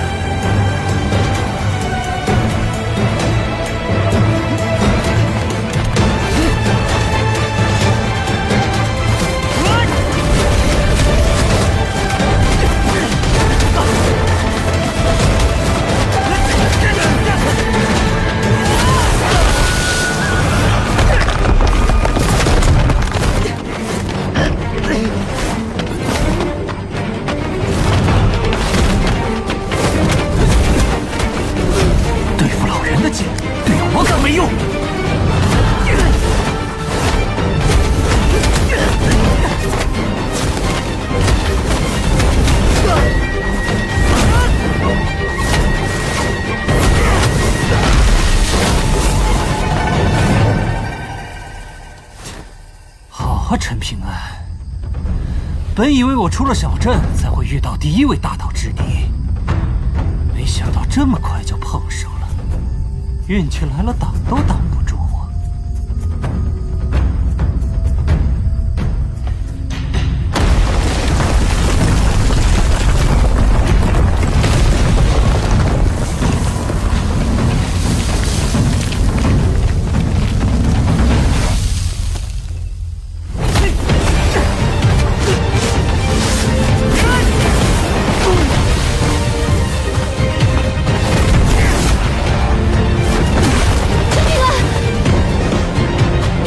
现在是我和他打，你想死，哼，还得再等等。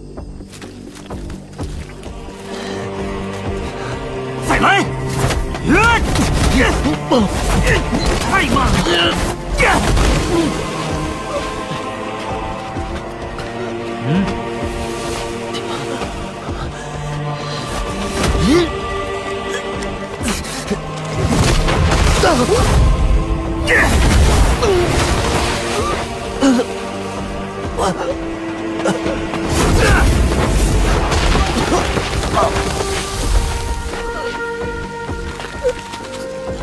就是神仙草药，今天也救不了你。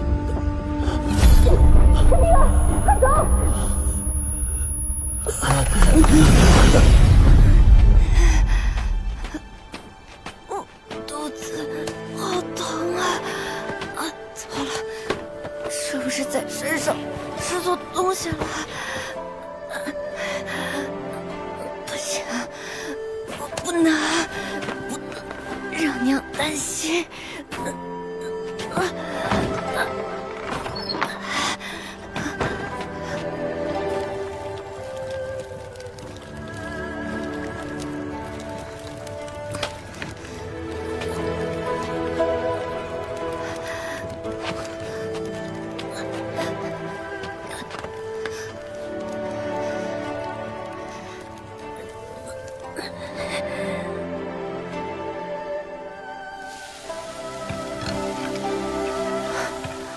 烧菜呢？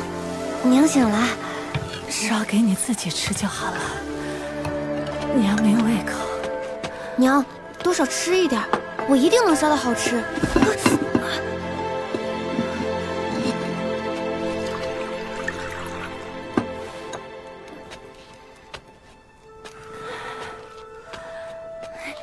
娘，我刚刚回来的时候，外面下雪了。过年了，我们一起贴春联和门神，好不好？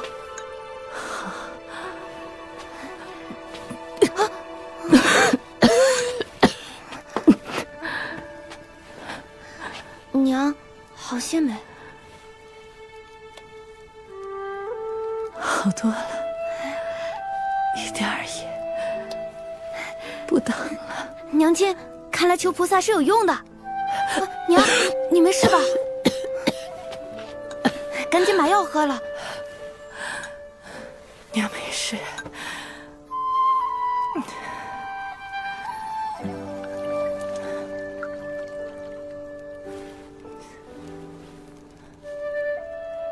平安，去看看雪吧。娘想一个人歇息一会儿。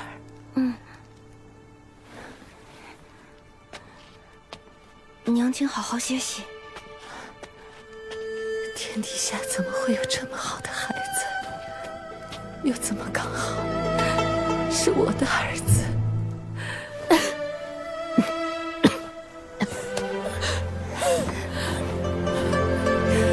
我家小平安，岁岁平安，年年岁岁，岁岁年年。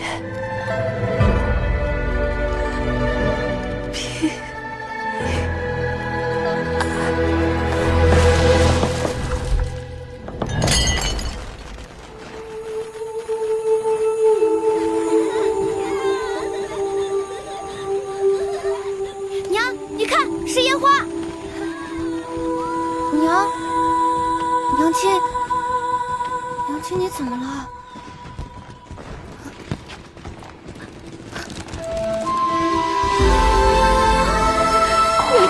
想进你这看也看看了。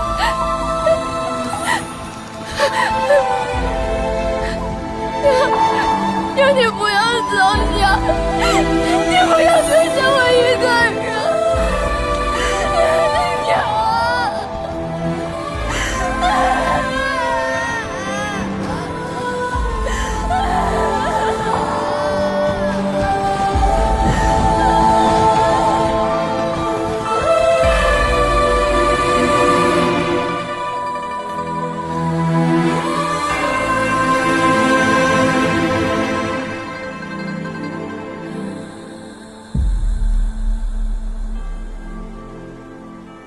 岁岁平，岁岁安，岁岁平安。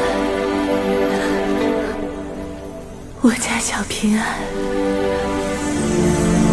岁岁平安。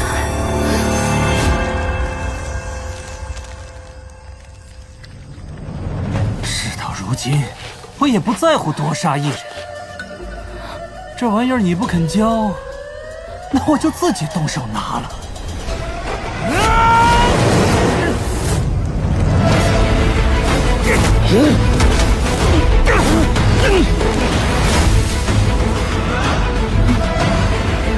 岁岁平，为什么还要爬起来？岁岁安，同心境一起输掉吗？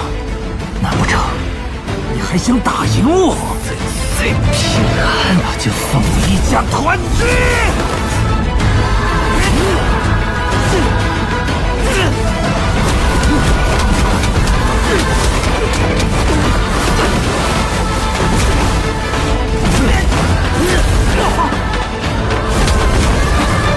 你我真的挺像的，不过我是装傻，你是装善。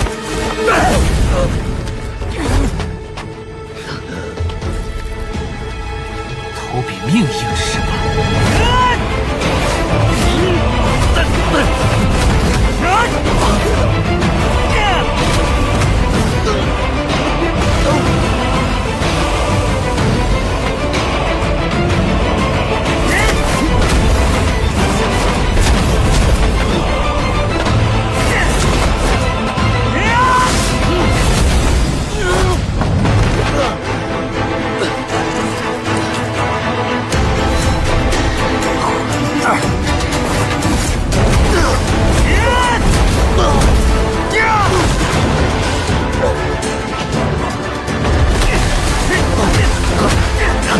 你以为你是谁？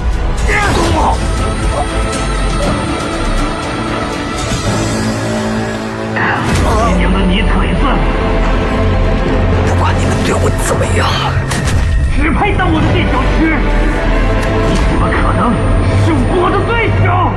这个世界对我怎样，我就死吧！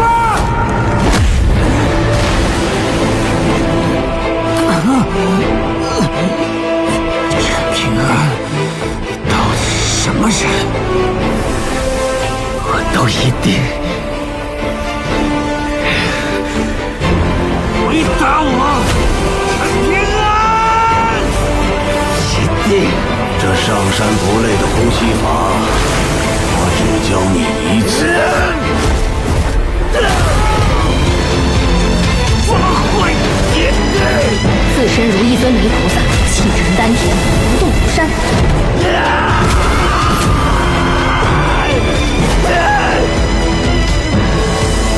一定会活下去！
这葫芦很神奇的，一到雷雨天气就嗡嗡的响。我知道，这是养箭壶，里面能装几十把小飞剑呢。我爷爷有一个，刘爷爷有一个，苏姐姐有一个，现在我也有啦。白柴哥哥，你说送我的，不许反悔啊！别说是这只小葫芦，就算我手上还有宝贝，也愿意一并送给你。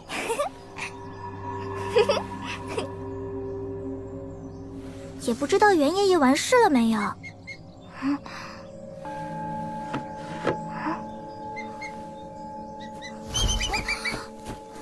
帮我跟袁爷爷说，桃子还等着那座披云山呢。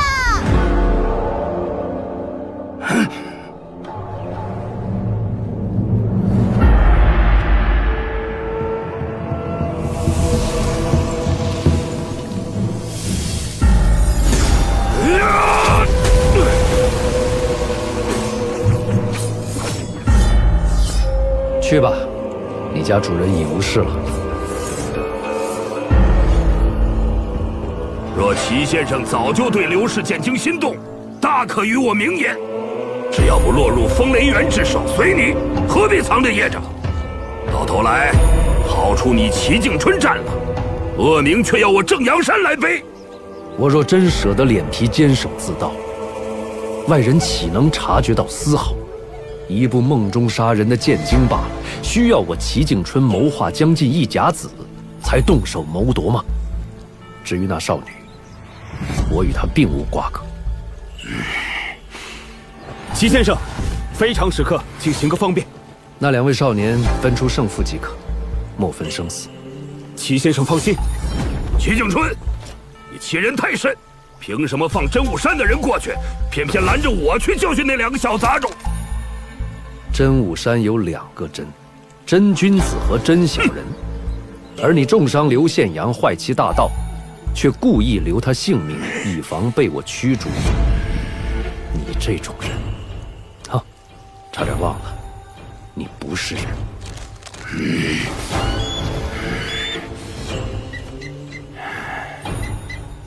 小姐，再等老远片刻。我拦你，是为正阳山好。你跟剑气剑意打了1000年交道，难道感受不到那少女本命之物的压力？哼，他那点道法神通，垂死挣扎罢了。齐先生也好意思拿来吓唬人？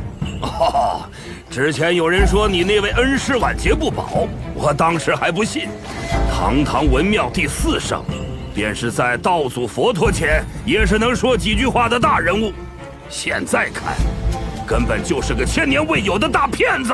难道你这支文脉如此不济事，传不过2代就要断绝？说完了。哼，没劲。女菩萨也有火气，不曾想读书人竟是骂不还口，不晓得是不是打也不还手？你可以试试看。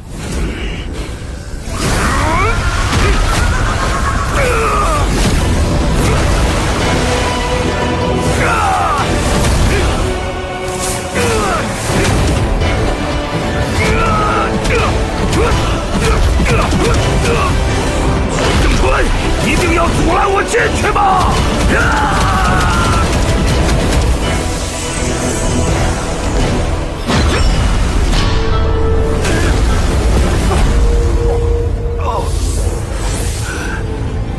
后果之重，一座正阳山承受不起。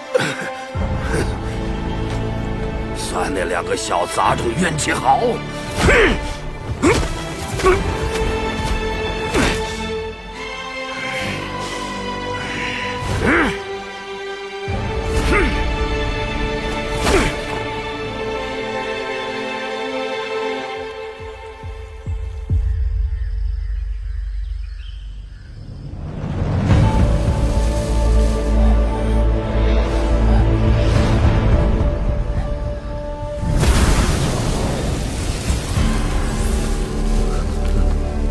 打得不错。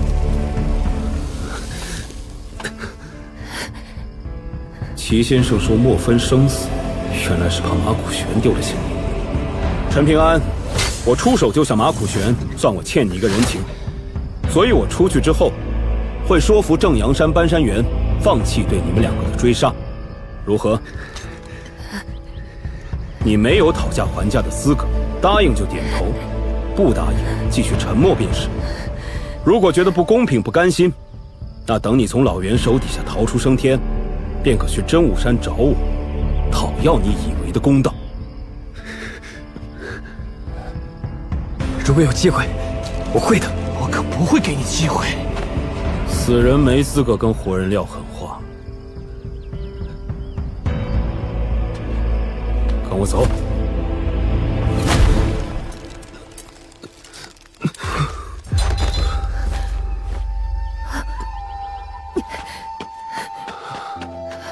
陈平安，哪里伤得最重？不打紧，只是如果老袁这个时候赶过来的话，来就来，刚才有你在，等下有我在，怕什么？帅气。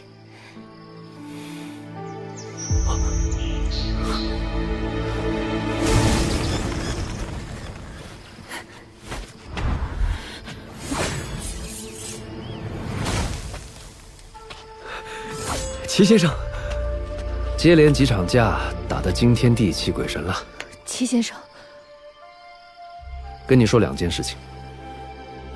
第一件事，正阳山搬山员撤退了，很快就会离开小镇。第二件事，刘宪阳活下来了。齐先生，刘宪阳是不是不会死了？有人出手相助，刘宪阳性命无忧，毋庸置疑。不过他的身体遭受重创，以后未必能够像以前那样行动自如。不要紧，他只是体力透支而已。齐先生，他的情况很糟吗？他被蔡金简打断长生桥，精气神不断流散外泄，这次又拼命激发潜力，如今寿元最多也只剩1旬了。齐先生，你只需告诉我，怎么才能救他？世间何事最为逆天而行，逆流而上？一人一剑，杀光妖族。是修行。其实一样的。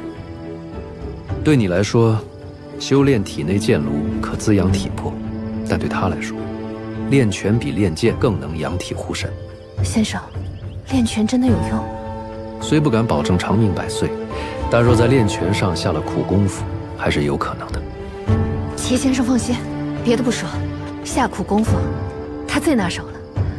他肯定希望睁开眼就能看到刘宪阳，等他养好伤，我就带他去阮氏那边。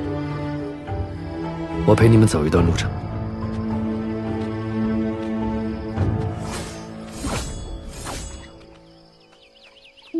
齐先生作为小洞天的主人，您在这里是不是什么事情都知道？只要我想知道的，都可以知道。不过未必全是真相，毕竟有些事情差之毫厘，谬之千里。齐先生，您如今是啥境界？有没有机升上5境？还有，您坐镇此方天地，真的能够天下无敌吗？当然，如果您觉得不方便，可以不回答，我就随便问问。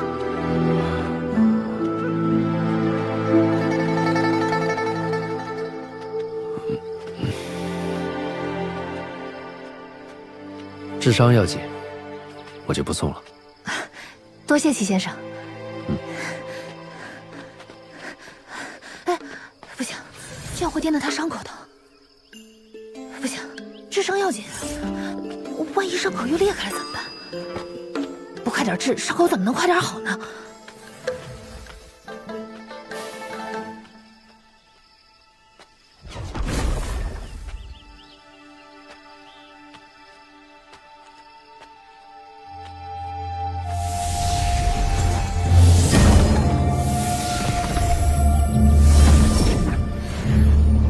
先生，还记得初入你门下时，我做事也如陈平安般执拗。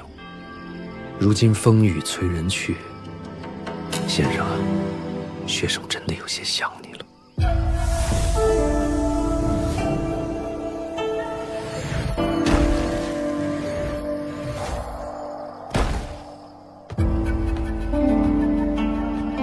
我说陈平安这个烂好人跟谁学的？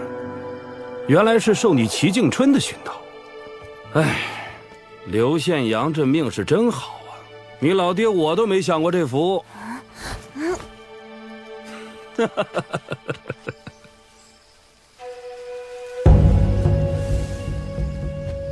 有事就说，别杵在那里挨着我打扫。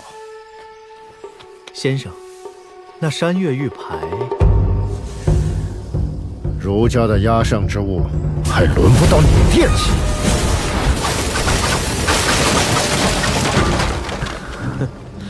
马先生，小镇时日无多，你能选的路更少。是跟着齐先生行鲁莽之事，落个身败名裂，还是延续文圣的传承，担任山崖书院的新山长，全在你一念之间。哼，真是跟谁学就像谁呀！真当我们先生教出来的都是崔禅那般喜好背叛师门、疏影忘祖之辈吗？小小竹苗，一口落地开花，自成山林，何必与竹身一同坏死呢？先生是成大事之人，不该被师兄弟的情谊所束缚啊！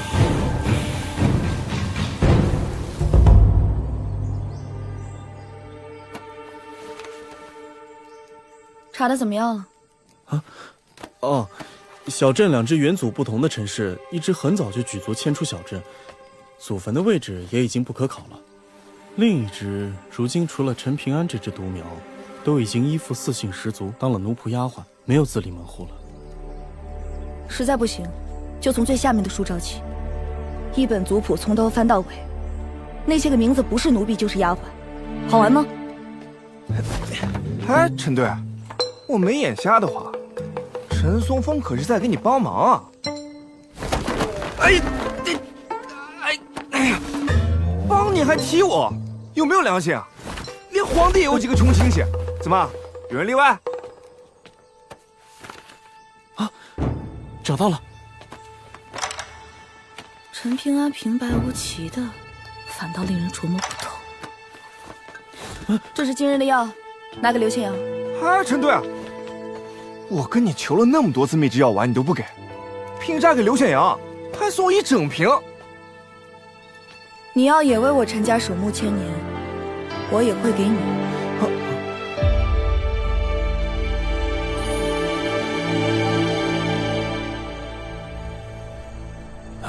神道崩坏，礼乐鼎盛，百家之争就要开始了。我兵家修士靠沙场厮杀来提升境界，本就不易守住本心。一旦嗜杀成性，极易堕入魔道。当着我兵家先辈们的面，我且问你，那个外乡少女杀死了你的第一个师傅，出来！但是你盯上陈平安是为什么？我真武山兵家修士练的虽是杀人技，但绝非滥杀者。兵家修士，是不是能不在乎什么因果报应？气数气运。遍观千年史书，以一己之力揽狂澜于己道，大多是兵家圣人，并非是我身为兵家修士才刻意为先贤歌功颂德。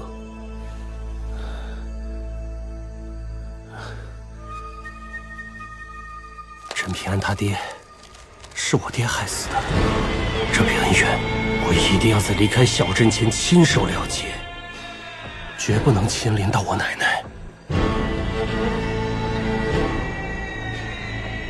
你是想把上一辈人做下的孽全部拢到自己身上，希望你奶奶能够善终？我对爹娘实在没什么感情，只有奶奶放心不下。只是她又不愿意跟我一起去镇武山。情有可原，但是站不住理。虎符躁动，必有祸端，随我速速返回小镇。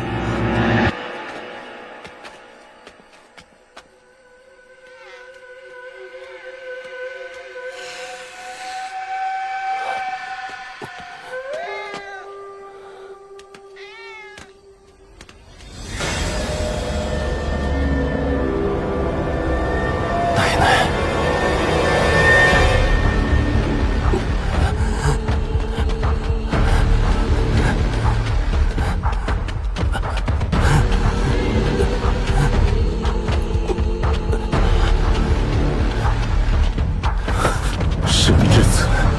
心神。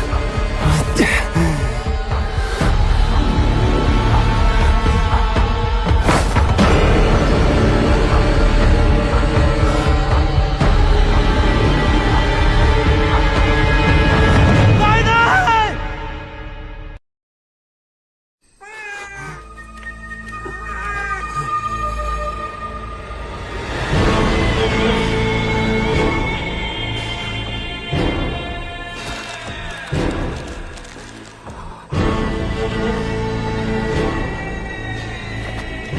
停步！你天生戾气重，会惊扰到他的散魂。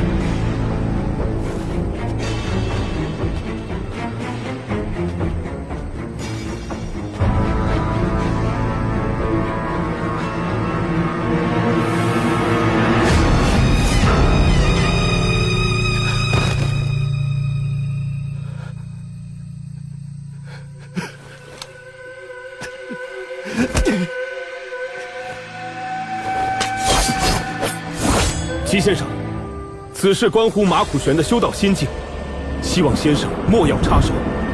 可真武山，有请。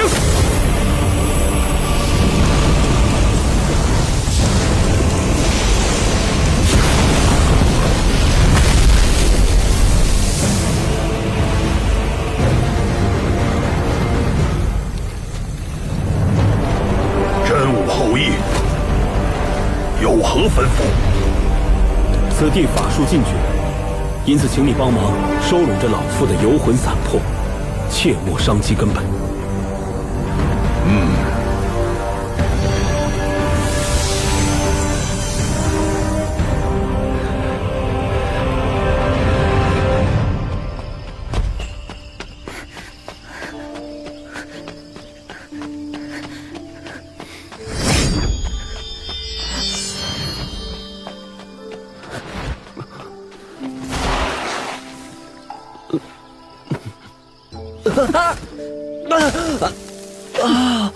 狡猾！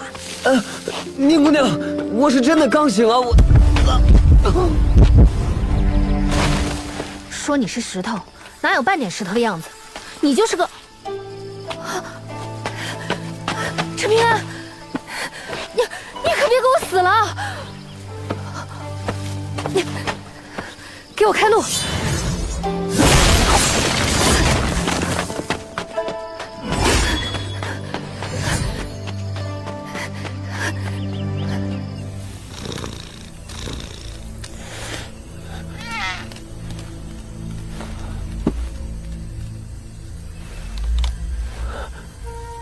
他说你奶奶生前造孽太多，三魂七魄如同身躯一般残朽，死后命魂亦如此。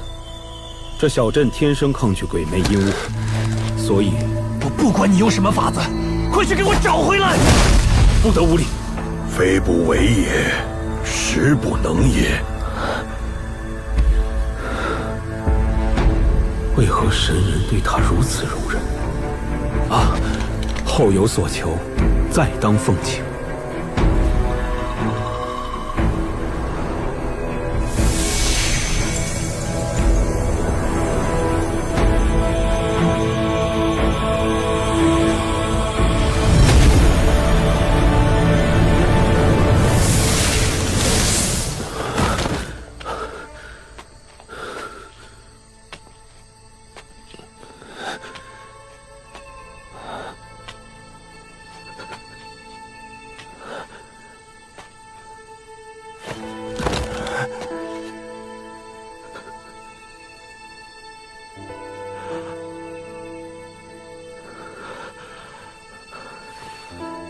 我奶奶是怎么死的？她被人在门口扇到了脸，摔入屋内而死。出手之人多半是练气士，你杀陈平安是为了斩断因果，可你一出门，刚好有人登门寻仇。所以是我害死了我奶奶，对吧？按照世俗眼光来看，是，也不是。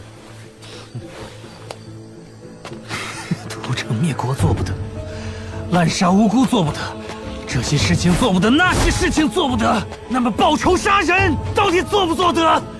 如果连这也做不得，那我当兵家修士有屁用？为何当时不答应那对道士道姑去那个什么宗？有些话还需要说得透彻些。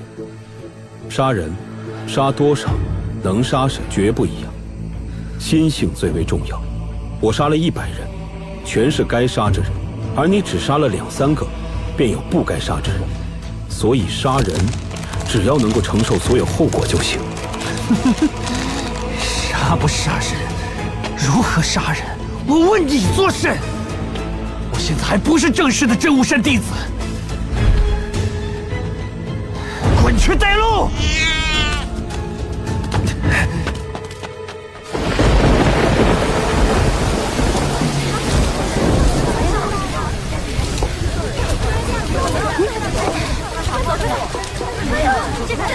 快点！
修道心境，你有能耐可以把我乱刀剁死，那你为什么要杀我奶奶？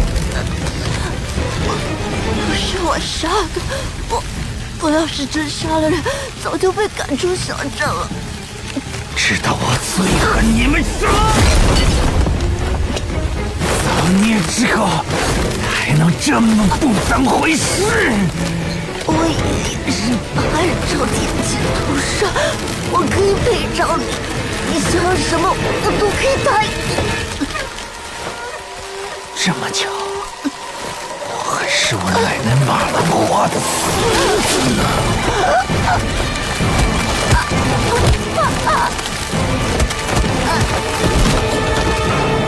海潮铁骑士吗？等着，我陪你们。放了我！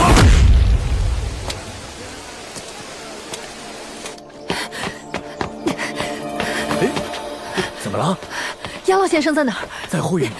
哎，等等，老先生，冒冒失失的，没点礼数吗？救人要紧，顾不得那么多了。是不是很疼啊？疼啊，那就乖乖受着。与你说了多少次了？越是命贱福薄，就越要惜命惜福。现在动不动要死要活，当初怎么不跟着你娘一起走？你姚师傅是对的，哪怕教你身好手艺，人却活不长久，浪费，一样早早丢到土里去，让他自己坐着，让个娘们背着也不嫌丢人。真是个名副其实的落魄户了，倒是问心无愧了。刘宪阳是什么好命，你是什么贱命？他死一次，差不多都够你死10次了，知道不？您能不能先帮他止痛啊？他是你男人呐。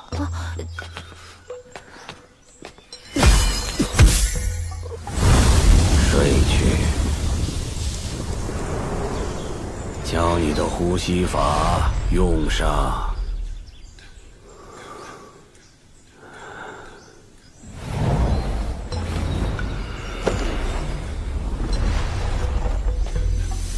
陈平安的修行领路人，原来是你。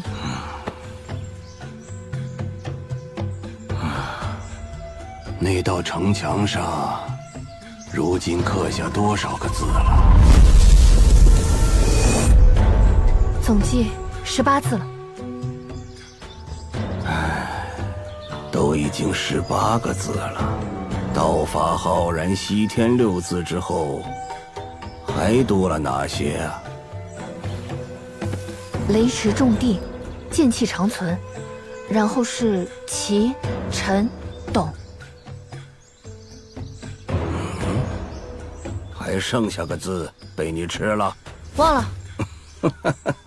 还是老规矩，每斩杀一位飞升境妖族，才有资格在长城上刻下一字。前辈为何如此了解我家乡那边的情况？很久以前，有位外来剑修有写游记的习惯，一路风土人情都被他写了下来。他最后死在了咱们小镇附近，我就把那本厚厚的游记拿回来，没事情的时候就翻一翻，信不信由你。他怎么了？小死。人生啊，不过2件事，醒和睡。生则大醒，死则大睡。酣眠即小死。修邪的不只是肉体，还有心神。小姑娘，我问你，当一个人在心中默念的时候，所谓心声，到底是何人之声啊？不用回答，试着做做看。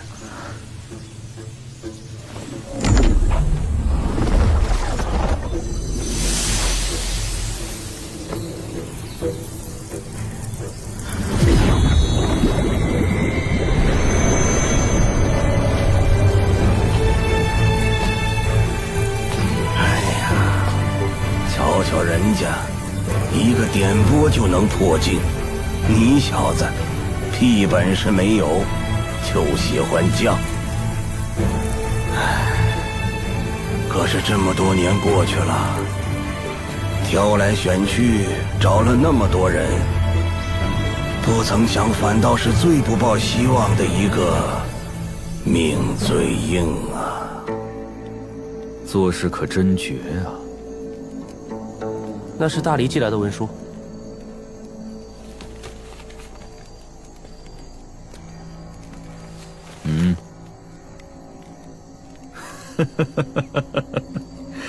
贵为大黎皇子，却连文书都不敢接吗？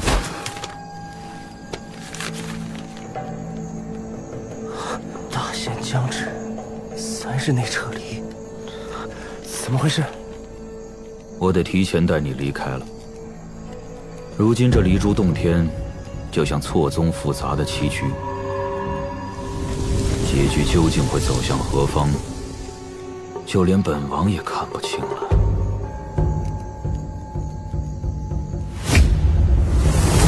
立刻通知4姓10族，洞天终将破碎，下的6000生灵，欠了债得用人命都成替死鬼了，无法逆转。无人有来生，无人有来生。4姓10族均能保全。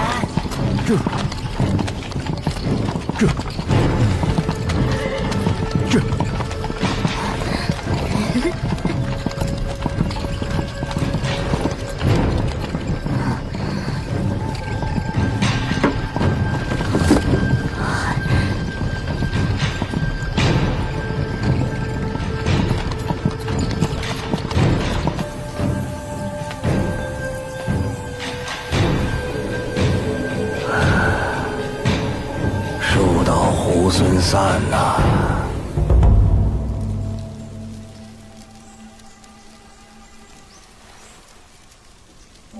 奶奶，今天我就要离开小镇了。放心，我会照顾好自己的。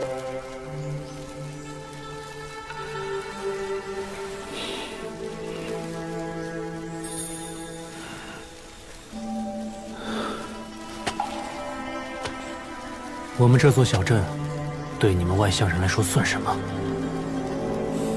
就像小镇外的那条小溪，鱼龙混杂，有浅滩，也有深滩。那以前外乡人来这里争夺机缘，有淹死过人吗？以前没有，这次是例外。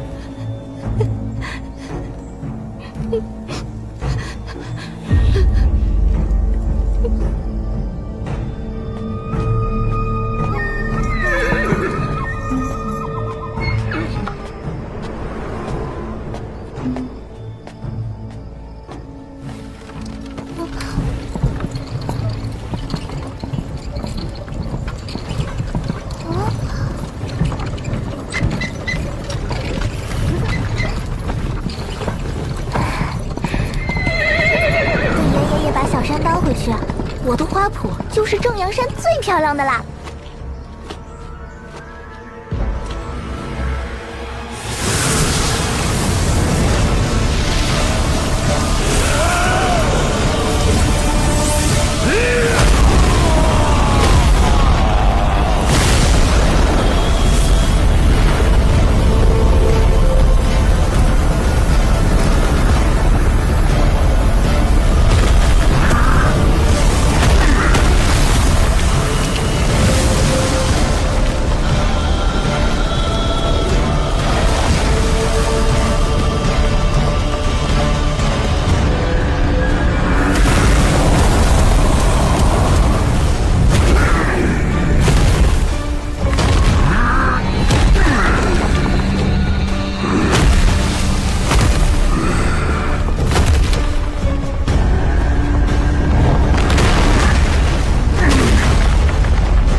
山，放回去！无妨又如何？冥顽不灵！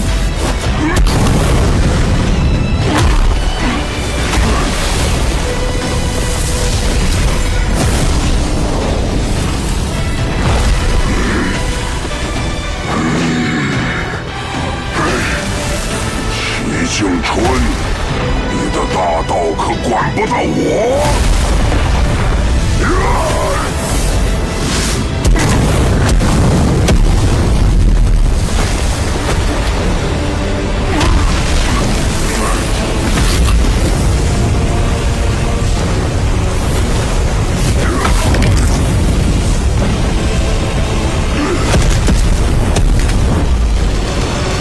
要是60年前的我，出去之后第一件事情，就是一脚踏平正阳山。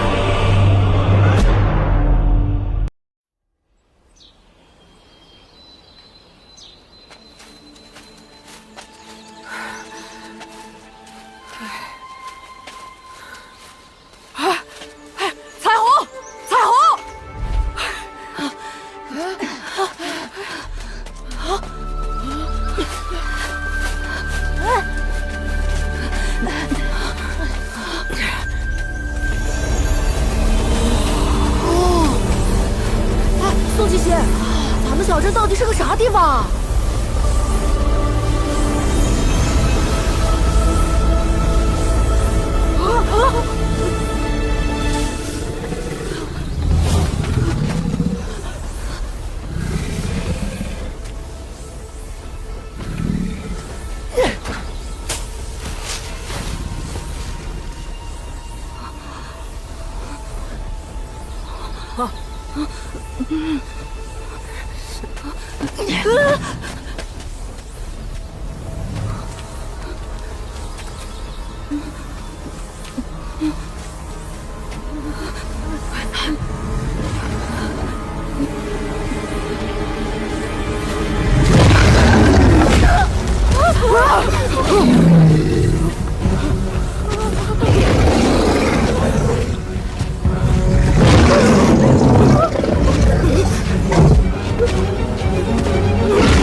唉，要背井离乡喽。不准备跟陈平安道个别？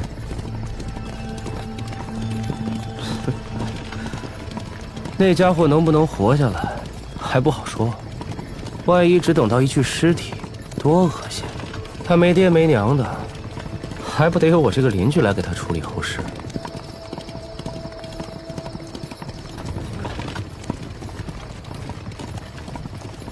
陈平安，真的就只是陈平安？衙署早就彻彻底底查了他祖宗18代，没有任何问题，所以放宽心吧。陈平安就只是陈平安。那祖宗18代之前的18代呢？就没有出现过一个惊才绝艳的大人物？一个都没有。原来你希望他身世特殊一些。如果他跟寻常人不一样，我心里会好受一些。那少年到底怎么欺负你了，让你如此执念？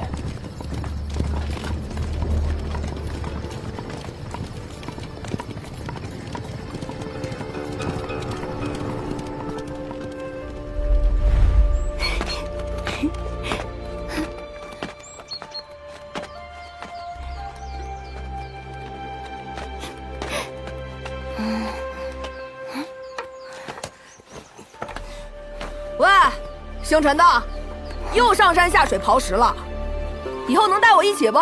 我打赏给你铜钱啊。不用给钱。不要拉倒，我还不累去呢。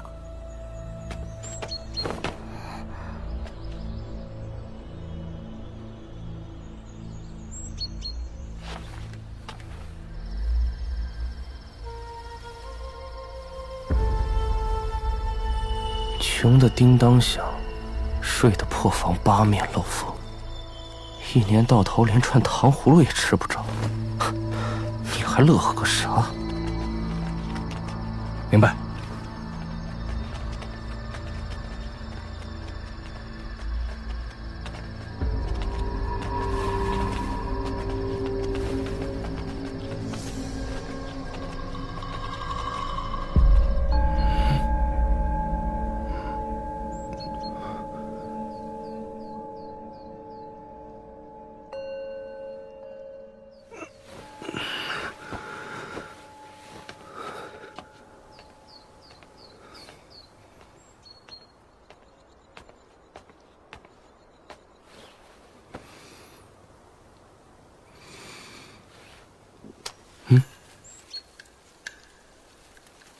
怎么，刚大病初愈，就急着跟我断绝关系？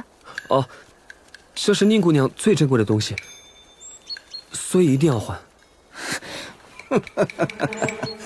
真是7窍通了6窍，1窍不通啊，傻子！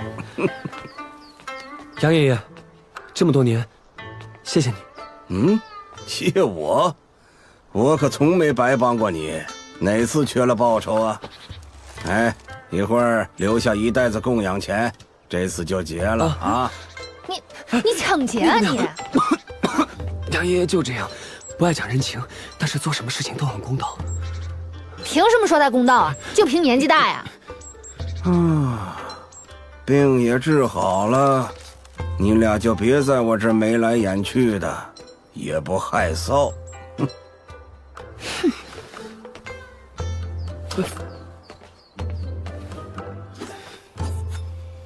哎，陈平安，你现在不是习武了吗？不如连剑术也一起练了。你会教剑术？我天资太好，学剑极早，境界攀升极快，但是教别人剑术嘛，半点不会。不过剑术最能提人精神，最是磨练心性。世间有灵之剑，皆是我辈同道中人，所以，我这把剑鞘可以先送给你。为啥？连剑鞘都有了，距离剑仙还会远吗？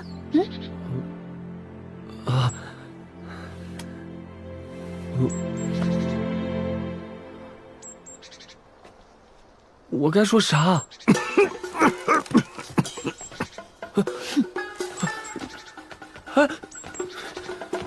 上哪儿去找把剑呢？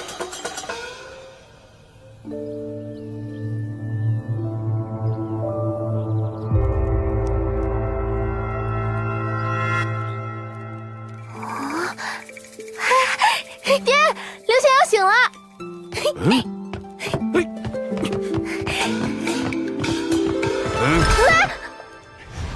哪儿都不许去。知道了，知道了。不过陈平安的伤不知道好点没有。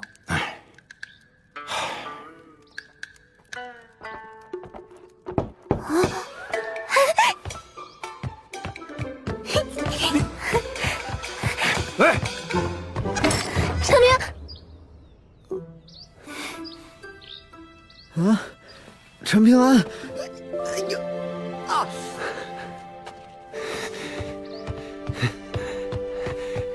你怎么样？阎王殿太小，留不住你兄弟我。看你这次还长不长记性？哎呦，哎呦，哎呦，哎呦，好疼啊！哎呦，陈平安，你下手太狠了，你。阮师傅，谢谢你。哎呦，铁匠破很忙，没有白白养活刘贤阳的道理。你就先替他在这里干活，秀秀。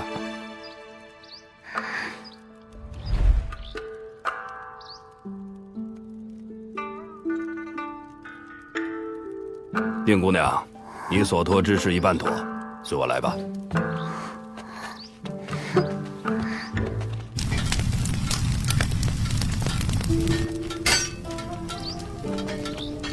你要的剑，等我铸好之后，会第一时间送去道玄山。你可得多砍下些大妖的脑袋。晚辈定然做到。嗯。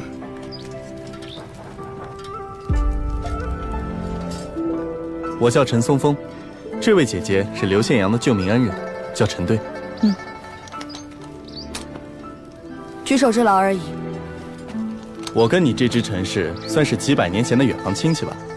至于陈姐姐，即便往前推1、2千年，跟你的关系也淡如薄纸。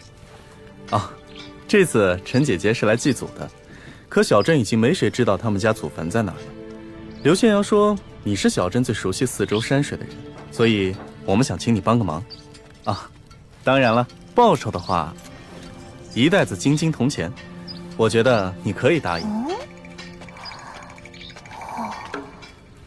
2袋。我想到一个地方，不过几步路的事儿，报酬就算。他大病初愈，上山很伤身体的，必须双倍价钱。这没得商量。现在衙署让外乡人都快快离去，3天时间还剩2天，你们不着急吗？好，一言为定。半个时辰后，我会在廊桥那边等你。告辞。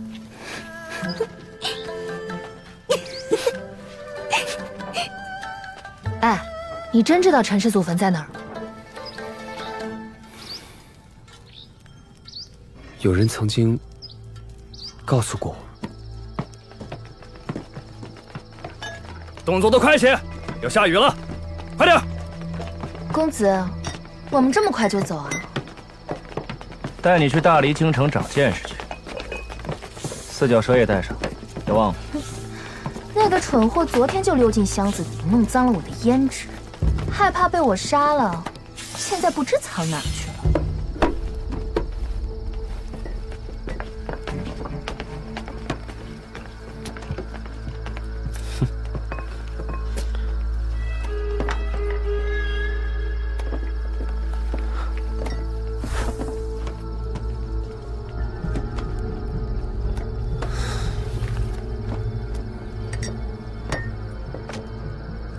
这些年来，我们身边竟然有这么多碟子。哼，指望这群废物护我安危，笑话！我曾经还不是差点死掉。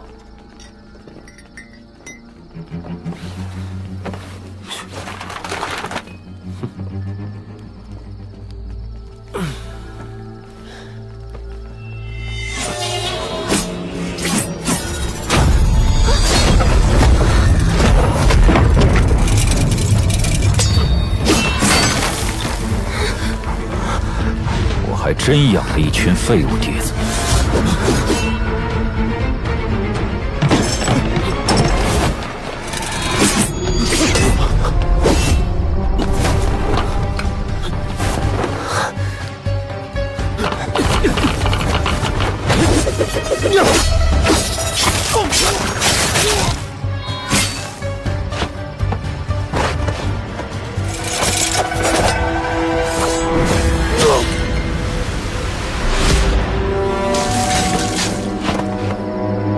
看来我们大黎内部也需要清理门户了。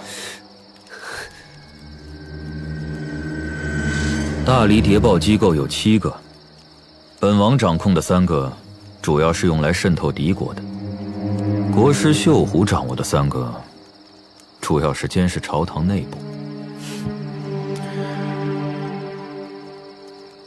最后一个被我们大黎的皇后，你的那位娘亲死死攥在手里。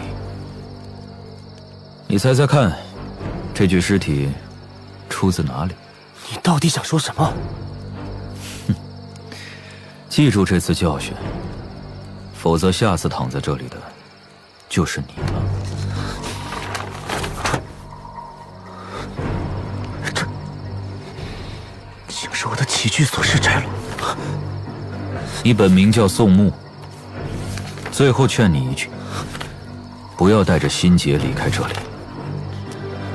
那陈平安对你来说终究是过客，如果无法参破，当心变成深不见底的天魔星窟。到那时，连被杀的价值都没了。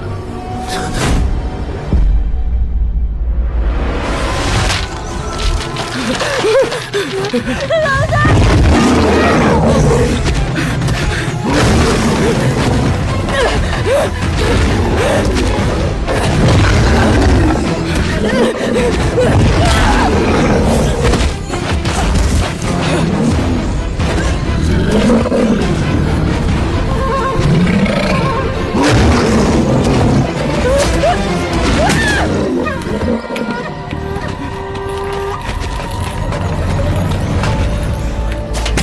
快走！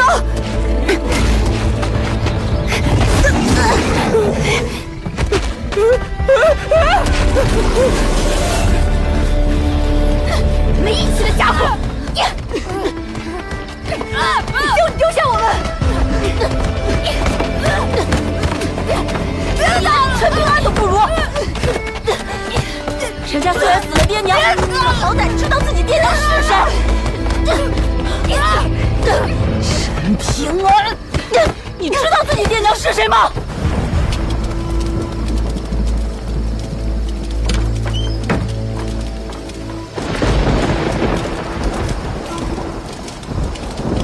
为什么你一条贱命却爹疼娘了？凭什么你一穷二白却活得比我快乐？你究竟是个什么东西，也配让我恨得牙根痒痒？想彻底毁掉你，为什么？却又怕我自己落个浑身不自在。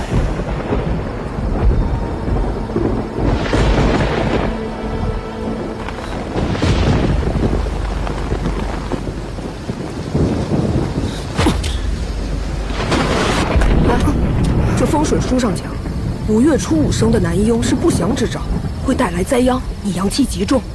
如果一直住在老宅，那你父母会无法投胎做人的。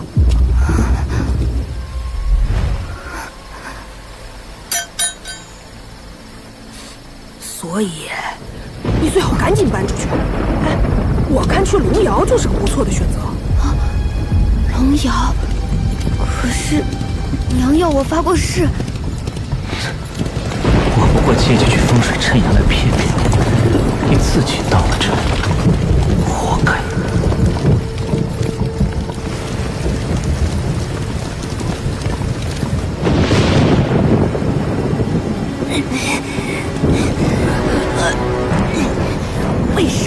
为什么要骗我？风水书上就是这么写的。骗子，你这个骗子！我娘让我发过誓，一不做乞丐，二不去龙窑做工。但是因为你，我只能有家不能归，不得已落魄街头，最后只能去了龙阳。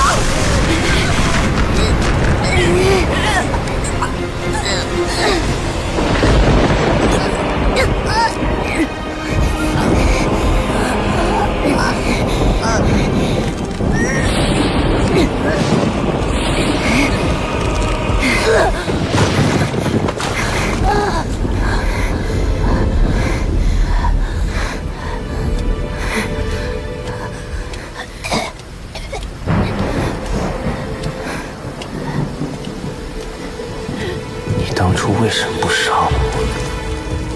为什么还要挑一个之龟不在场的时候？换上是我会把你陈平安大卸8块，还得当着你至亲的人下手。公子想什么呢？公子，用不了多久，你就会忘了那家伙的。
之龟，你说的没错，用不了多久，我就会忘了那个家伙。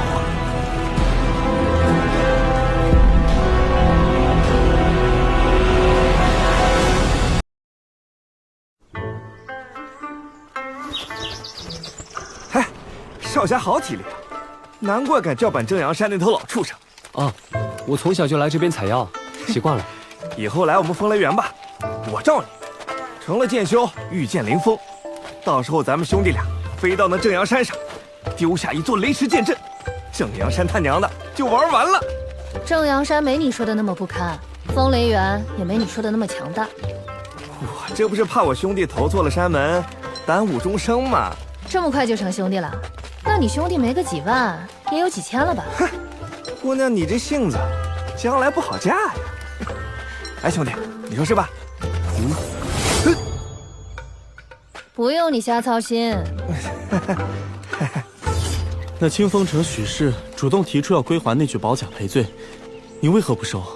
如果清风城早就知道刘宪阳祖上是我影音陈氏留在小镇的守墓人，他们还敢如此行事，必当付出代价。但既然他们事先不知情，而机缘本就人人可争，我影音陈氏还不至于如此霸道。那万一清风城也有算计正阳山的念头？如果不是那老袁冲在前头，被那许氏设局，估计清风城还真就拿不走宝甲。蝇营狗苟，随波逐流，岂知大事？刘灞桥，告诉陈平安，只管带路，越快越好。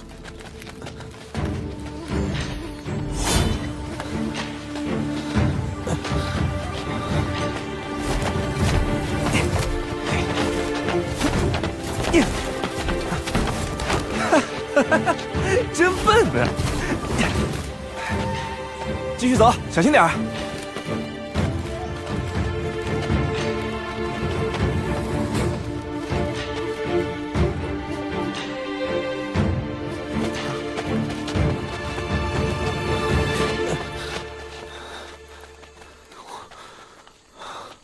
我没事，不用管我，肯定能跟上。休息会儿吧。继续赶路。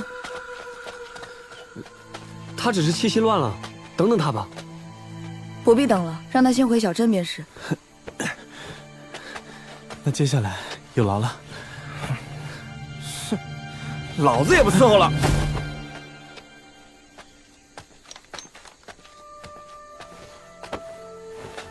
只管带路，越快越好。回去路上饿了，可以填饱肚子。起来，才不受这窝囊气！回衙署大鱼大肉伺候，不比这舒服啊？知道回去的路吗？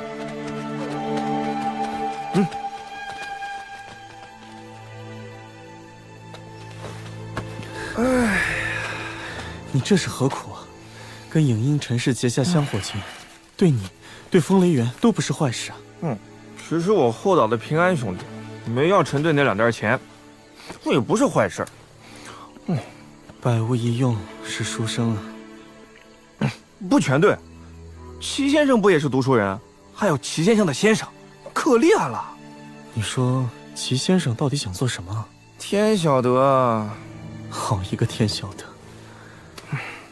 得！哎，陈平安你怎么看？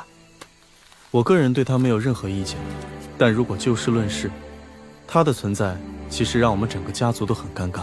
为啥？离珠洞天的陈氏子弟，除了那个少年，全部成了别家奴婢，唯独他，就像这饭团上的叶子，越是独善其身，就越显得我们这些陈氏子弟可笑。这又不是我兄弟的错。当然，可世上终究有些事情，很难说清楚道理的。不是道理难说清，而是你们没道理，不愿意承认自己无能罢了。有口无心啊！我呢，口拙嘴笨，拳头不够硬，剑也不够快，要不然我这肚子里啊，真是攒了一大堆道理，想要跟这个世道好好说上一说。所以你觉得陈平安不错？觉得不错？怎么可能？哎，我一看到那个少年，就自惭形秽啊！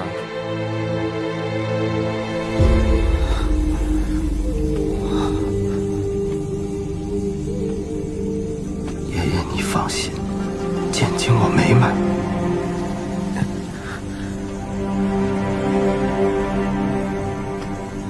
100年36000场，一切乾坤如水乡。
小子因祸得福，体内剑经竟然成了。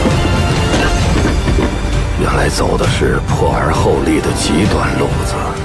爹，这就是以梦境为剑炉，一气呵成神仙剑。小镇少年果然都是过河族啊！哼，早知道就不该答应把你借给影音陈氏20年。爹，你说谁是过河族？刘宪阳又是什么旗？你在说什么呀？就说让你多读点书，好歹以后跟人聊天还能接上话。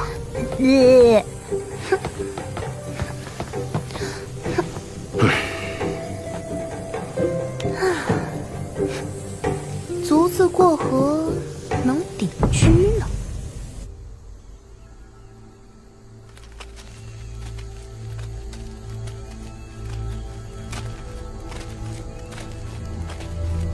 方向真的对吗？我可没时间陪你漫山遍野的闲逛。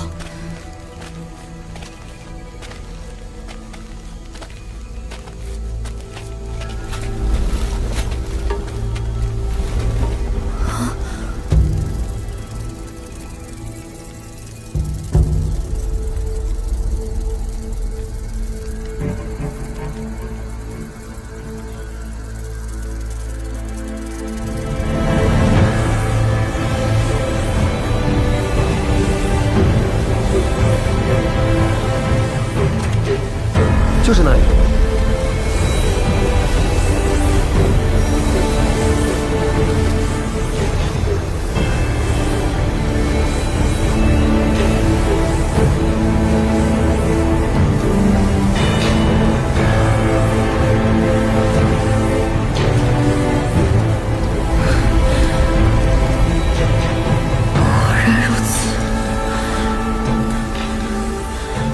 果然如此。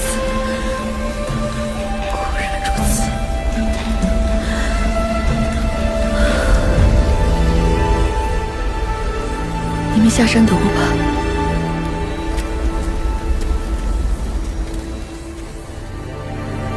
祖坟生楷树，这是昭示陈氏会降临圣人啊！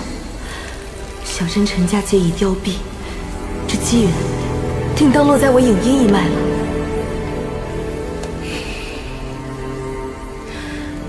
我影音陈氏，叩谢始祖庇护。我们来时有段路程，你为何故意绕远？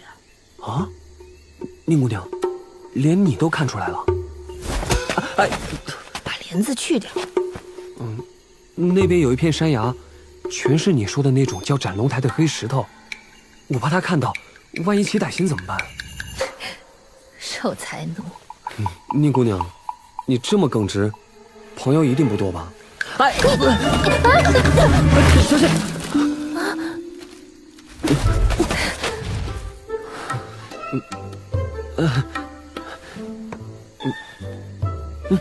这个时节的山果能好吃？宁姑娘，这你就不懂了。这种果子冬末结果，春天成熟。我以前上山采药填饱肚子，就靠它了。你怎么跟野猪似的，什么都吃？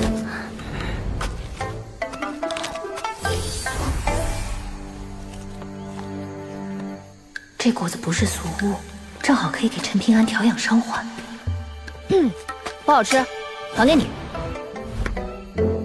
哦，你采了这么多，是要留着给陈队？给他干什么？非亲非故的，当然是留给刘咸阳了。如果阮姑娘在这里，你是不是也会分给她吃？当然了。那如果你手上只有2颗野果，你是给阮秀呀，还是给我呀？宁姑娘，你咋了？脸色怎么这么吓人？别岔开话题。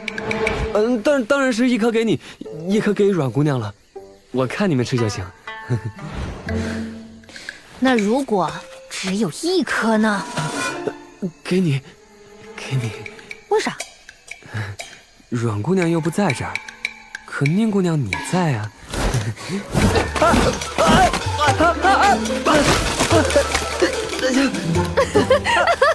陈石头，你心虚栽进了竹筐里。知道今天为什么叫你们来吗？只为2字：破镜。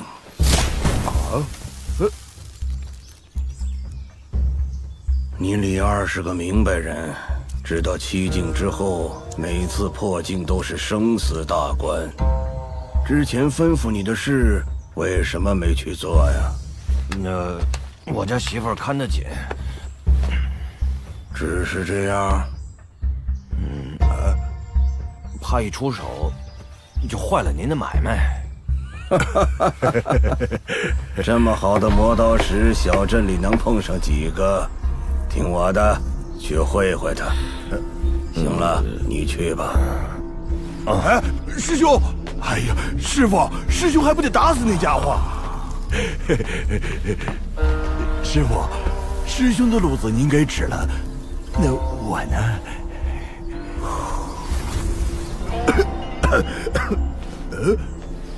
师傅，师傅，你此生无望第9境。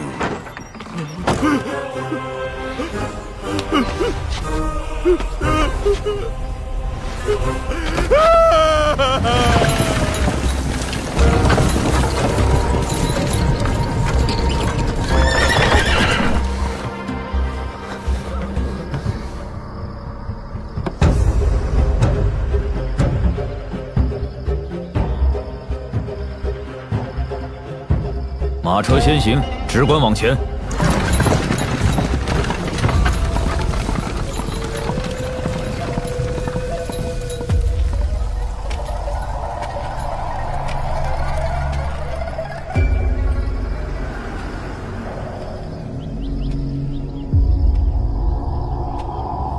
真没想到，小镇还藏着你这么一号人物。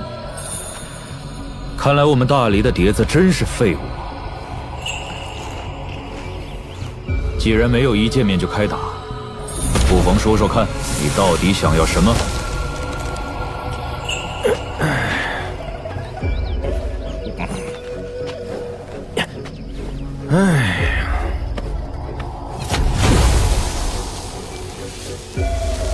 宋长靖，打过之后要还活着，自然知道答案。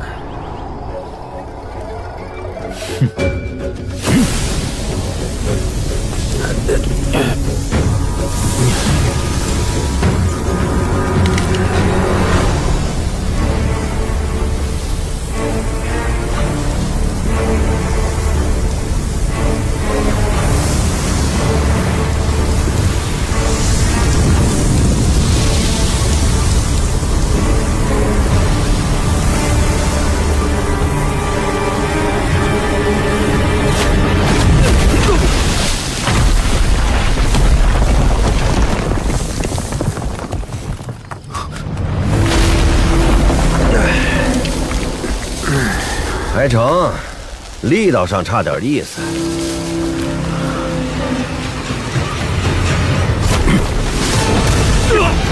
大言不惭！让我看看你有多大本事！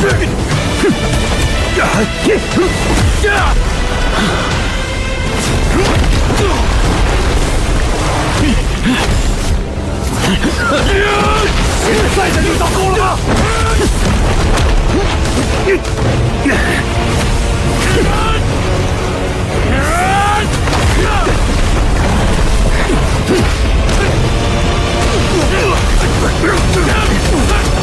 这几拳凑合，但也只是凑合。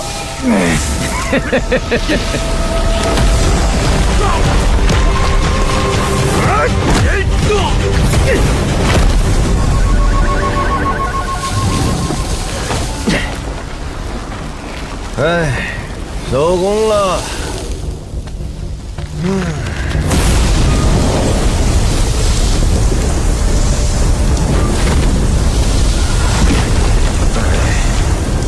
是个大才，不过胜负已分，再打下去就是分生死了。宋长靖征战一生，杀人无数，若见酣畅一战，不枉此生。来，接着打！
可惜了。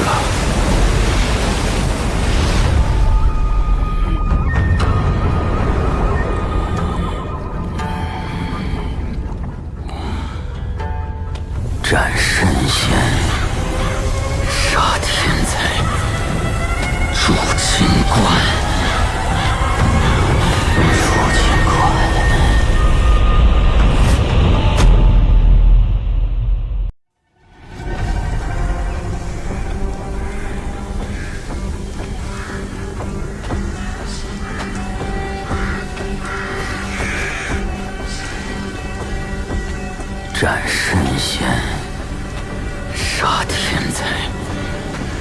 楚清观，楚清观。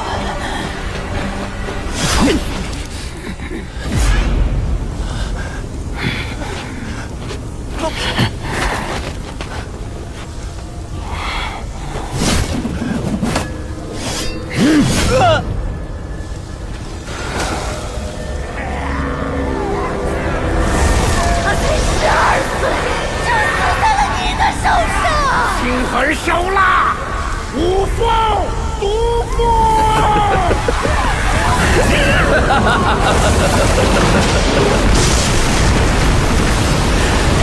沙场无情，世人误解我，百姓诋毁我，将士憎恨我。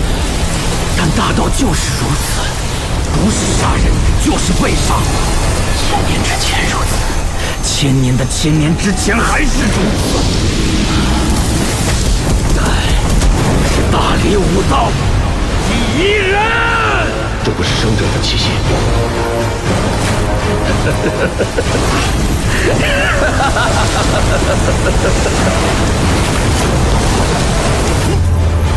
杀！什么？好大的力道！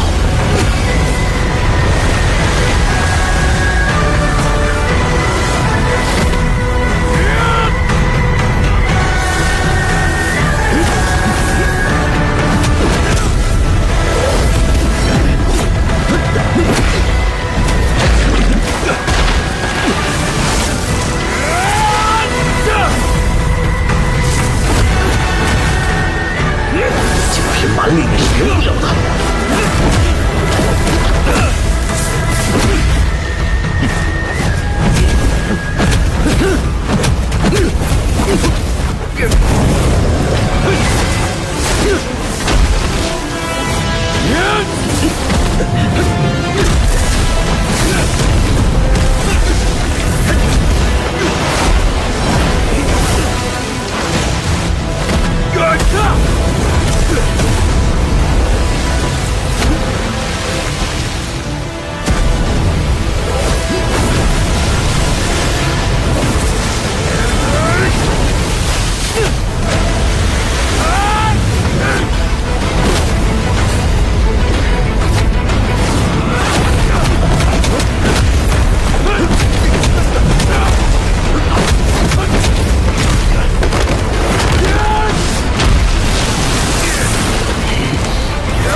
就乖乖躺下。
万世功业，为此河西伶仃一命，何怜天下生灵，何惧万千逆境？我宋长靖是大理武道第一人。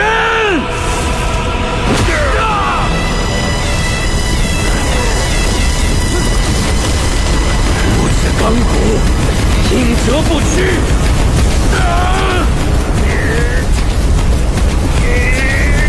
不知武道，傲立天地。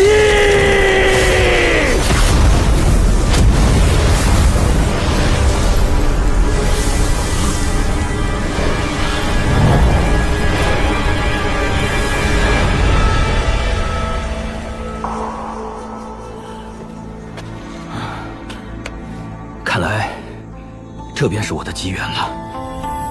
多谢高人助我破境，养老神仙的心意我收下了。日后，哎，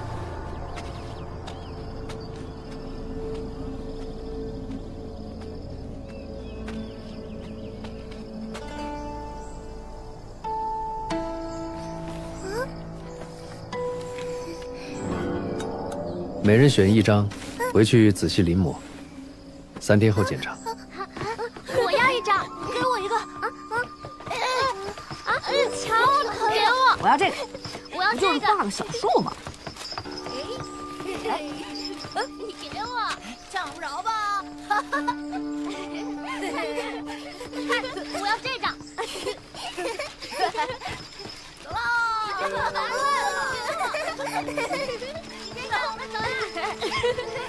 快点！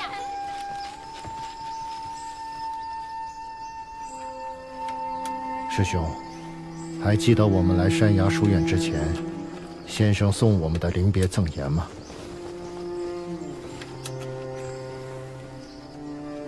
当然。那何为天地生君子？君子理天地。天地生养了君子，君子则当治理天地。那又何为学不可以已？轻取之于蓝，而轻于蓝。学习无止境，在先人的基础上完善，拓宽自己的学问，学生也会超过先生。既然如此，你为何还要鲁莽行事，执意为这座不过5、6千人的小镇舍去100年修为和1000年大道？你可是齐景春呐，是先生最为器重的弟子，是有望立教成祖的读书人。天地生君子，君子理天地。君子者，众生平等，没有人可以随便剥夺他人生死，更何况是6000人的生死轮回。什么众生平等？难道你忘了先生说过的明贵剑？先生学问自然极大，可道理未必全对。理者，所以正身也。君子识曲则曲，识深则深矣。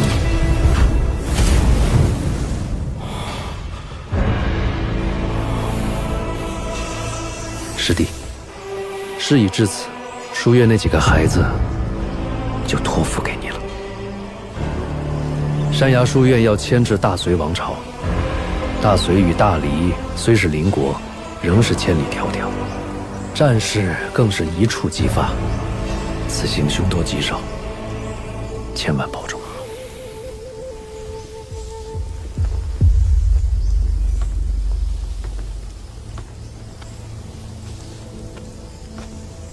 先生，世间可有真正的天经地义？如何才能不对这个世界失望？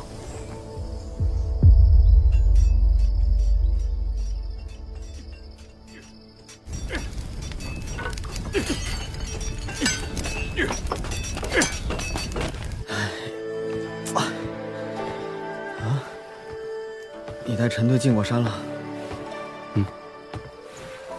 你应该都知道了吧？我会跟他离开这里，不久后离开东宝平州。那至少也要等你的伤好的差不多了再走吧。我知道你放心不下我，我也放心不下你呀。在这儿好歹你能照顾我，等以后出了小镇怎么办？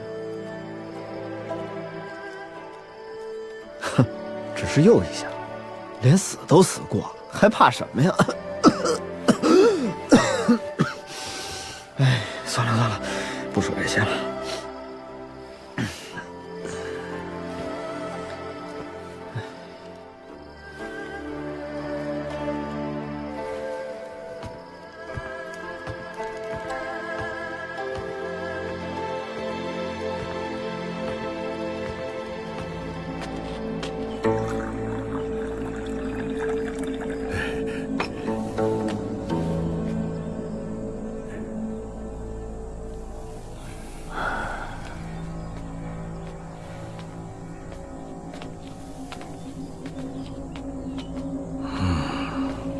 宋长敬如何啊？还不错，只是他底子比我差，凭什么比我先破境？你林二破境，不在生死间。师傅，你看我根骨不比师兄差，机缘的话，还有没有变数啊？你带着傅南华去老龙城啊，记住，死也不许泄露根脚。哦，师傅，保重身体。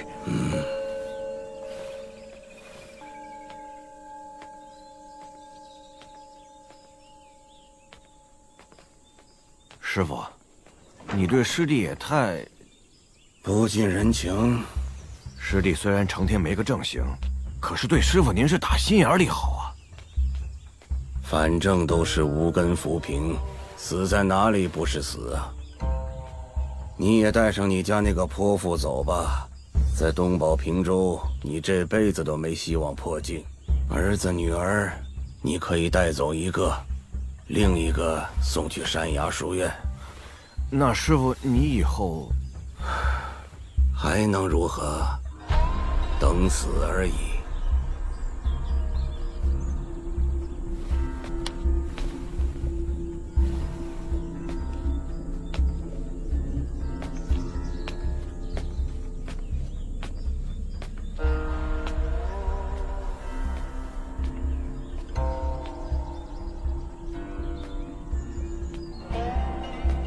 我既封你为河婆，就要负责河中事务，又回来我这儿做甚？大仙，我想多看孙子几眼。别不知足！大仙之所以愿意庇护我，是不是因为我那孙子？既如此，大仙为何任由真武山带走我家马苦玄，毫不由自己栽培？大仙，我家孙子大仙息怒，是我失言，是我失言。虽然在我眼中没有好坏之分，没有正邪之别，不以此来称量阴德，可不意味着我就喜欢你的所作所为。以前不好与你计较什么，但是以后就算将你灰飞烟灭，也只是一念之间。你别得寸进尺。去吧，盯着点廊桥那边的动静。是。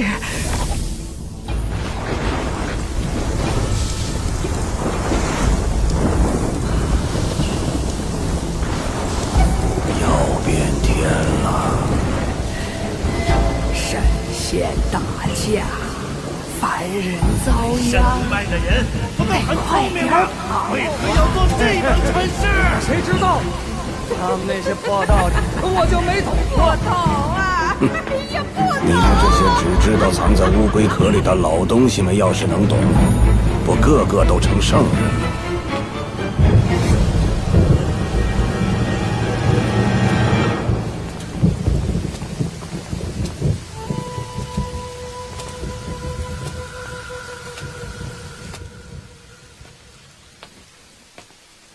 山崖书院齐敬春拜见杨老先生。倒是稀客呀。算了算，陈平安约莫会来，我等等他。主要还是来拜访杨老先生。风雨欲来，多有烦闷呐。你来此地坐镇的第一天，我就瞧着你是个不得志的人。不过这么多年没听到你半句牢骚，也是怪事。你可不像是唾面自干之人呐。牢骚有啊，满肚子都是，只是说不出口而已。你的本事我不清楚，不过你家先生，就凭他敢说出那4个字，在我眼中就能算这个。杨老先生其实学问更大。我又不是读书人，你先生学问就算已经大过了至圣先师，我也不会说他半句好。杨老先生是觉得我们先生所说人性等恶才是对的？我没觉得对，只是世间这些衣冠之辈看得我心烦。所以有人出来唱反调，我便觉得解气，仅此而已。客套话莫要说，我不爱听。咱们就不是一路人。再说了，你齐静春如今是过街老鼠，人人喊打，我可不敢跟你攀上交情。齐先生，杨老先生，我想知道，能不能用治疗我的方法也治一下刘宪阳？他现在很虚弱。关我屁事！如果需要金铜钱，我还有。哎呀，别在这瞎操心了。今天打烊了，你们都走吧。陪我走走吧。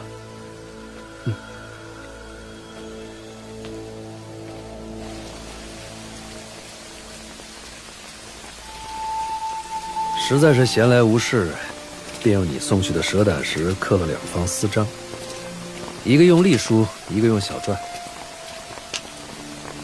送给你，记得收好。以后看到了心仪字画，例如一些觉得气象不俗的山河形势图，可以拿出印章往上一压。好的。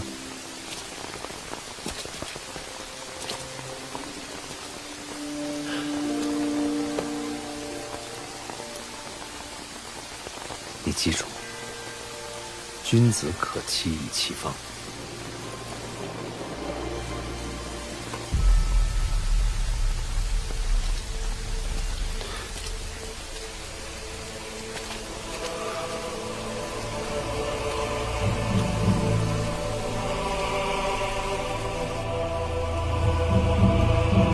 你在文庙里的那帮老头子脑子坏了吧？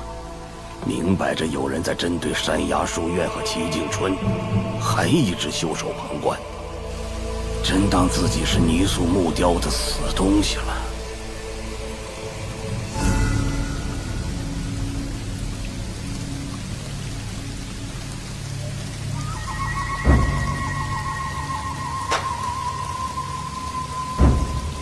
前辈真的不愿意试一试？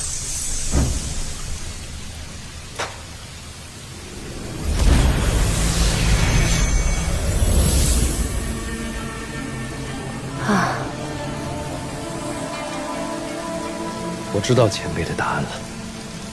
看来我们都对这个世界很失望。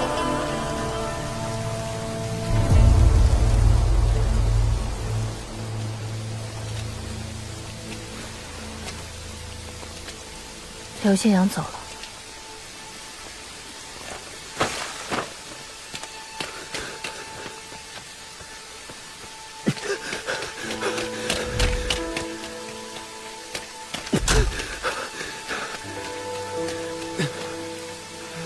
刘宪阳，刘宪阳，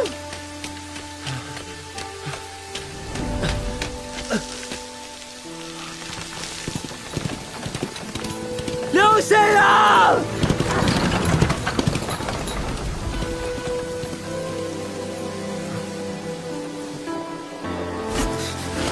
哎，我叫刘宪阳，以后我罩着你。哎，我以后一定要出去看看，喝最好的酒，骑最快的马。我知道你放心不下我，我也放心不下你呀。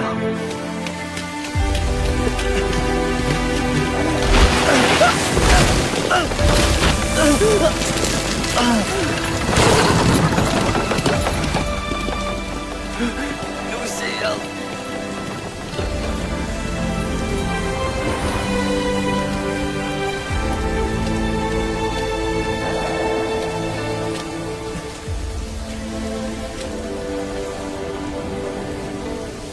你不是掉钱眼里的财迷吗？怎么这么大方啊？全部的家当都要送出去。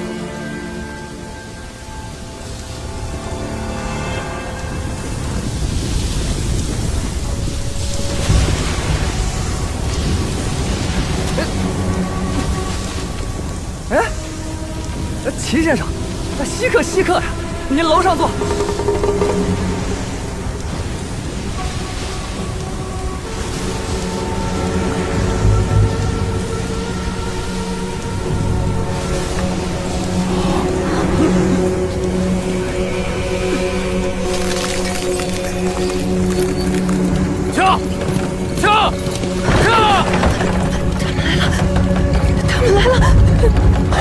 别怕，天塌下来还有叔父在。就算是他，也承受不住。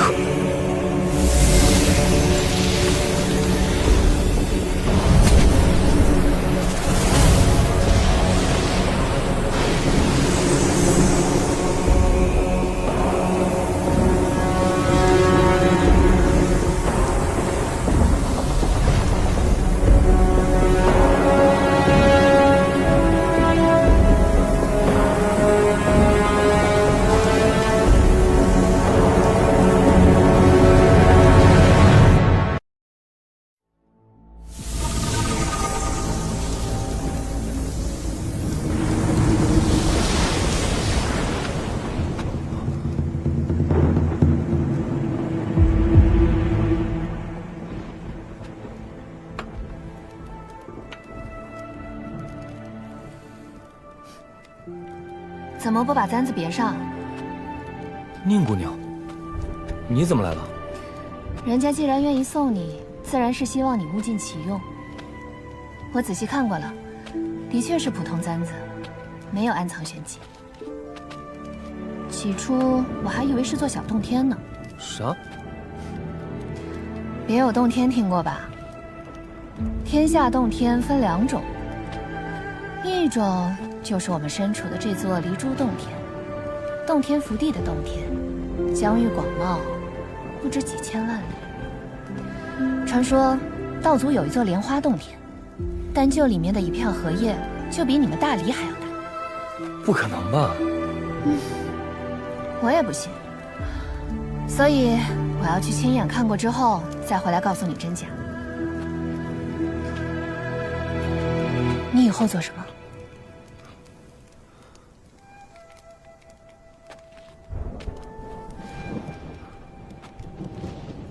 我帮阮师傅做完那些力气活，我想以后自己进山烧炭，还可以顺便采药，卖给杨家铺子。万一搬山原刘志茂之流找你麻烦，你往哪里逃？所以你记着，无论如何你都要按陆道长说的，厚着脸皮待在铁匠铺，这才是正路。给阮师傅惹麻烦怎么办？阮师傅可不怕这些小麻烦。那我要先把事情告诉阮师傅，看看他愿不愿意收我做长期学徒。在小镇里，没什么是一代金金铜钱解决不了的，如果有，那就2代。我心疼啊！守财奴，以后谁不幸做了你媳妇儿，估计恨不得一巴掌打死你。我可不会让自己媳妇受委屈。我才不信！要是我媳妇受了委屈，别说是搬山原，就是天上神仙，我也照砍不误。砍不砍得死我不知道，反正先砍了再说。为什么？我爹说过，男人不护着自己的媳妇儿，娶进门做什么？我走了，回铺子。你保重。宁姑娘，我送送你。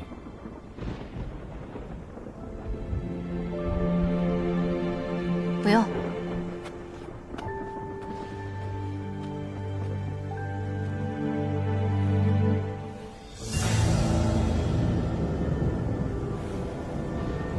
齐先生。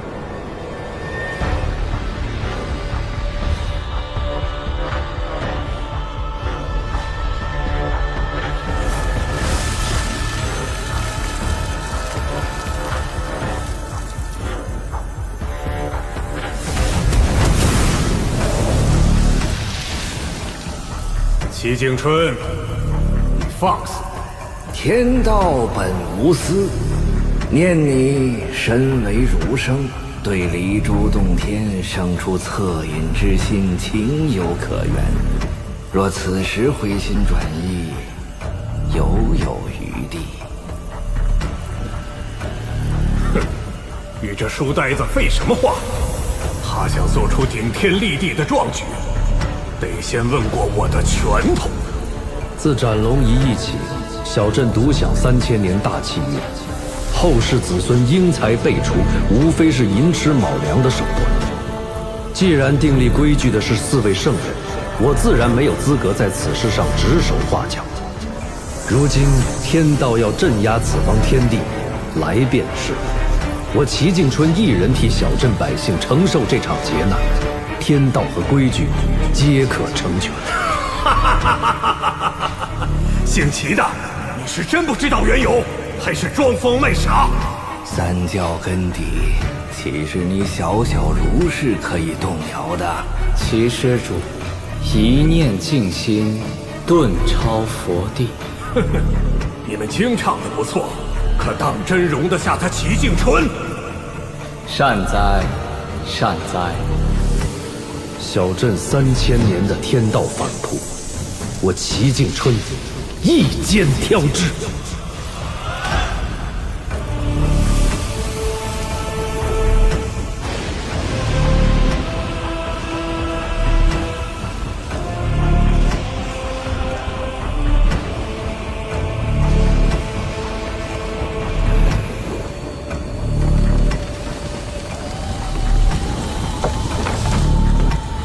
齐先生，快下雨了，您快回。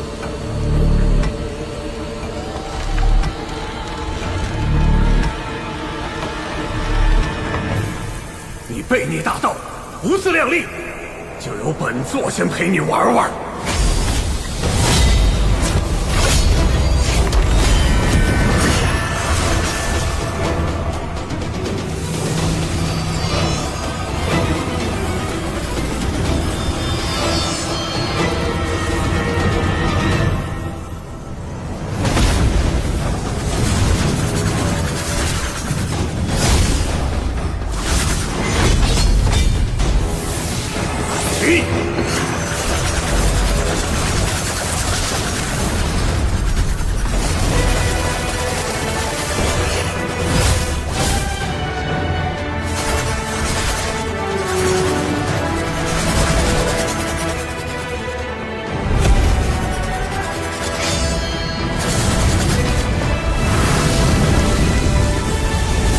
春风得意，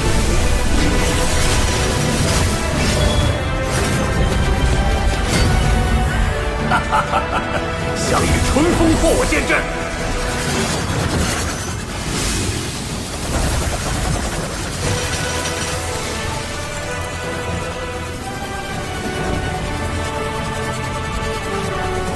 有人说你齐敬春不简单，拥有2个本命字。春字之外，还有一个坏了规矩的敬字。来，就让本座开开眼。你有春风，本座则有一场飞剑伐云。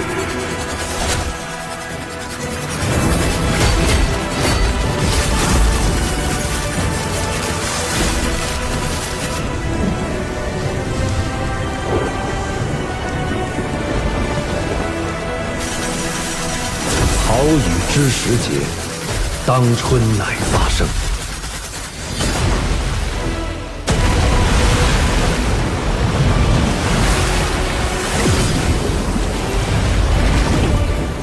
还真有点本事。齐敬春，为何不还手？真以为仅靠本命字招架，会有半点胜算？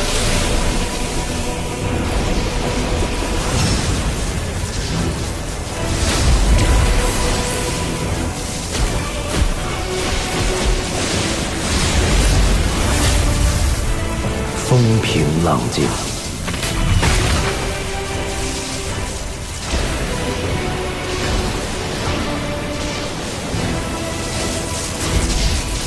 动静有法。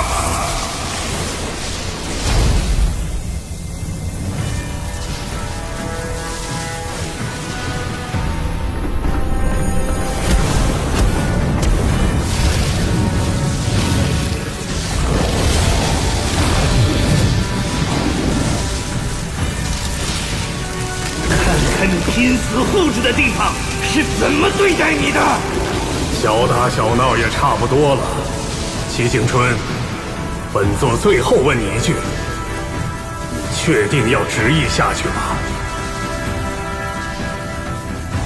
不后悔？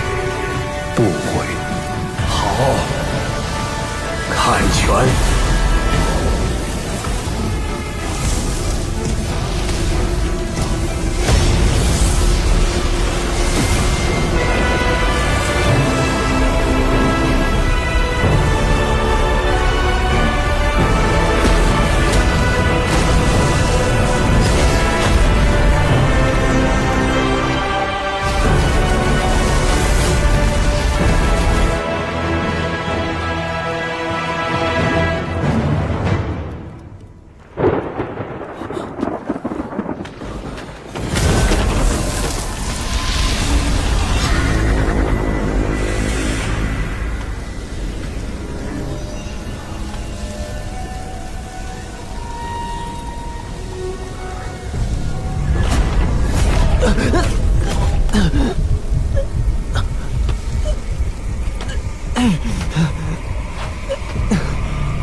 凡夫俗子，还不速速下跪！跪下，便可鸿运当头。跪下，就是登上了青云梯。陈平安，快停步！杨老先生，既不要前行，也不要转身，更不可下跪，在原地坚持一炷香便可。你一介凡人之躯，这不是你能承受的机缘。不要逆天行事。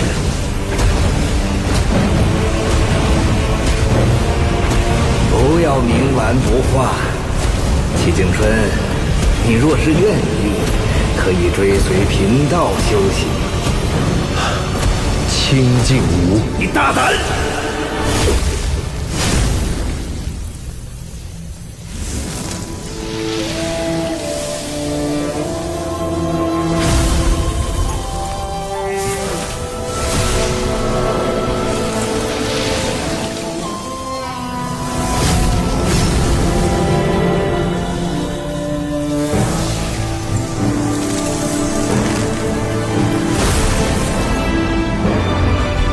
齐先生，齐先生，是你吗？是我。陈平安，不妨站直，走几步试试看。谁敢挡我？快滚！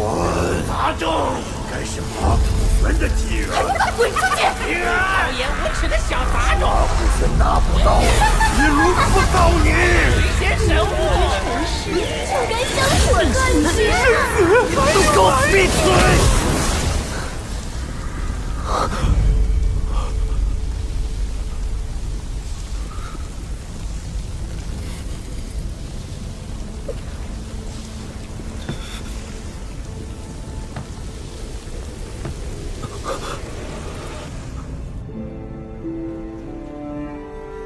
齐先生，你是要走了吗？要走了。外面有太多人不希望我留下，由不得我自己做选择。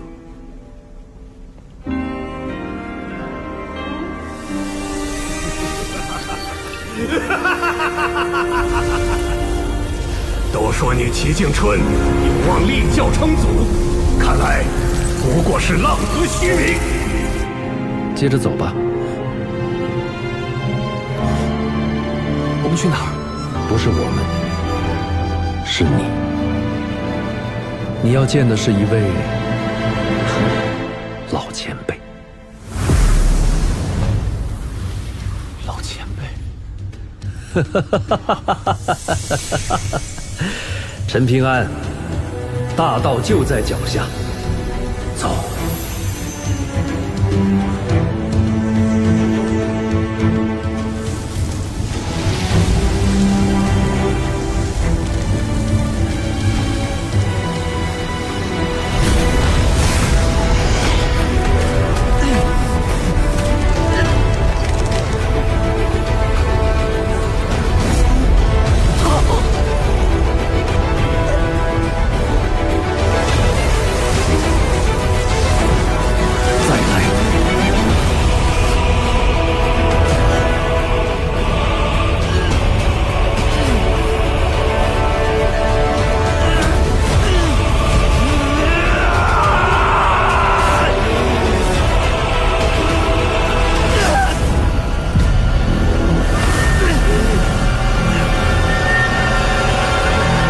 事不过三，点到即止。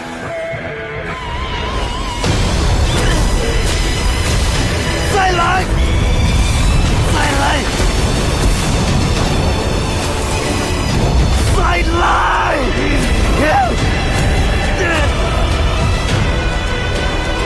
你怕不怕吃大苦？不怕。那你就肯定能活下去，而且能走到更远的地方。我想去齐先生说的那个地方。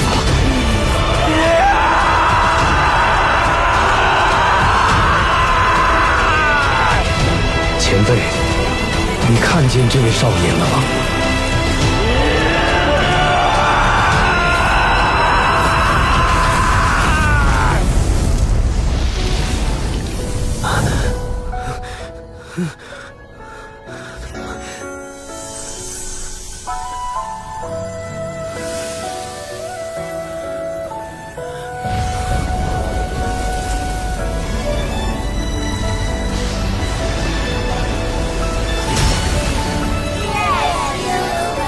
列星随旋，日月地照，40代玉，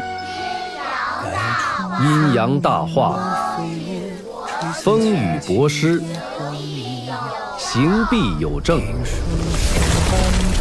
列星随旋，日月地照，40代玉，阴阳大化，风雨博施。万物各得其和以生，各得其养以成。不攻天道，无自立生，不朽不明，八荒春风。春风已至，不见竟春。天下有我齐敬春，天下快哉，我亦快哉。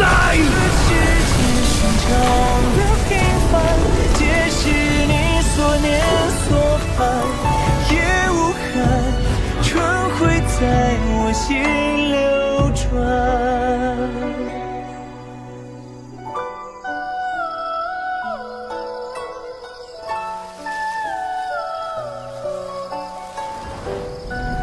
天下有我齐敬春，天下快哉，我亦快哉。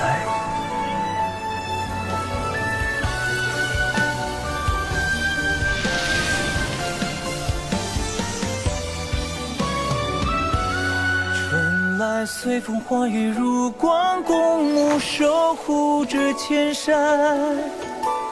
春散随舟离岸，不留涟漪，却温暖悲欢。这世间所求的平凡，皆是你所念所盼。从此之后，小镇6000百姓皆有来生。但你齐敬春的这笔买卖，当真划算吗？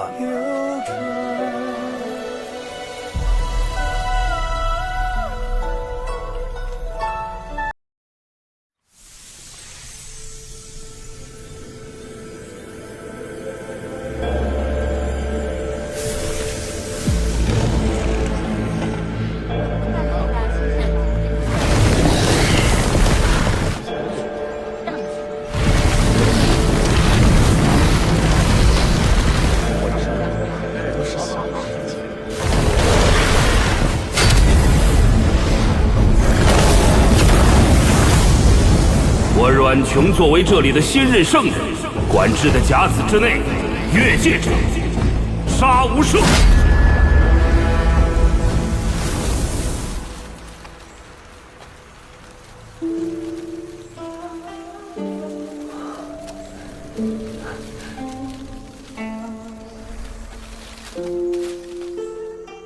这不是斩龙台吗？等宁姑娘的好剑铸成，你来做魔剑石的话，肯定比跟着我强。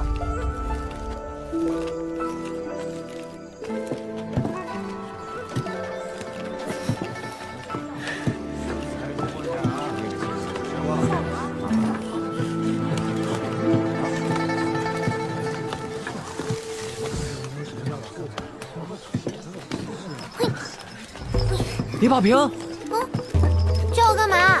跟你商量个事儿。那你讲快点儿。你扛着的这些树枝是从老槐树那儿捡来的吧？对啊，那边有好多人都在捡树枝呢。我力气小，只能搬得动这么大的。不跑快点，争取多搬几趟的话，就要被人给抢光了。你家住福禄街那边，离老槐树太远了。你要是信得过我的话，可以先把树枝放在我家。可以是可以，不过你肯定不会让我白占便宜吧？你需要我帮你做什么？事先说好啊，我可扛不动太大的树枝，很沉的。想让你在那棵树附近看看，如果有绿色的槐叶，就帮我收起来。就这样吗？对，就这么一件事儿。这是我家的钥匙。我记得你家的院墙不高的，我稍微点一下脚就可以把树枝丢进去，不用开门的。那好，你去忙吧。听说过树倒猢狲散，现在又见树倒成柴火，就是再过几千年，人还是这个德行。齐景春，你不后悔吗？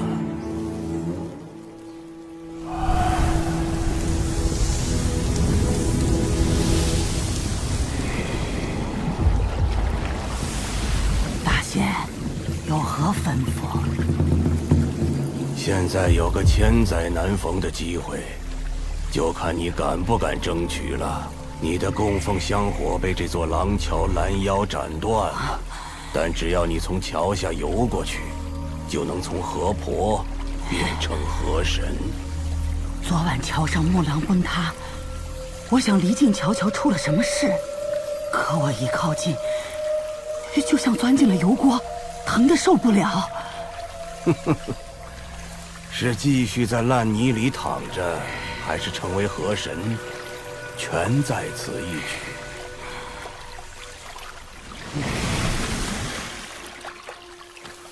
前辈好大的神通，竟然能自行敕封一方河神，关键是还能不惊扰到天道。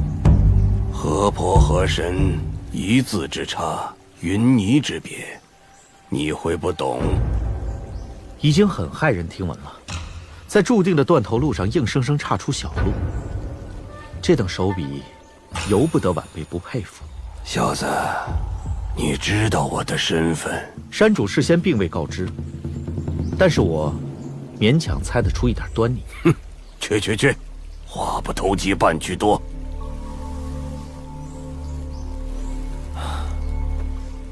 他呀，一身通天修为不用，仅靠2个本命字抗衡天道。杨老先生，你说齐先生到底图什么呀？若是图一个为生民立命，那也太亏了。他是齐敬春呢，山崖书院的山主，文圣的得意弟子，一条命才换来6000凡夫俗子的来生，划算吗？我看不划算。换成是我，绝对做不来。也罢，看在你这几句心里话的份上，咱们随便聊聊吧。晚辈求之不得。一步步把齐景春逼到这个唯有求死的境地，是不是你做的局？这个局少说从80年前就开始谋划了，我如今不过而立之年，说不通啊。那就是你凑巧来取压圣物，又凑巧碰上这桩惨案，属于黄泥巴掉裤裆里，不是时也是时。世事无常，无巧不成书。晚辈对那座披云山情有独钟，希望将它作为新书院的地址。晚辈是客，于情于理都应该跟杨老前辈打声招呼。只要前辈一天不点头，书院就一天不破土动工。如果哪天前辈觉得此事可行，让人捎句话给观湖书院催明皇即可。谢过前辈。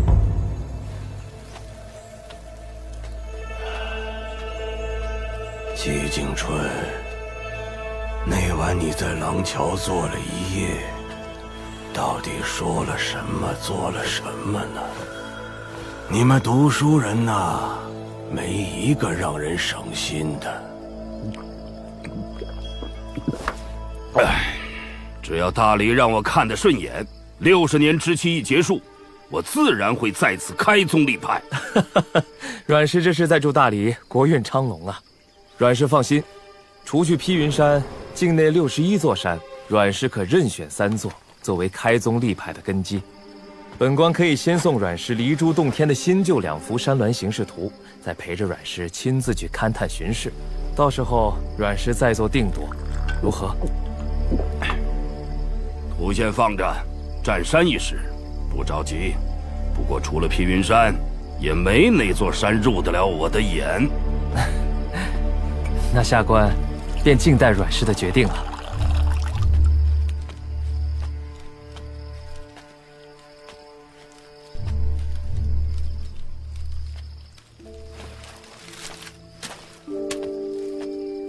宁姑娘，哦，宁姑娘昨晚收到道玄山的飞剑传书，天没亮就走了。她让我告诉你，她送你的剑鞘要先借用一段时间，以后会还你的。原来宁姑娘那夜去倪萍想找我，是要与我道别。等她的事情办完了，你们一定会再见面的。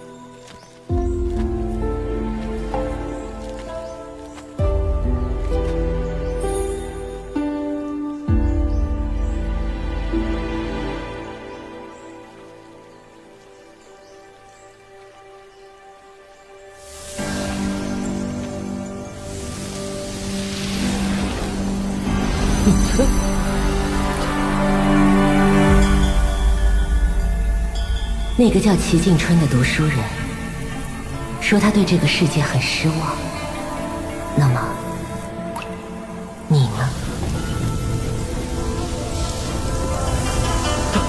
等等，陈平安，陈平安，刚才忘了告诉你了，我爹说这段时间你就在铺子里安心做事，以后可能需要你帮忙打铁。替我谢谢阮师傅。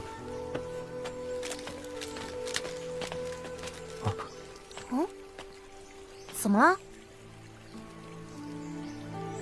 感觉水里好像有脏东西。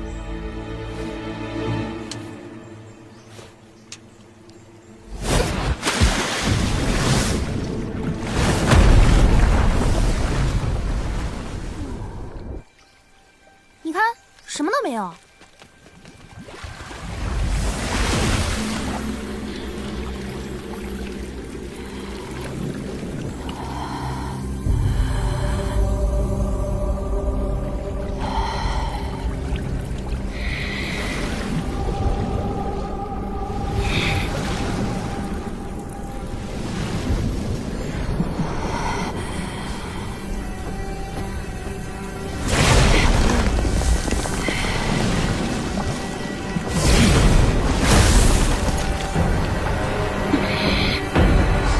只要从桥下游过去，就能从河婆变成河神。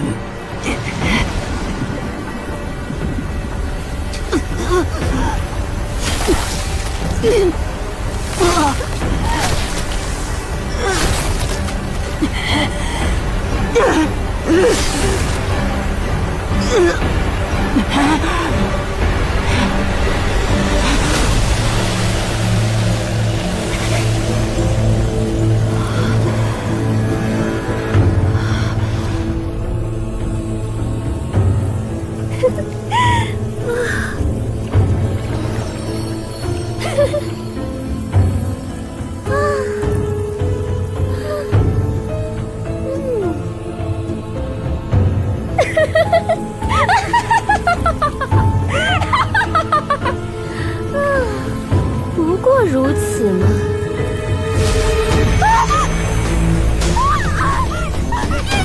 不要得寸进尺，以后经过廊桥，切记不要抬头了。往下游去吧，经过铁匠铺别太猖狂。不过你能让这条河催生出水晶，有利于铸剑，阮师应该不会为难你。谨遵大仙法旨。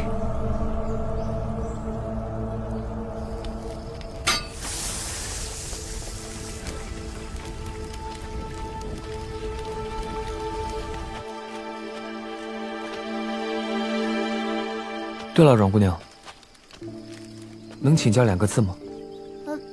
你先写写看。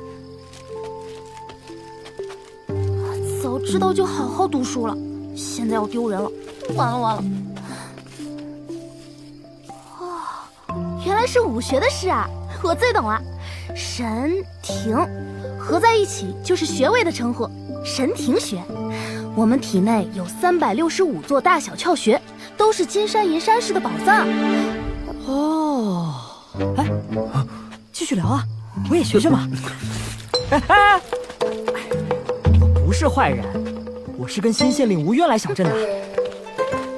继续聊啊，我听听嘛。哎，难道我听了之后就一下子变成神仙了？那这2个字念淡中。哎呦，姑娘，你这字儿写的着实不咋地啊，一看就是没下过苦功夫。哎，姑娘，你怎么不解释膻中穴在哪儿啊？哦，是不是很难指点给他看啊？姑娘，不好意思，我可以帮忙。我觉得你肯定是误会了。我的意思是，我来指给他看我身上膻中穴的位置，不是我来指你身上膻中穴的位置。再说了，你身上膻中穴的位置，神仙也难寻啊。我这不自找麻烦吗？姑娘，你怎么还来？还来！别跑！我错了，站住！还有尾驴、夹击、御诊这后背3关，姑娘你咋也漏掉了呢？古人说后关统一办公。阮姑娘，开件是正宫之礼。下次我再教你。站住！小镇60年内仍是以阮氏的规矩最大，阮氏一切作为，大理会毫无悬念地站在阮氏这边。世俗王朝为得个应有之意，都会建造文昌阁和武圣庙，敕封山水正神。在小镇这边，你们是怎么个打算的？目前大理青天剑相中2处，分别是慈山和神仙坟，祭祀之人便是当年从小镇走出去的那2位。刚好一文一武，对我大理也是功莫大焉。阮师意下如何？那2个挺合适，但是选址之事，有没有问过杨老先生的意思？阮师，敢问杨老先生是？你那国师秀虎连这个也没告诉你，就放心让你当父母官？你老老实实告诉我，你是不是官场失意被贬谪致死？如果是，之前的事我可就要反悔了。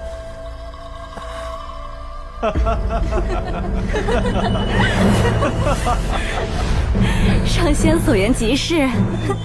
对了，夫人，听说新圣人阮琼立了规矩，甲子之内越界者杀无赦。我们可不是凡人。再说了，现在这里是大黎的国土，他敢放肆吗？真以为齐静春死了，你们就能无法无天了？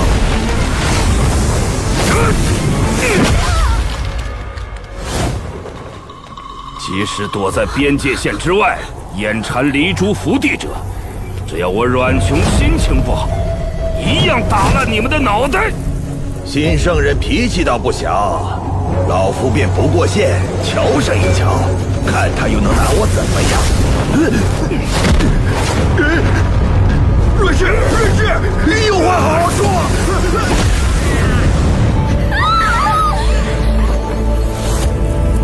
记住我阮琼的规矩，甲子之内，一律如此。哼！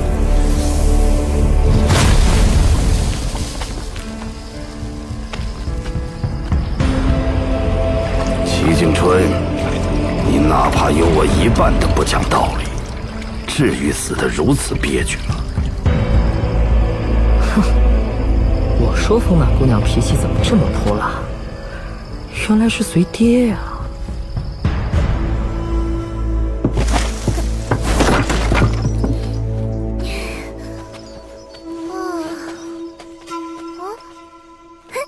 陈平安。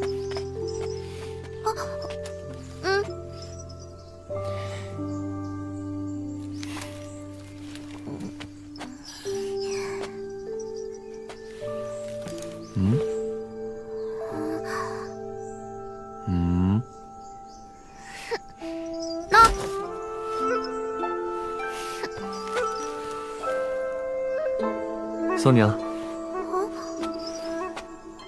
你事先藏起来，跟我事后送你不一样。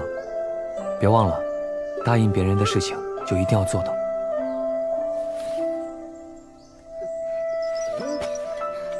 你怎么跟齐先生这么像啊？我要不喜欢你了。我帮你把怀之搬家里去吧。啊，那我可以多喜欢你一会儿。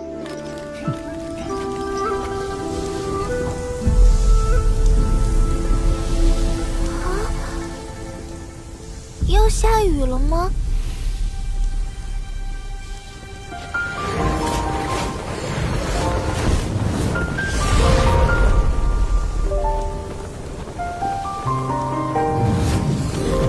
妈妈，看，好多人啊！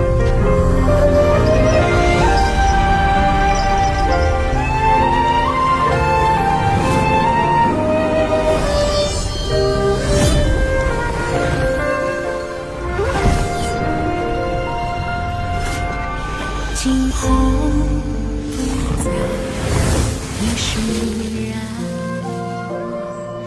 尽还离就像我觉得应该跟你说一声再见，所以我来了。老远雁归去，天长无际，云连连。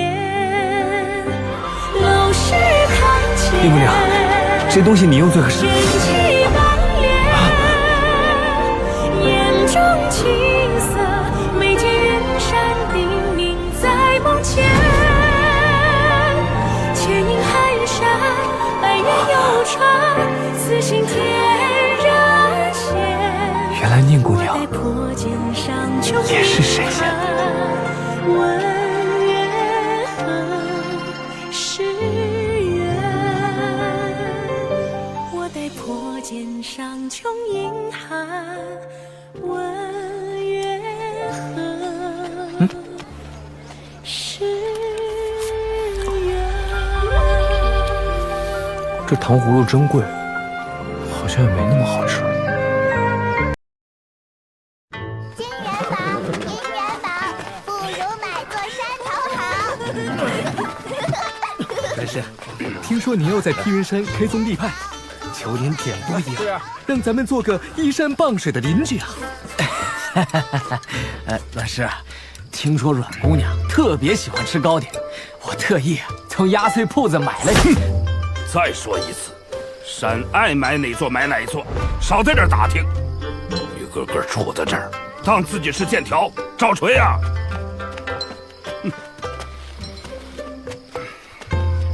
你也想买山？阮师傅，我来是想跟您借点钱。借钱？想什么呢？我想借15、16两银子。之前巴山猿追我，踩坏了不少屋子。这事儿，毕竟因我而起。滚蛋！哪儿来的泥腿子，也配跟阮宗师借钱？赶紧滚蛋吧！毛货色！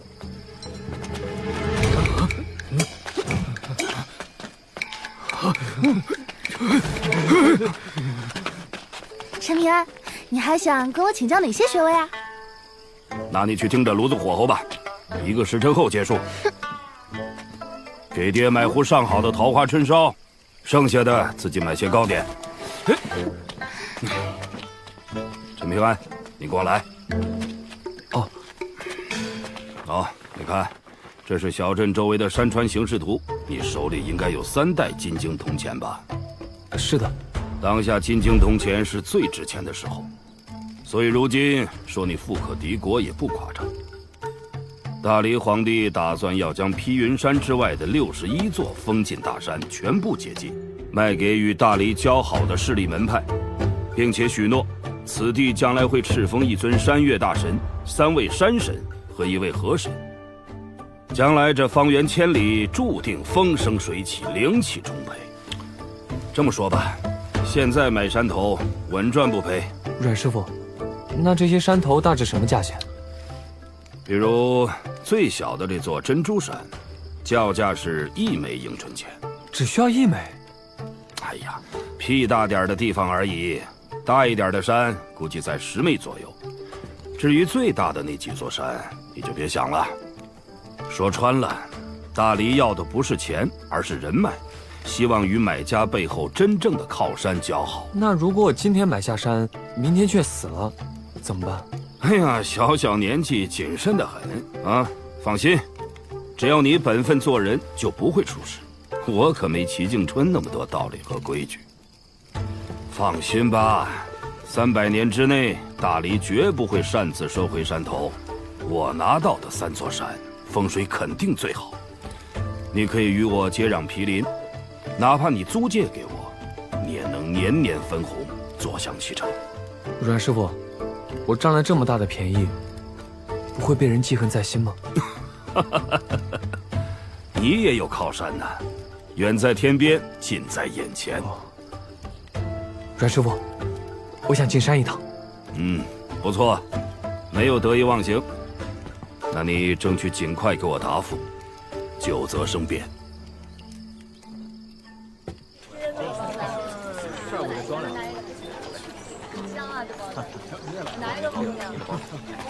你也买包子啊？去那边看看。哎，行。喂，陈平安。小宝瓶。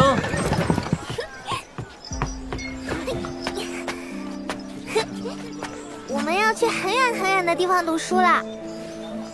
那你一定要好好照顾自己。李宝平。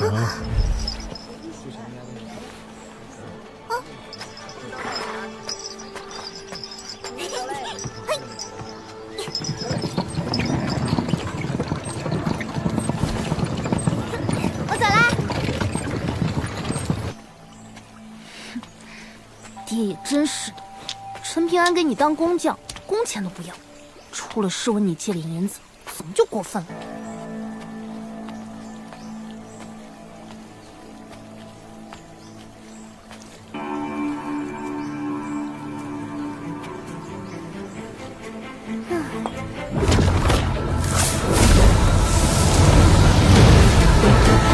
火龙走水。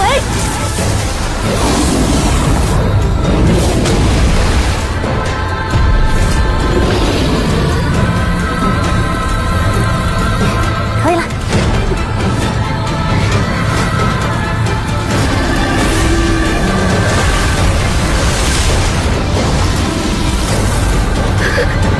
小小河婆也敢当着我的面撒野？我爹当年连斩6位江水正神，你没听说过吗？大仙饶命啊！奴婢绝无害人之心啊！奴婢只想把阮圣人增加水的水柱，为断剑尽一点绵薄之力。行了行了，那天我可是看到你鬼鬼祟祟跟踪陈平安，你要是敢图谋不轨，我就打得你魂飞魄散。不敢不敢，奴婢只是看他练拳觉得好奇，并无他图啊。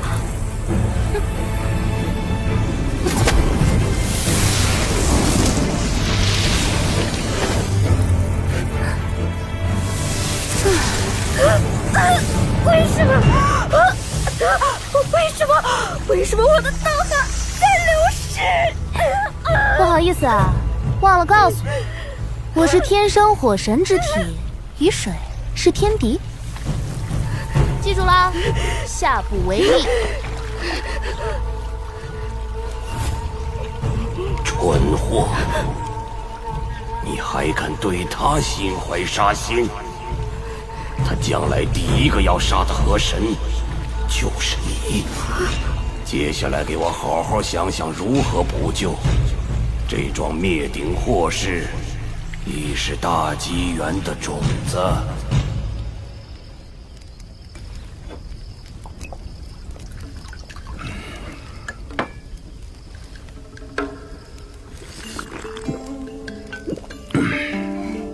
爹，我想把压岁铺子买下来。我那2袋铜钱不是给你收起来了吗？不然你先给我一枚，任和。你可以让陈平安帮你吧，他现在可是我们小镇的大财主啊。那怎么行？他可穷了，10几两银子都要跟人借。好，爹的钱不是钱，就他陈平安的事啊。我跟他不熟嘛。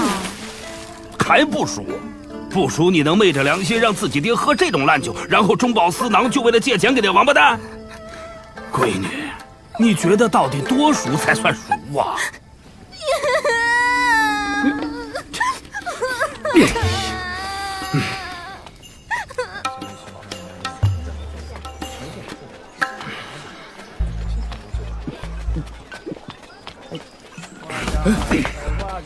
真想一拳捶死这个挖墙脚的小王八蛋！我来看看吧。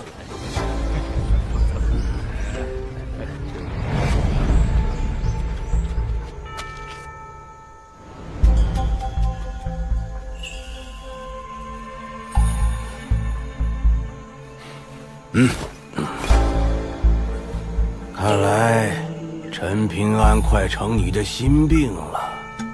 杨老先生，新任督造官无冤申辩的少年到底是何方神圣？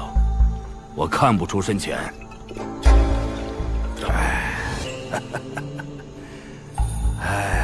老话说得好，来者不善，善者不来。进门先喊人，入庙先拜神。我先见过了阮师，又来见杨老，礼数上挑不出毛病。进山入泽，画符震慑，只是不知道你那是鬼画符还是神仙符。总之此次打过招呼后，我保证不再和2位有交集了。鬼画符也好，神仙符也好，我就只管一座芝麻绿豆大小的城隍庙。不过城隍爷可是专盯着治下的那些阴物，特别是什么山精水鬼啊，您说是吧，老先生？小心驶得万年船呐！当心祸从口出。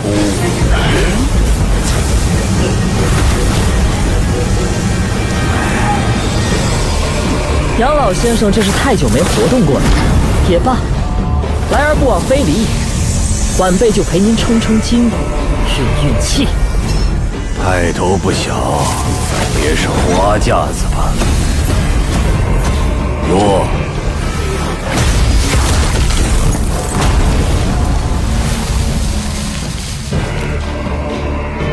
杨老先生对付一个晚辈，下手这么重？星罗棋布，看来还是个做局人，有点意思了。让我看看你的本事究竟有多大。前辈想看，晚辈也不好驳了您的面子，那就玩玩。开局，无事抛旗千虎口，几时开眼复连行。终须杀尽人边敌，四面通红掩大荒。法宝虽多，可你用得精吗？好小子，道行不浅，这局开得不错，再来。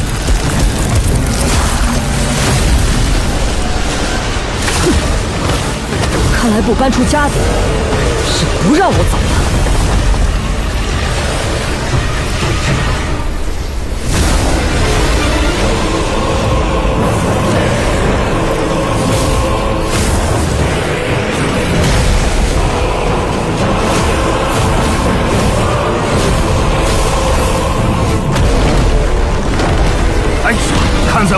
子上，两位就此作罢吧。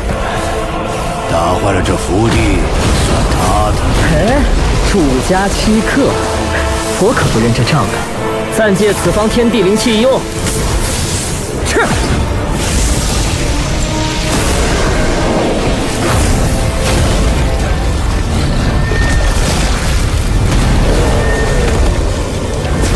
家底有点看头，但还算不上厚实。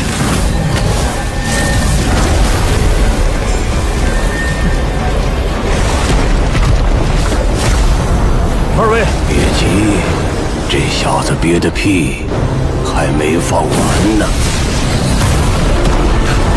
天见其明，地见其光，唯吾贵其权益。学识不浅，原来是这样。好，好。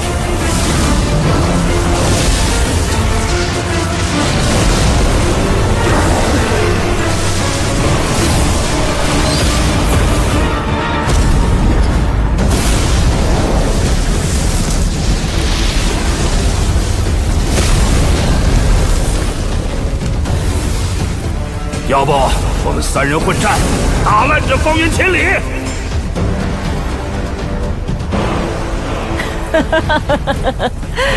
我没问题啊。你知道的不少啊。此言差矣，我毕竟是个外来的。不过这里的事知道的不多不少，刚刚好。比如我还知该称呼老先生为卿。就此别过。有可能是上武境。哼，大惊小怪，你阮琼不也是上武境吗？说穿了，你们是互相忌惮。哼，就是看他不顺眼。算了，麻烦。走了。哈哈。真是一个老谋深算，一个年轻气盛啊！哦，还有一个家财万贯的。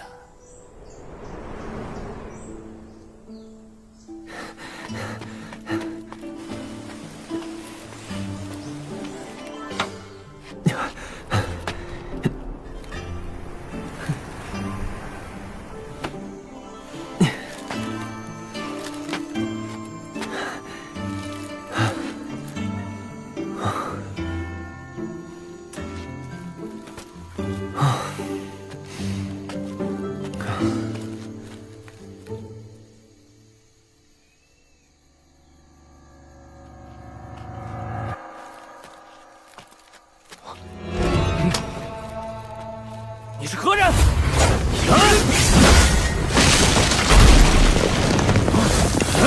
敢闯我大理封禁之地，按大理律法当斩！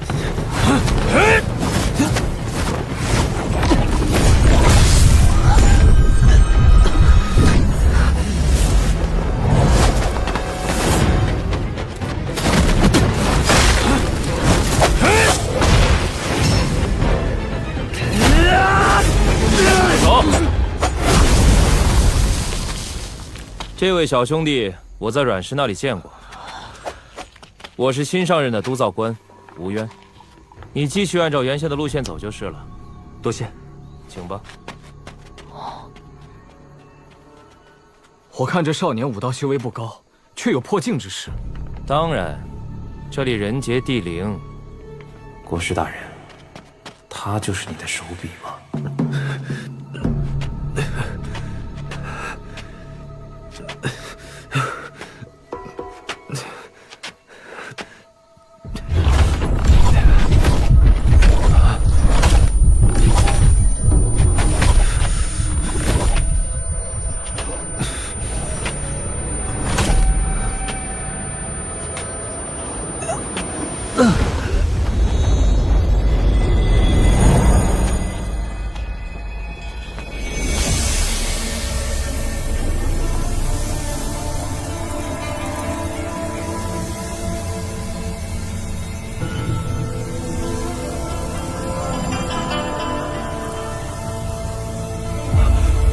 前辈。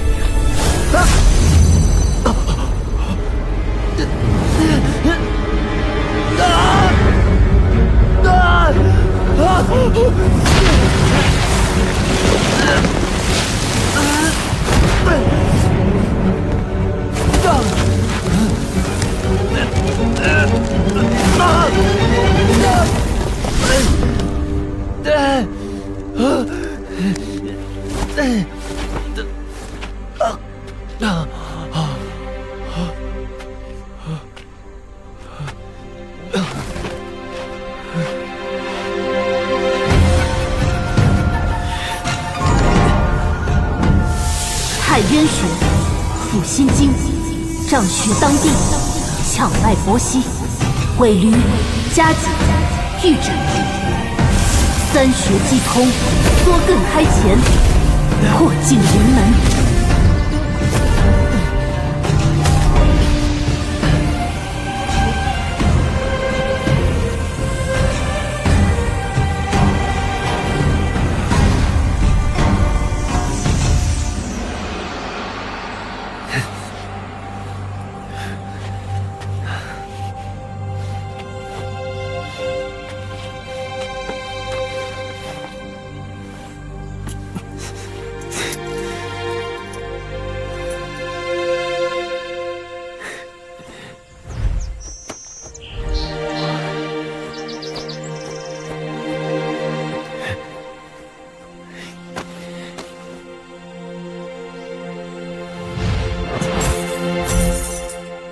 这些都是我的，有钱真好。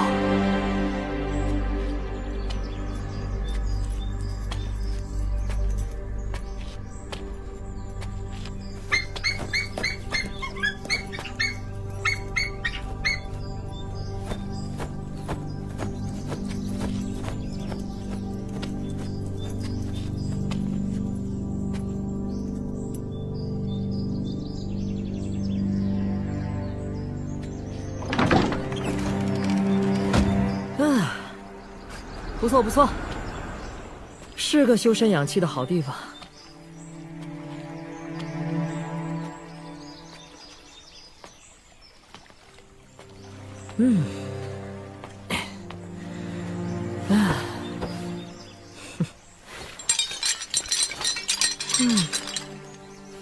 从哪里开始呢？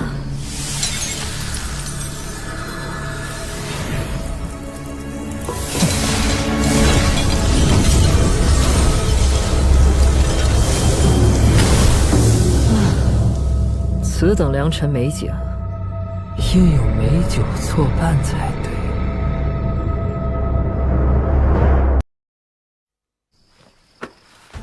宝鹿山、仙草山、彩云峰珍珠山。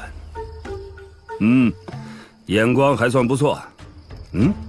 落魄山，那以前是大黎的封禁之山，你怎么会选中它？就是我帮你们去办理买山手续吧。那就先这样吧。我估计你还剩下些铜钱，我帮你在镇上再选2间底子厚实的老铺子。谢谢阮师傅。忙你的去吧。哎呀，还真是君子怀德，小人怀土啊！陈公子，气色不错。陈公子，等到买下山头和铺子之后，你就舒舒服服的躺着收钱，娶妻生子，光宗耀祖。我阮琼大黎都会看护着你和你的家业。记着，平平安安的比什么都重要。齐先生走了以后，你若是怀念他，是人之常情，但是别让自己陷进去，更别想着去刨根问底。年纪轻轻的唉声叹气作甚，好不容易练拳积攒的一点元气，不要外泄。记下了。都选了哪几座？我选了宝鹿山、彩云峰，还有仙草山、珍珠山和落魄山。落魄山，是谁暗示你了？阮琼？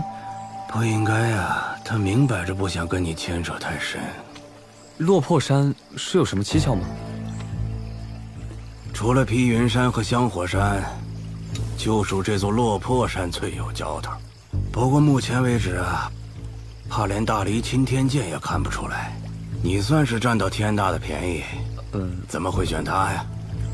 直说，别闷个屁。其实，落魄山3个字上，刚好掉下一坨鸟粪，我觉得挺有缘分的。也罢，在山上遇到什么事儿没有？跟2位官差有点误会，还好新上任的吴大人没有计较，还给我指了路。吴渊，你要当心他带来的那个没心有志的少年。好好留着齐先生送给你的那4方印章，尤其是带镜子的那一方，牢牢藏好。记住，你是富甲一方的人，一静不移动。记下了。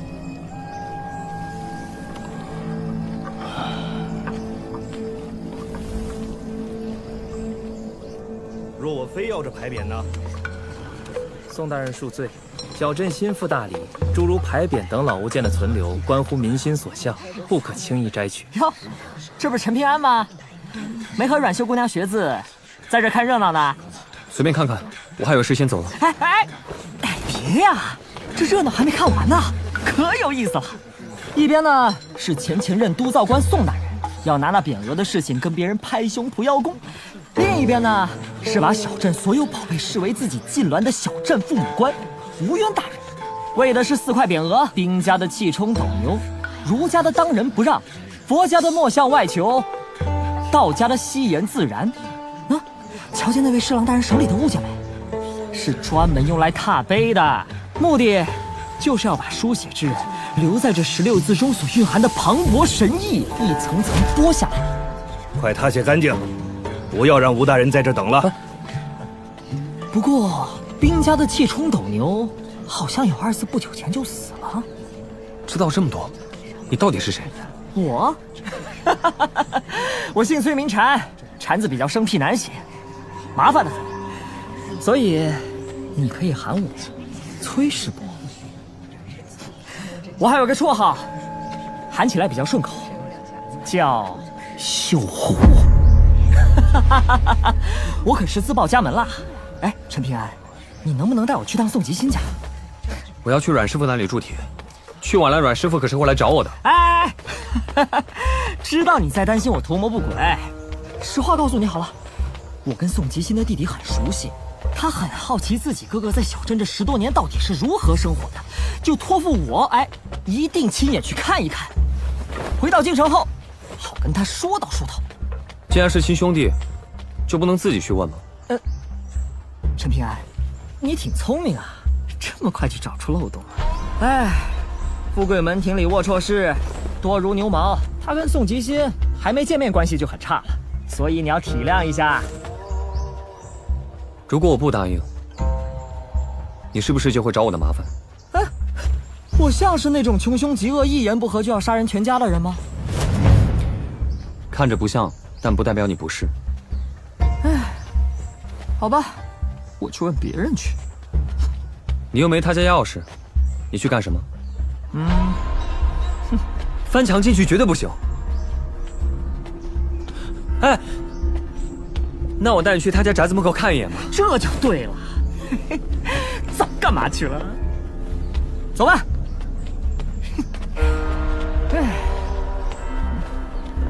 这边。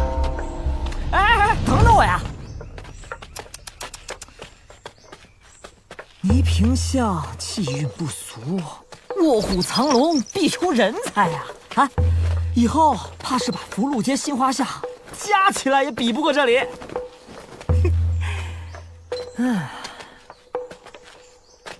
就是这里。字真不错，比他弟弟要有悟性多了。宋吉新这辈子都不会回到这儿了，留着烂掉，可惜了啊！不行，没到年关就还春联，会招晦气的。这里还有这讲究？你要是觉得白来一趟，就去我家坐坐。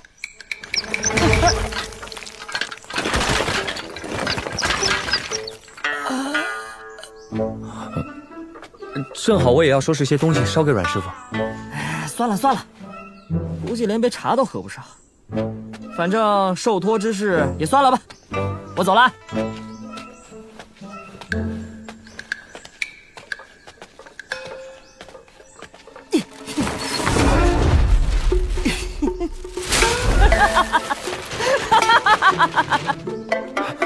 这什么人呢？先生，这副对联是谁写的？很有意思啊。宋吉新，不过估计过不了多久就要改名了。先生要这春联做什么？自然是给你那位宝贝师兄长长见识啊。省得说我是仗着年纪大才能写字写得比他好。现在这春联是他同胞兄弟写的，我就不信他还能找到什么借口。小师兄的借口可多了，他就可以说是宋吉新整天没事做，光顾着练字，写出来的字就能好一些。好像是有点道理啊。算了，今天让你来这儿，是要你见一个人。见人？谁呀？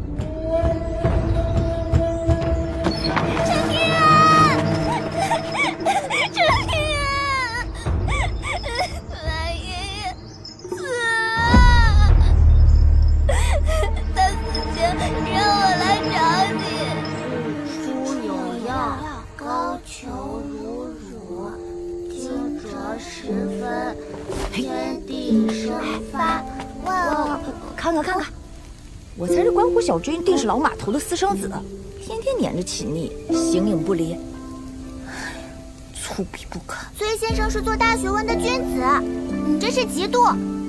哟，你是不是巴望着长大了给他填王啊？你乖，我打。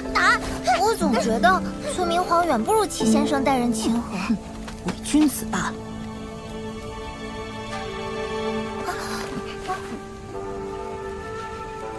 先生，咱们借一步说话。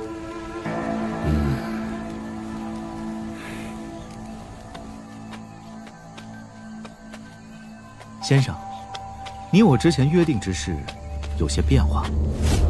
怎么，你们后悔了？非也非也。先生顶替齐敬春担任山崖书院新山主一事，其实未变，是在下新得到的消息。陛下欲在披云山新起一座书院，50年内会提拔这座书院为72书院之一。现在只缺后学鸿儒，掌印启卷，开堂立学了。所以你是想让我改换门庭，投身新书院？先生若是愿意，现在回去就能担任新书院的山主，比起万里迢迢去山崖书院识人牙慧，不是更好？会不会出什么事了呀？嗨，那老头能出什么事儿啊？时间太长了，确实有些不对劲。还有，你们觉不觉得这个车夫有点怪怪的？刚刚李怀想去叫一下马爷爷，他都不让。没错，我也觉得车夫有问题。那他是坏人吗？我们会不会被杀呀？估计现在不会，要不然早就被杀了。但是他肯定没安好心，我们得想办法找到马爷爷才行。我想到了，一会儿我们就这样。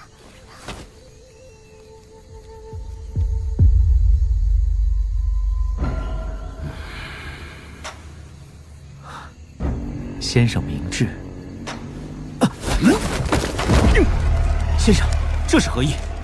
任你巧舌如簧，也掩盖不了摧毁山崖书院的险恶用心。我马占宁为山崖书院扫地，也不做叛徒。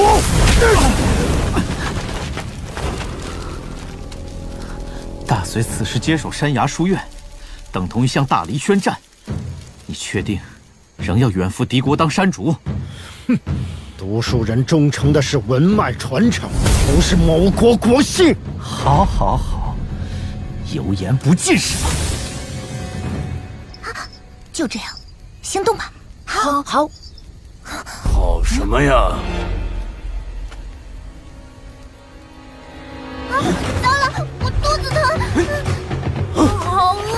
把吃的给我！你们去哪儿？李宝平，快跑！你们干嘛？都给我让开！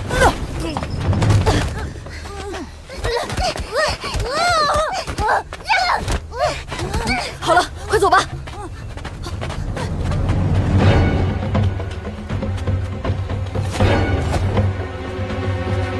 大家分头跑。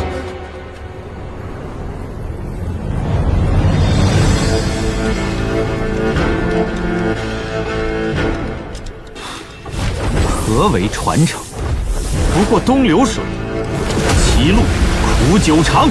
何愁多歧路，春风满衣裳。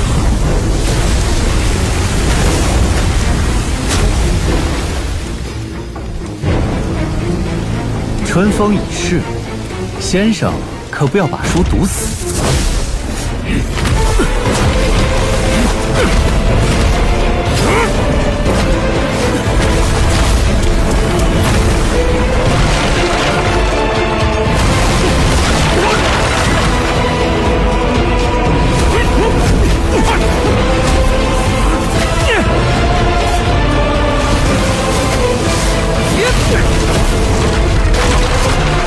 礼义法度，圣人所生也。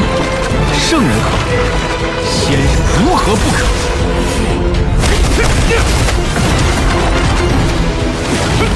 望立教成祖的齐晋春打造的书院，只有山崖一个。君子识屈则屈，识深则深也。这一点，先生应该最清楚不过才是。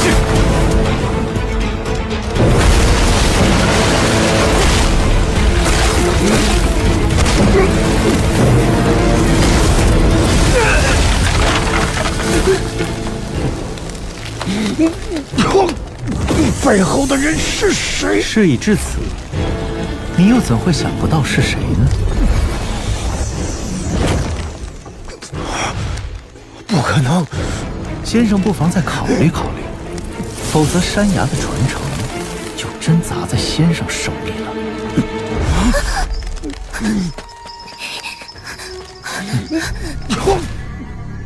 宝平，小宝平，出来吧，我不会伤害你的。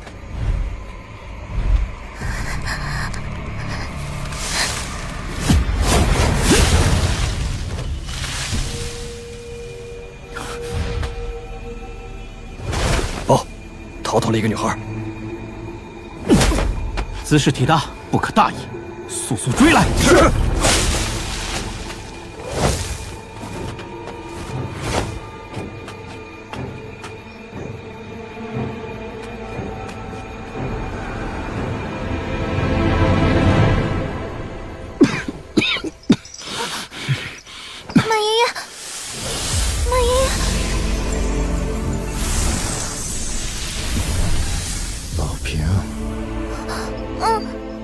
一己私欲，铸成大错。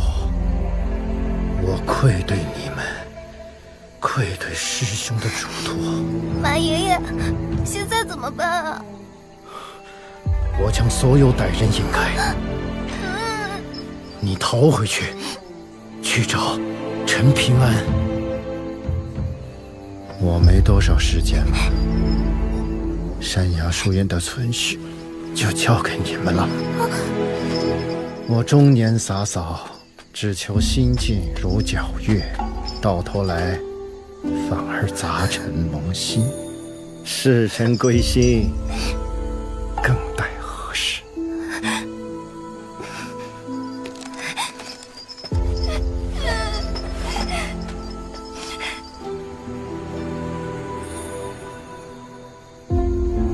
先生，可是想通了？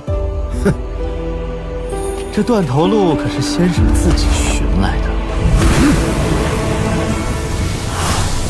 断流道！疯了吗？为了山崖书院，连来生都不要了？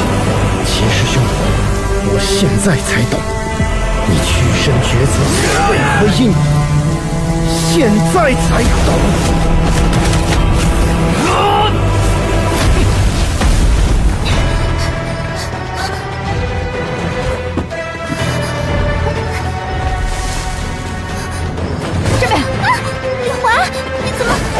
在那边！快，继续跑！在哪儿？别回头！谁输谁是小狗！谁输谁是小狗！小狗！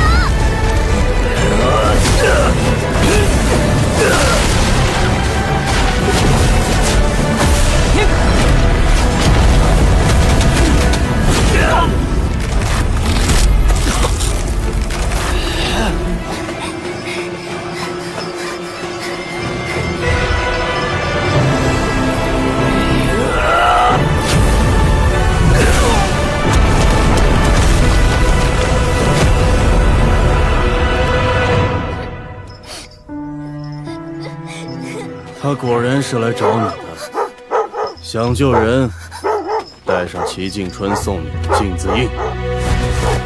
今夜子时，到慈山。是小石头他们的衣服。多半是冲我来的，这样李怀他们应该还是安全的。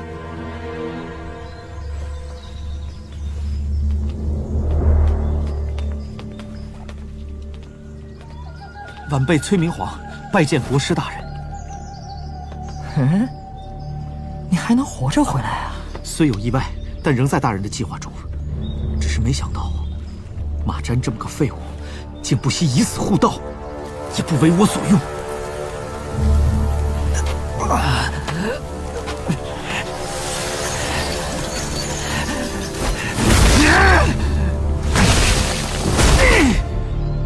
可惜了大人留下的承禄甲了。枉我还是你的师伯祖。说到底，那马瞻也在文圣门下待了10多年，你非要以蠢人示之，不吃亏才怪。如此看来，你要是被打死了，岂不是更妙？不过还好，我这边还算顺利。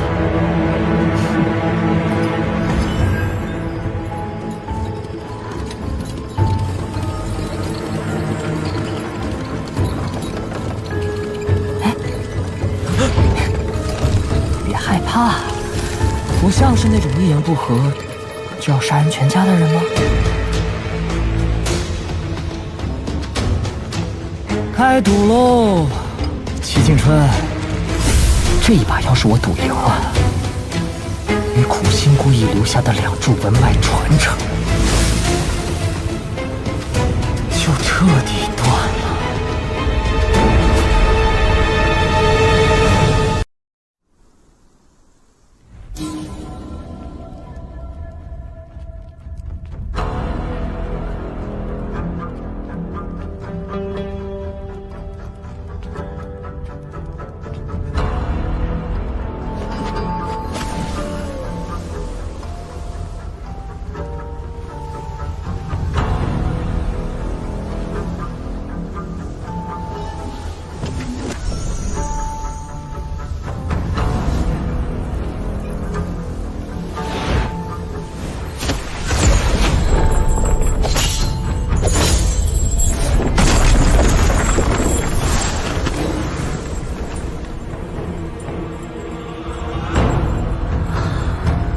将我的一半神魂分入你这副皮囊中，你便是另一个我了。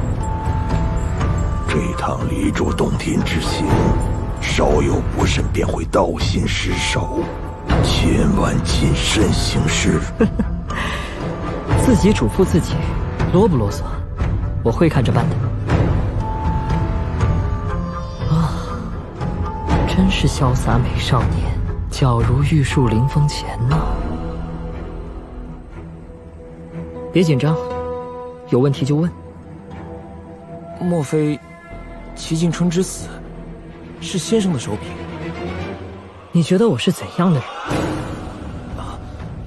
大离国师算无一策，学问规矩，浩然之手。拍马屁！我崔禅是一位数典忘祖、做人忘本，哦，还有欺师灭祖的家伙。昔年文庙那场亚圣和文圣两脉的3、4之争，文圣落败，排位跌至第4，他的神像被搬出文庙，打砸殆尽，弟子流散各方，文胜自求于功德林，那齐敬春也学文胜，自求于离珠洞天。而我这位文胜首徒，则叛出师门。齐敬春和先生，竟然是师兄弟，同门不同命啊！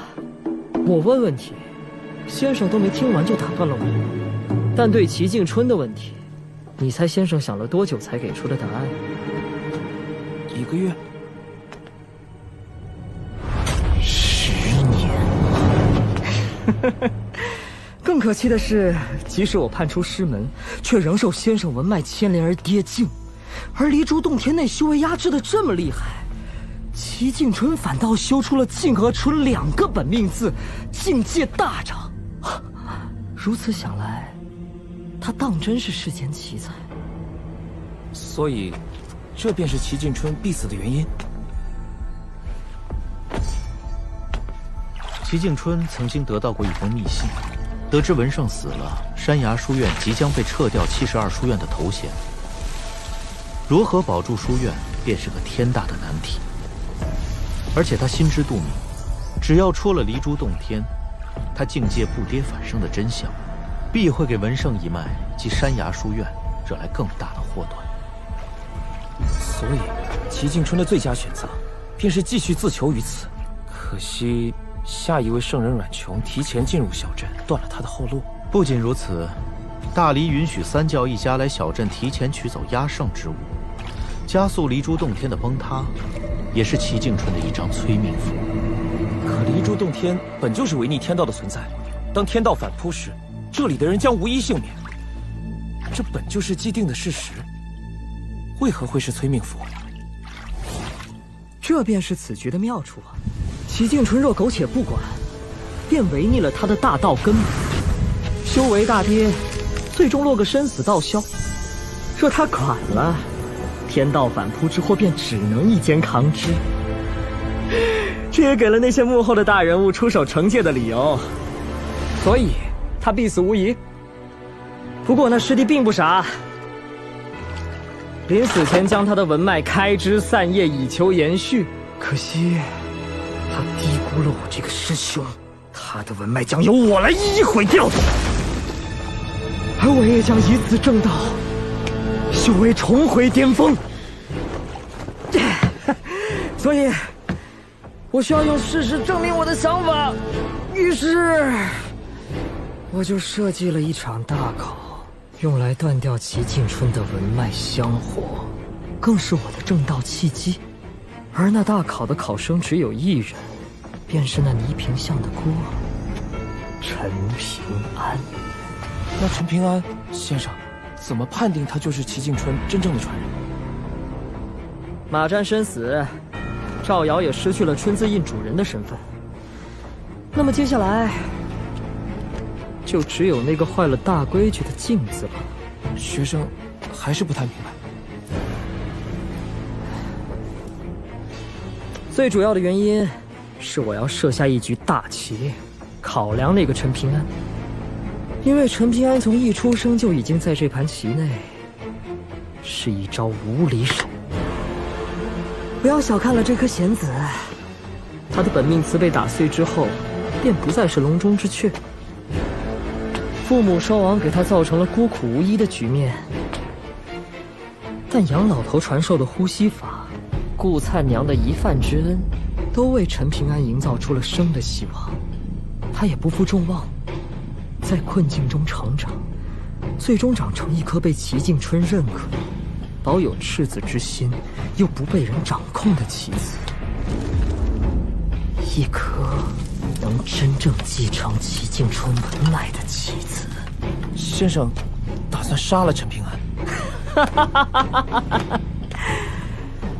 大道之争，重在诛心。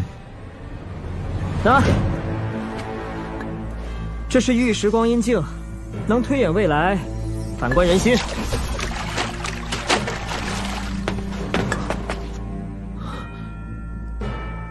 接下来你知道该怎么做了吗？晚辈这就前去游说陈平安，一定不负师伯祖的众望。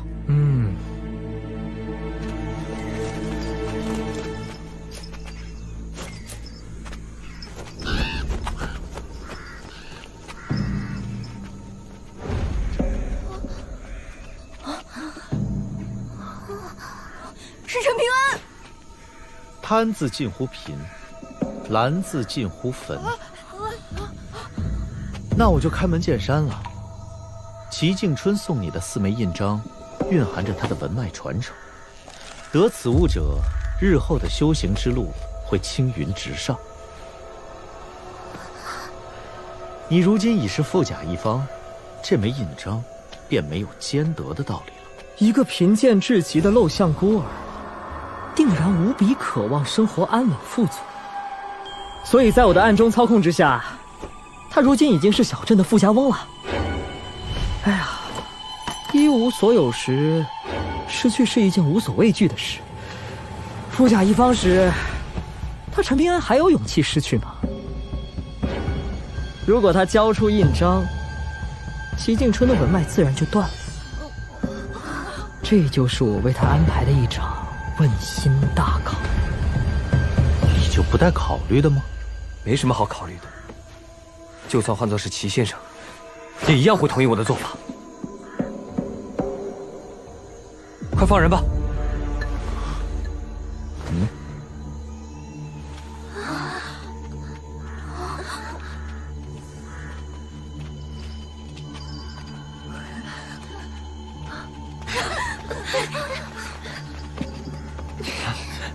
别怕。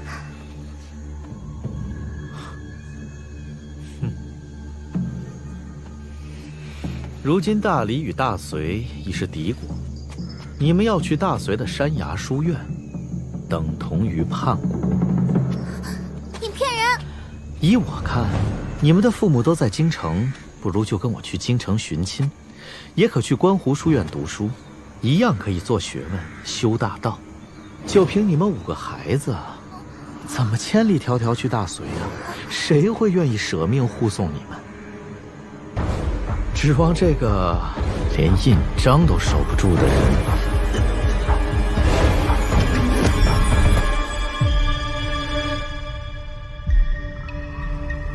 我有点搞不懂，你如今已经是富家翁了，却还是喜欢每天钓鱼。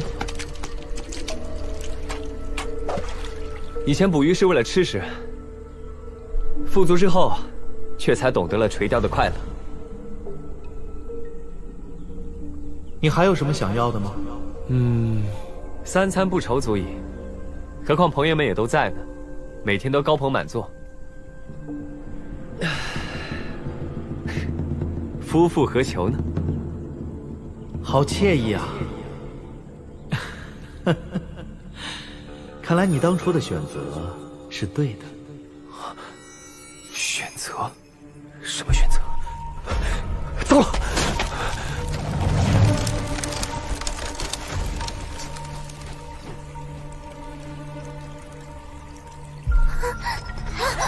陈平安，可惜了，刚刚的那种生活一直过下去不好吗？糟糕，都不留了。要看一看你的另一种选择吗？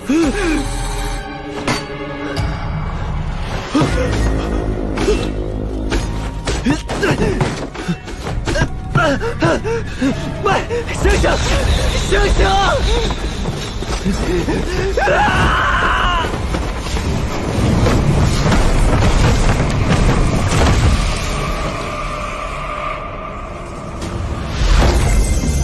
他已经回不来了。陈平安，你醒醒啊！凡人要生存，就得懂得权衡利弊。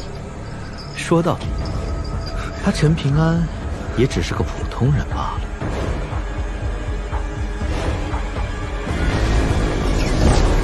我做错了，你还想打赢我？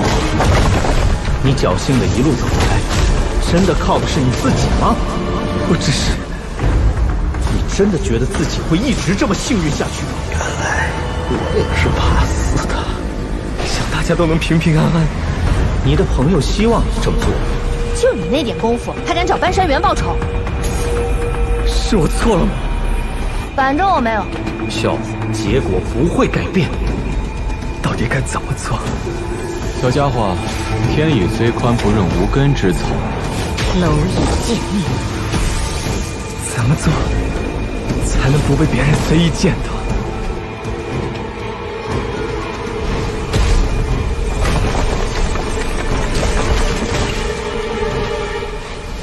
对，即使本命辞碎，也一样逃不掉的。这是运，也是命。不是的，不是的，陈平安，你做不到，真的做不到。别那么鲁莽。大把星，店主，一静不移动。我给你全一生，我没有害死爹娘。爹娘，主破法，店主大气，你。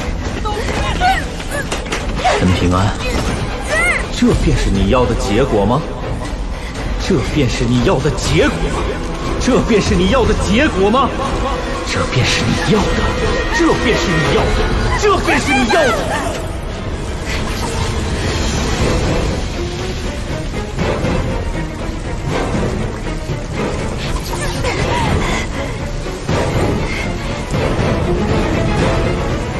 我该怎么做？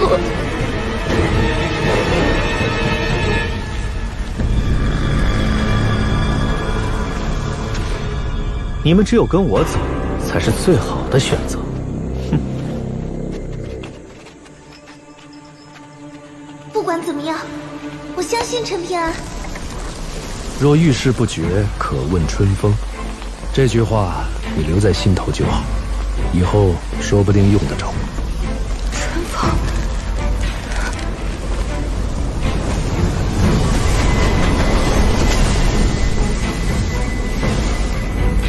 齐先生，陈平安，前面的路会很难，即使不去，也不怪你。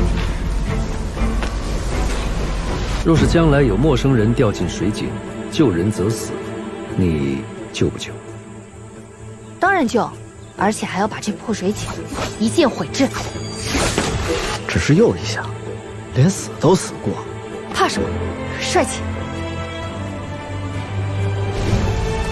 我只希望我所注视的人都能好好的，对他们有难，我便愿意挺身而出，仅此而已。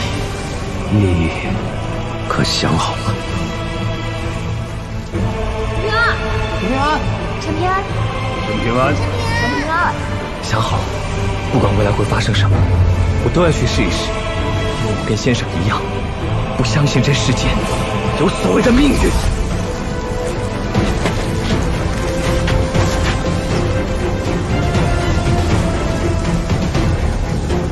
要帮你一把吗？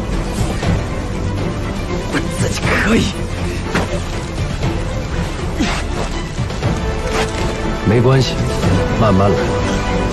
这点障眼法难不倒你。不要忘了，不管遇到什么，都不要对这个世界失去希望。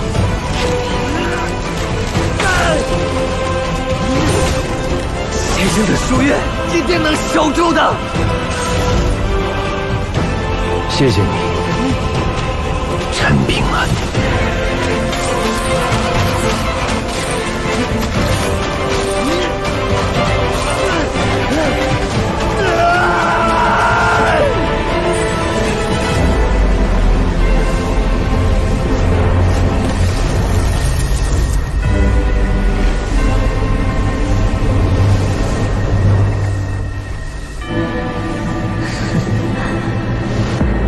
我总算明白你为什么会选他了。你们快走！陈平安，你敬酒不吃吃罚酒，真以为我不敢杀你吗？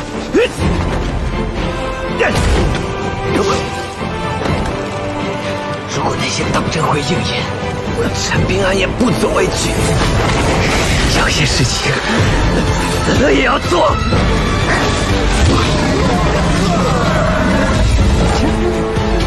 准姑娘字写的不怎么样，本事却不小啊。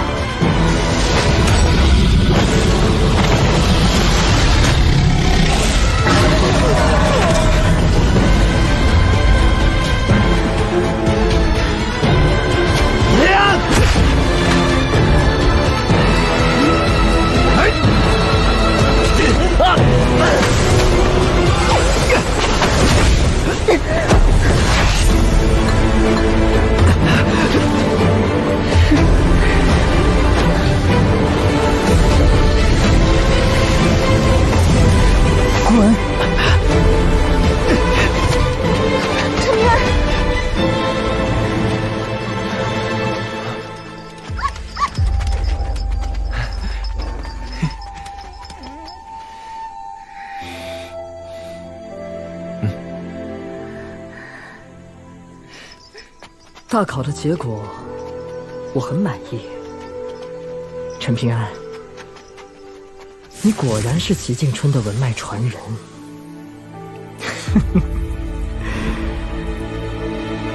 而我呢，已经将自己的大道与你相连。从今往后，你我一荣俱荣。不过，我的大考并未结束。接下来，只要你的心境出现瑕疵，我便可以此正道，收下齐静春的文脉，重回12境巅峰。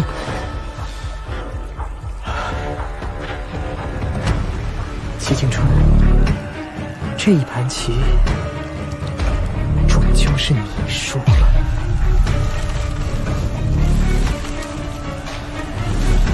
哦，这样啊。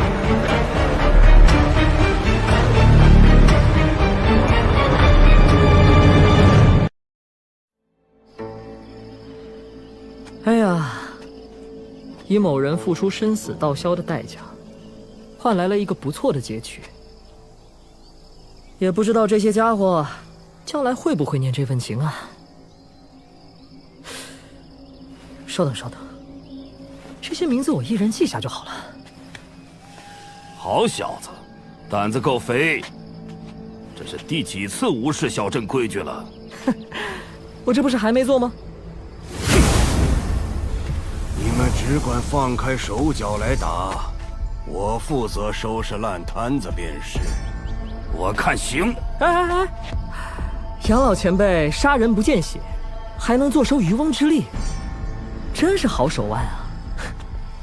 就算杨老前辈有本事护得住10之1、2的山河，可如果我一门心思打烂神秀山横朔峰呢？这山峰可是为咱们阮姑娘正道准备的呀。换成是我，真不能忍。赶紧滚回二郎巷！还真是在乎你闺女啊！不欠天不欠地，唯独欠那丫头的娘亲，就只能把亏欠她的放在女儿的身上了。看来终究没有人能拿走那份天大的机缘，连齐静春也不行。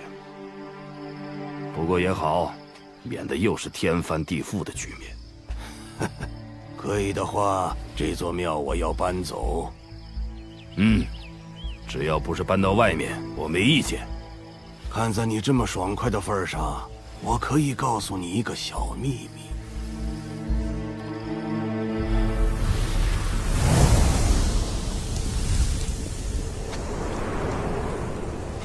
假如陈平安真的是齐静春选中的人，那么他很可能早就被做进了这盘死局之内。但齐静春此前故意跑到我这边，给陈平安说了一句话，你猜猜看他说了什么？我可猜不着。君子可欺之以方。齐静春他早就看出来了，自愧不如。这话既是说给我，也是说给10年甚至100年后的陈平安。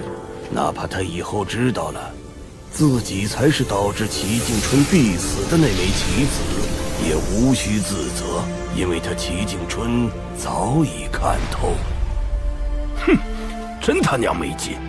堂堂齐静春死得这么窝囊，换成是我，早打烂这天地了。别去，喝酒去。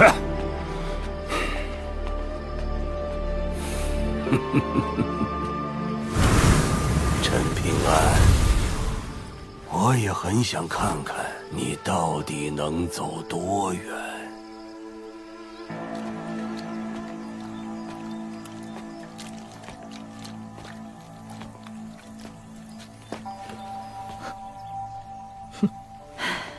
哪怕只剩下一缕残破，可擅闯私宅，终非君子所为啊！齐静春，我的小师弟，对不对？那天你和崔明皇明面上是演戏给吴渊和大黎王朝看的，其实是演给我看的，累不累？那你看出什么了？当陈平安做出选择帮山崖书院的那一刻，你的大考就已经败了。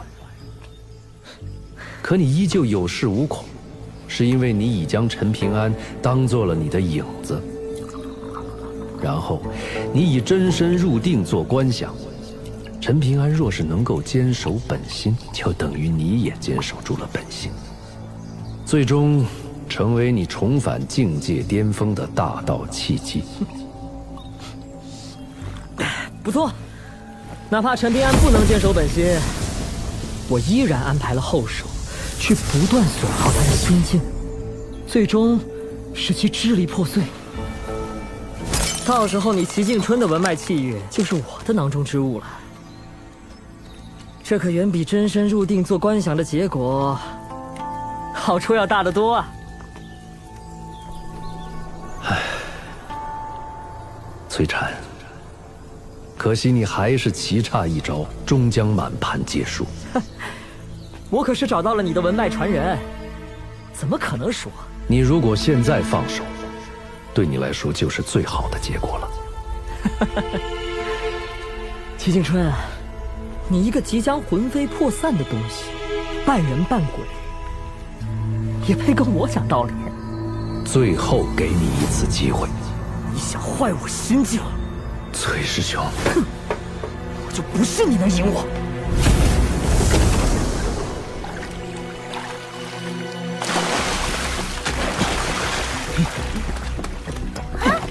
陈平安，你这叫合则而渔，哦不对，应该是釜底抽薪。你那边怎么样？钓鱼可比读书难多了。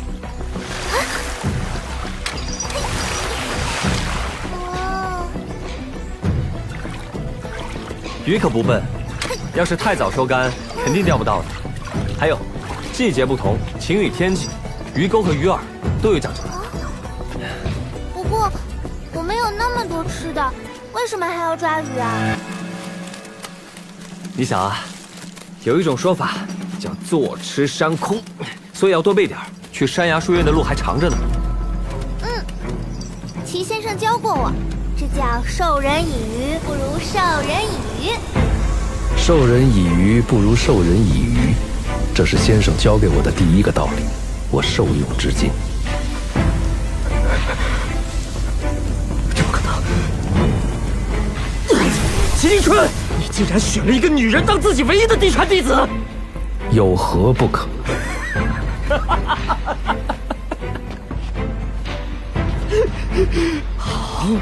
好，我得不到你的文脉没关系，可我与陈平安依旧大道相连。难不成你为了阻我大道，还要坑害陈平安？我劝你现在就斩断这份牵连，这样我还能让你留在中武境当中。齐静春，你失心疯了吗？所以我转赠给你，再请再礼。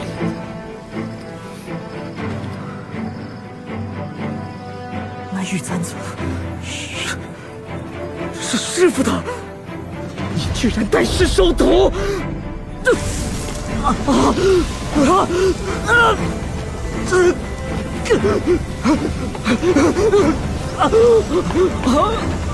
崔禅，这么多年来，你为了摆脱先生的文脉，可谓是机关算尽，暗魂定魄。可到头来，偏偏还是和先生的文脉传人陈平安大道相连。现在落得个道心失守，修为大退，完全是作茧自缚。陈平安并非我的弟子，更不是你的棋子，他会以天下为棋盘，走到你无法想象的高处。你若再敢暗中作梗，我定让你跌落成凡夫俗子。齐静川，你还有什么我不知道的手笔？季春，齐季春！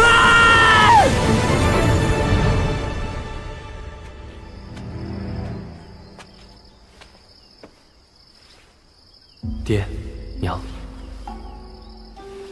明天我就要出远门了，带着齐先生的学生。听说大隋离这儿有几千几万里远，我也不知道什么时候才能回来，但孩儿明白一诺千金的道理，还望爹娘体谅。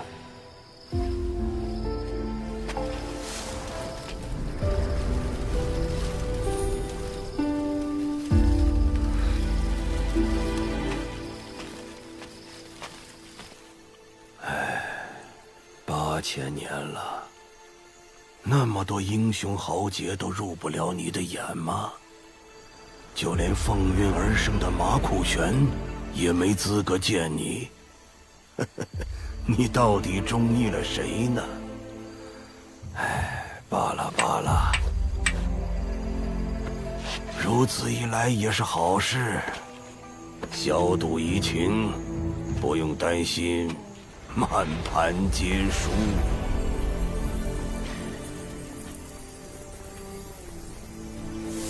事实上，我见证过许多义气少年慢慢变成枯槁老翁，你为何偏偏对他如此执着？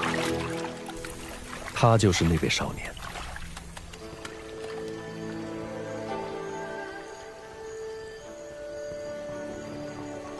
老前辈，请你睁眼看一看这个少年吧，哪怕一眼都好。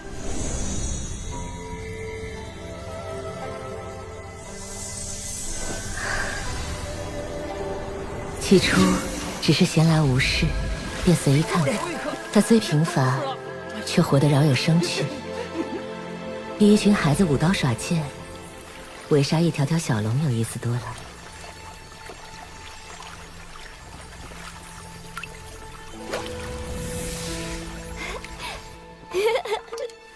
爹，我虚岁5岁，是大人了。以后爹不在了，娘亲就交给你照顾。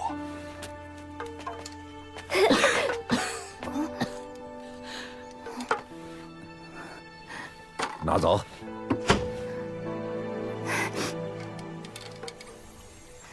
求神仙们保佑我爹，救救我娘！医不了了。娘，赶紧把药喝了。好疼啊！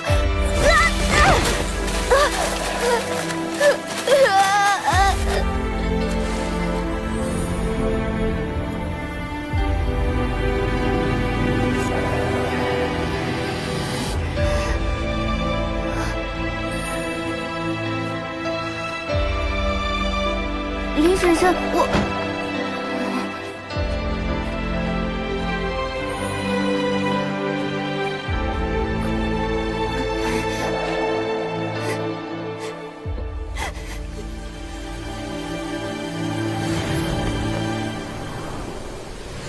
对陈平安前辈真的不愿意点头。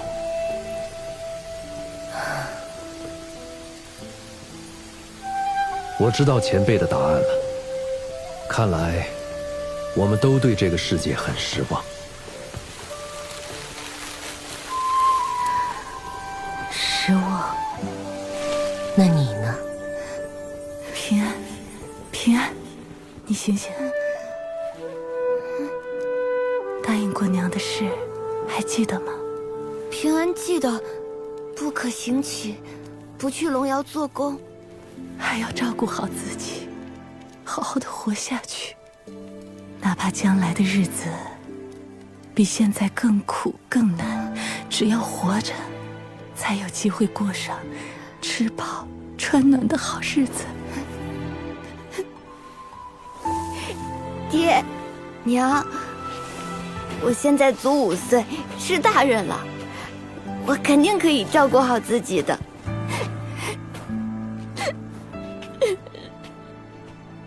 让陈平安走一趟廊桥，如果他能够坚持前行，我可以考虑。我相信陈平安，请你也相信齐景春。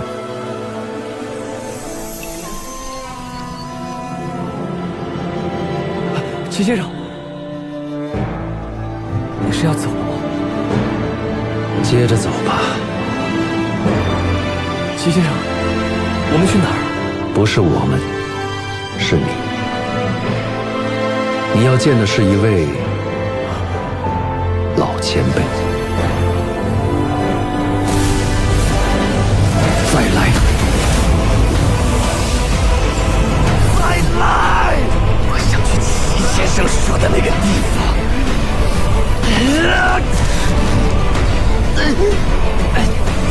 前辈，你看见这位少年了吗？为了这个少年，值吗？于我而言，本就身陷死局，但那位少年让大道孤身的我看到了方向，所以我想为同路人也点一盏明灯。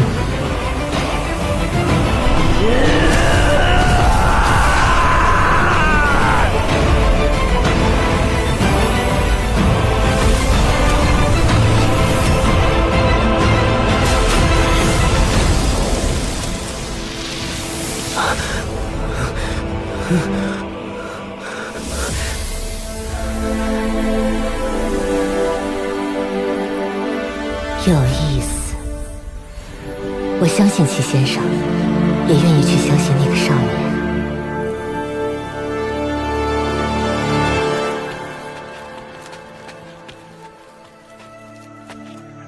你们要去大黎京城找你们的长辈，还是要继续去山崖书院上学？听说我们的学书还要办下去，我就留下吧。我想去京城找爹娘。求学当保人权，我也想留下。唉，我李怀大人还真难抉择呀。你们几个，一点困难就把你们吓倒了。我就要去山崖书院，去齐先生读书的地方。齐先生说过，我们山崖书院的藏书之精冠绝一州。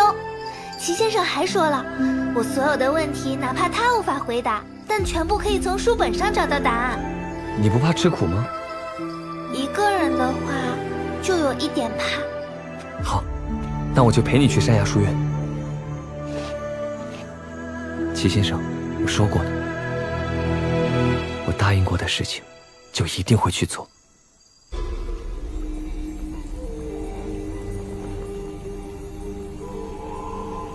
前辈，千年暗示，一等即明。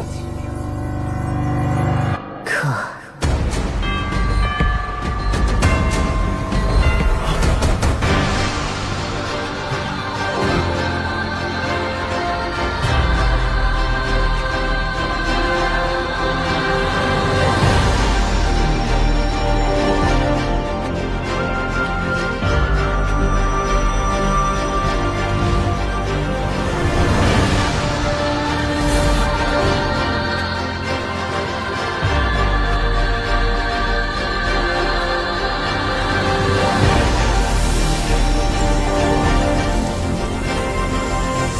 这里曾是一处战场，大战落幕后，只剩下这座拱桥。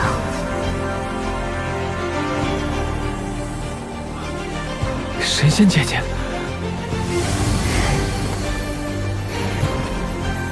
神仙姐姐这个称呼甚合我心。陈平安，我想请你帮我跟外边的4座天下说一句话，可以吗？我已经等了8千年，虽然你的修行天赋远远比不上我之前的主人，但是没关系，从今天起，你就是我的第2位，也是最后一位主人了。立誓之前，你要记住，我现在还不能现世，100年之内，你要跻身炼气室第10楼，才能来石拱桥取走铁剑。虽然暂时无法随你征战厮杀，见面礼还是有的。这玉牌能用来收纳物件，但你要跻身中武境才可驱使，先温养在窍穴中吧。接下来再额外送你3缕极小极小的剑气，接好了。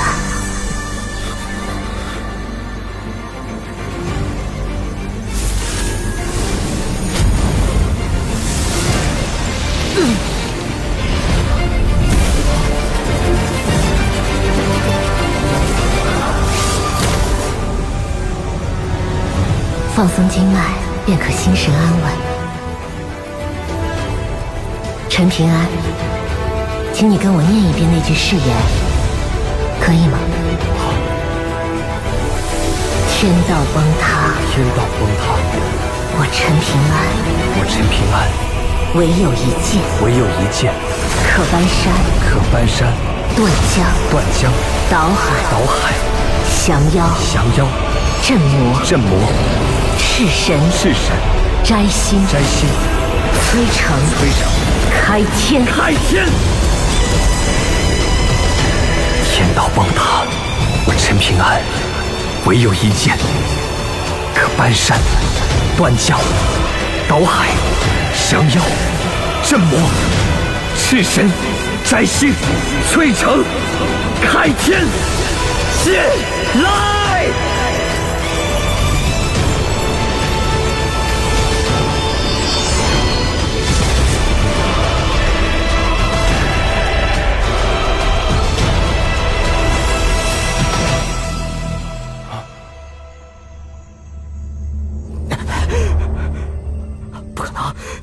这不可能！老剑条连马苦玄都看不上，怎么会选中陈平安？凭什么小镇最大的机缘会被一个泥腿子打了？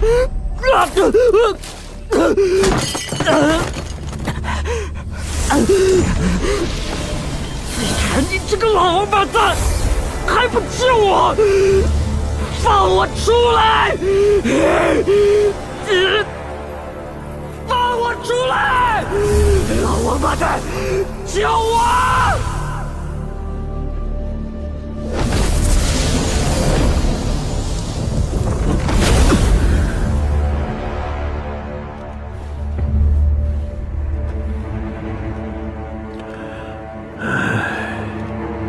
罢了，从此以后，你我便彻底一分为二。世间真的多了一个摧禅，不知是福是祸呀。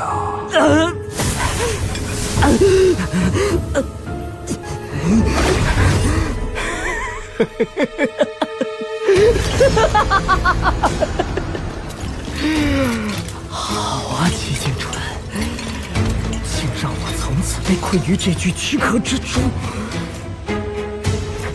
江湖漫漫，咱们究竟谁更胜一筹？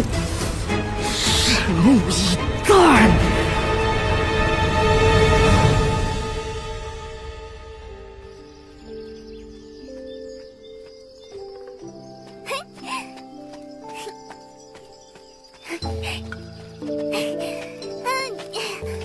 陈平安，我都收拾好了。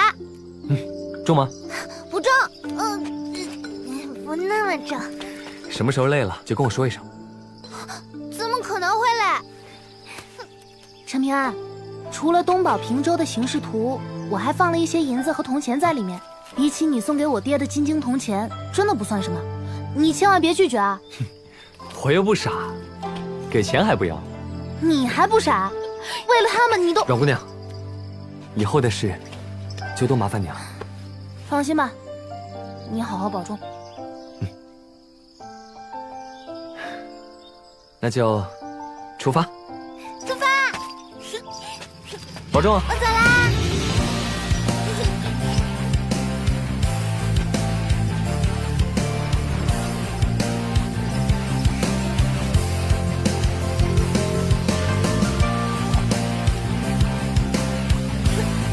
哎，你以前出过远门吗？没有，这是第一次。我出过远门，放心吧，我会照顾你的。那路上就请你多指教了。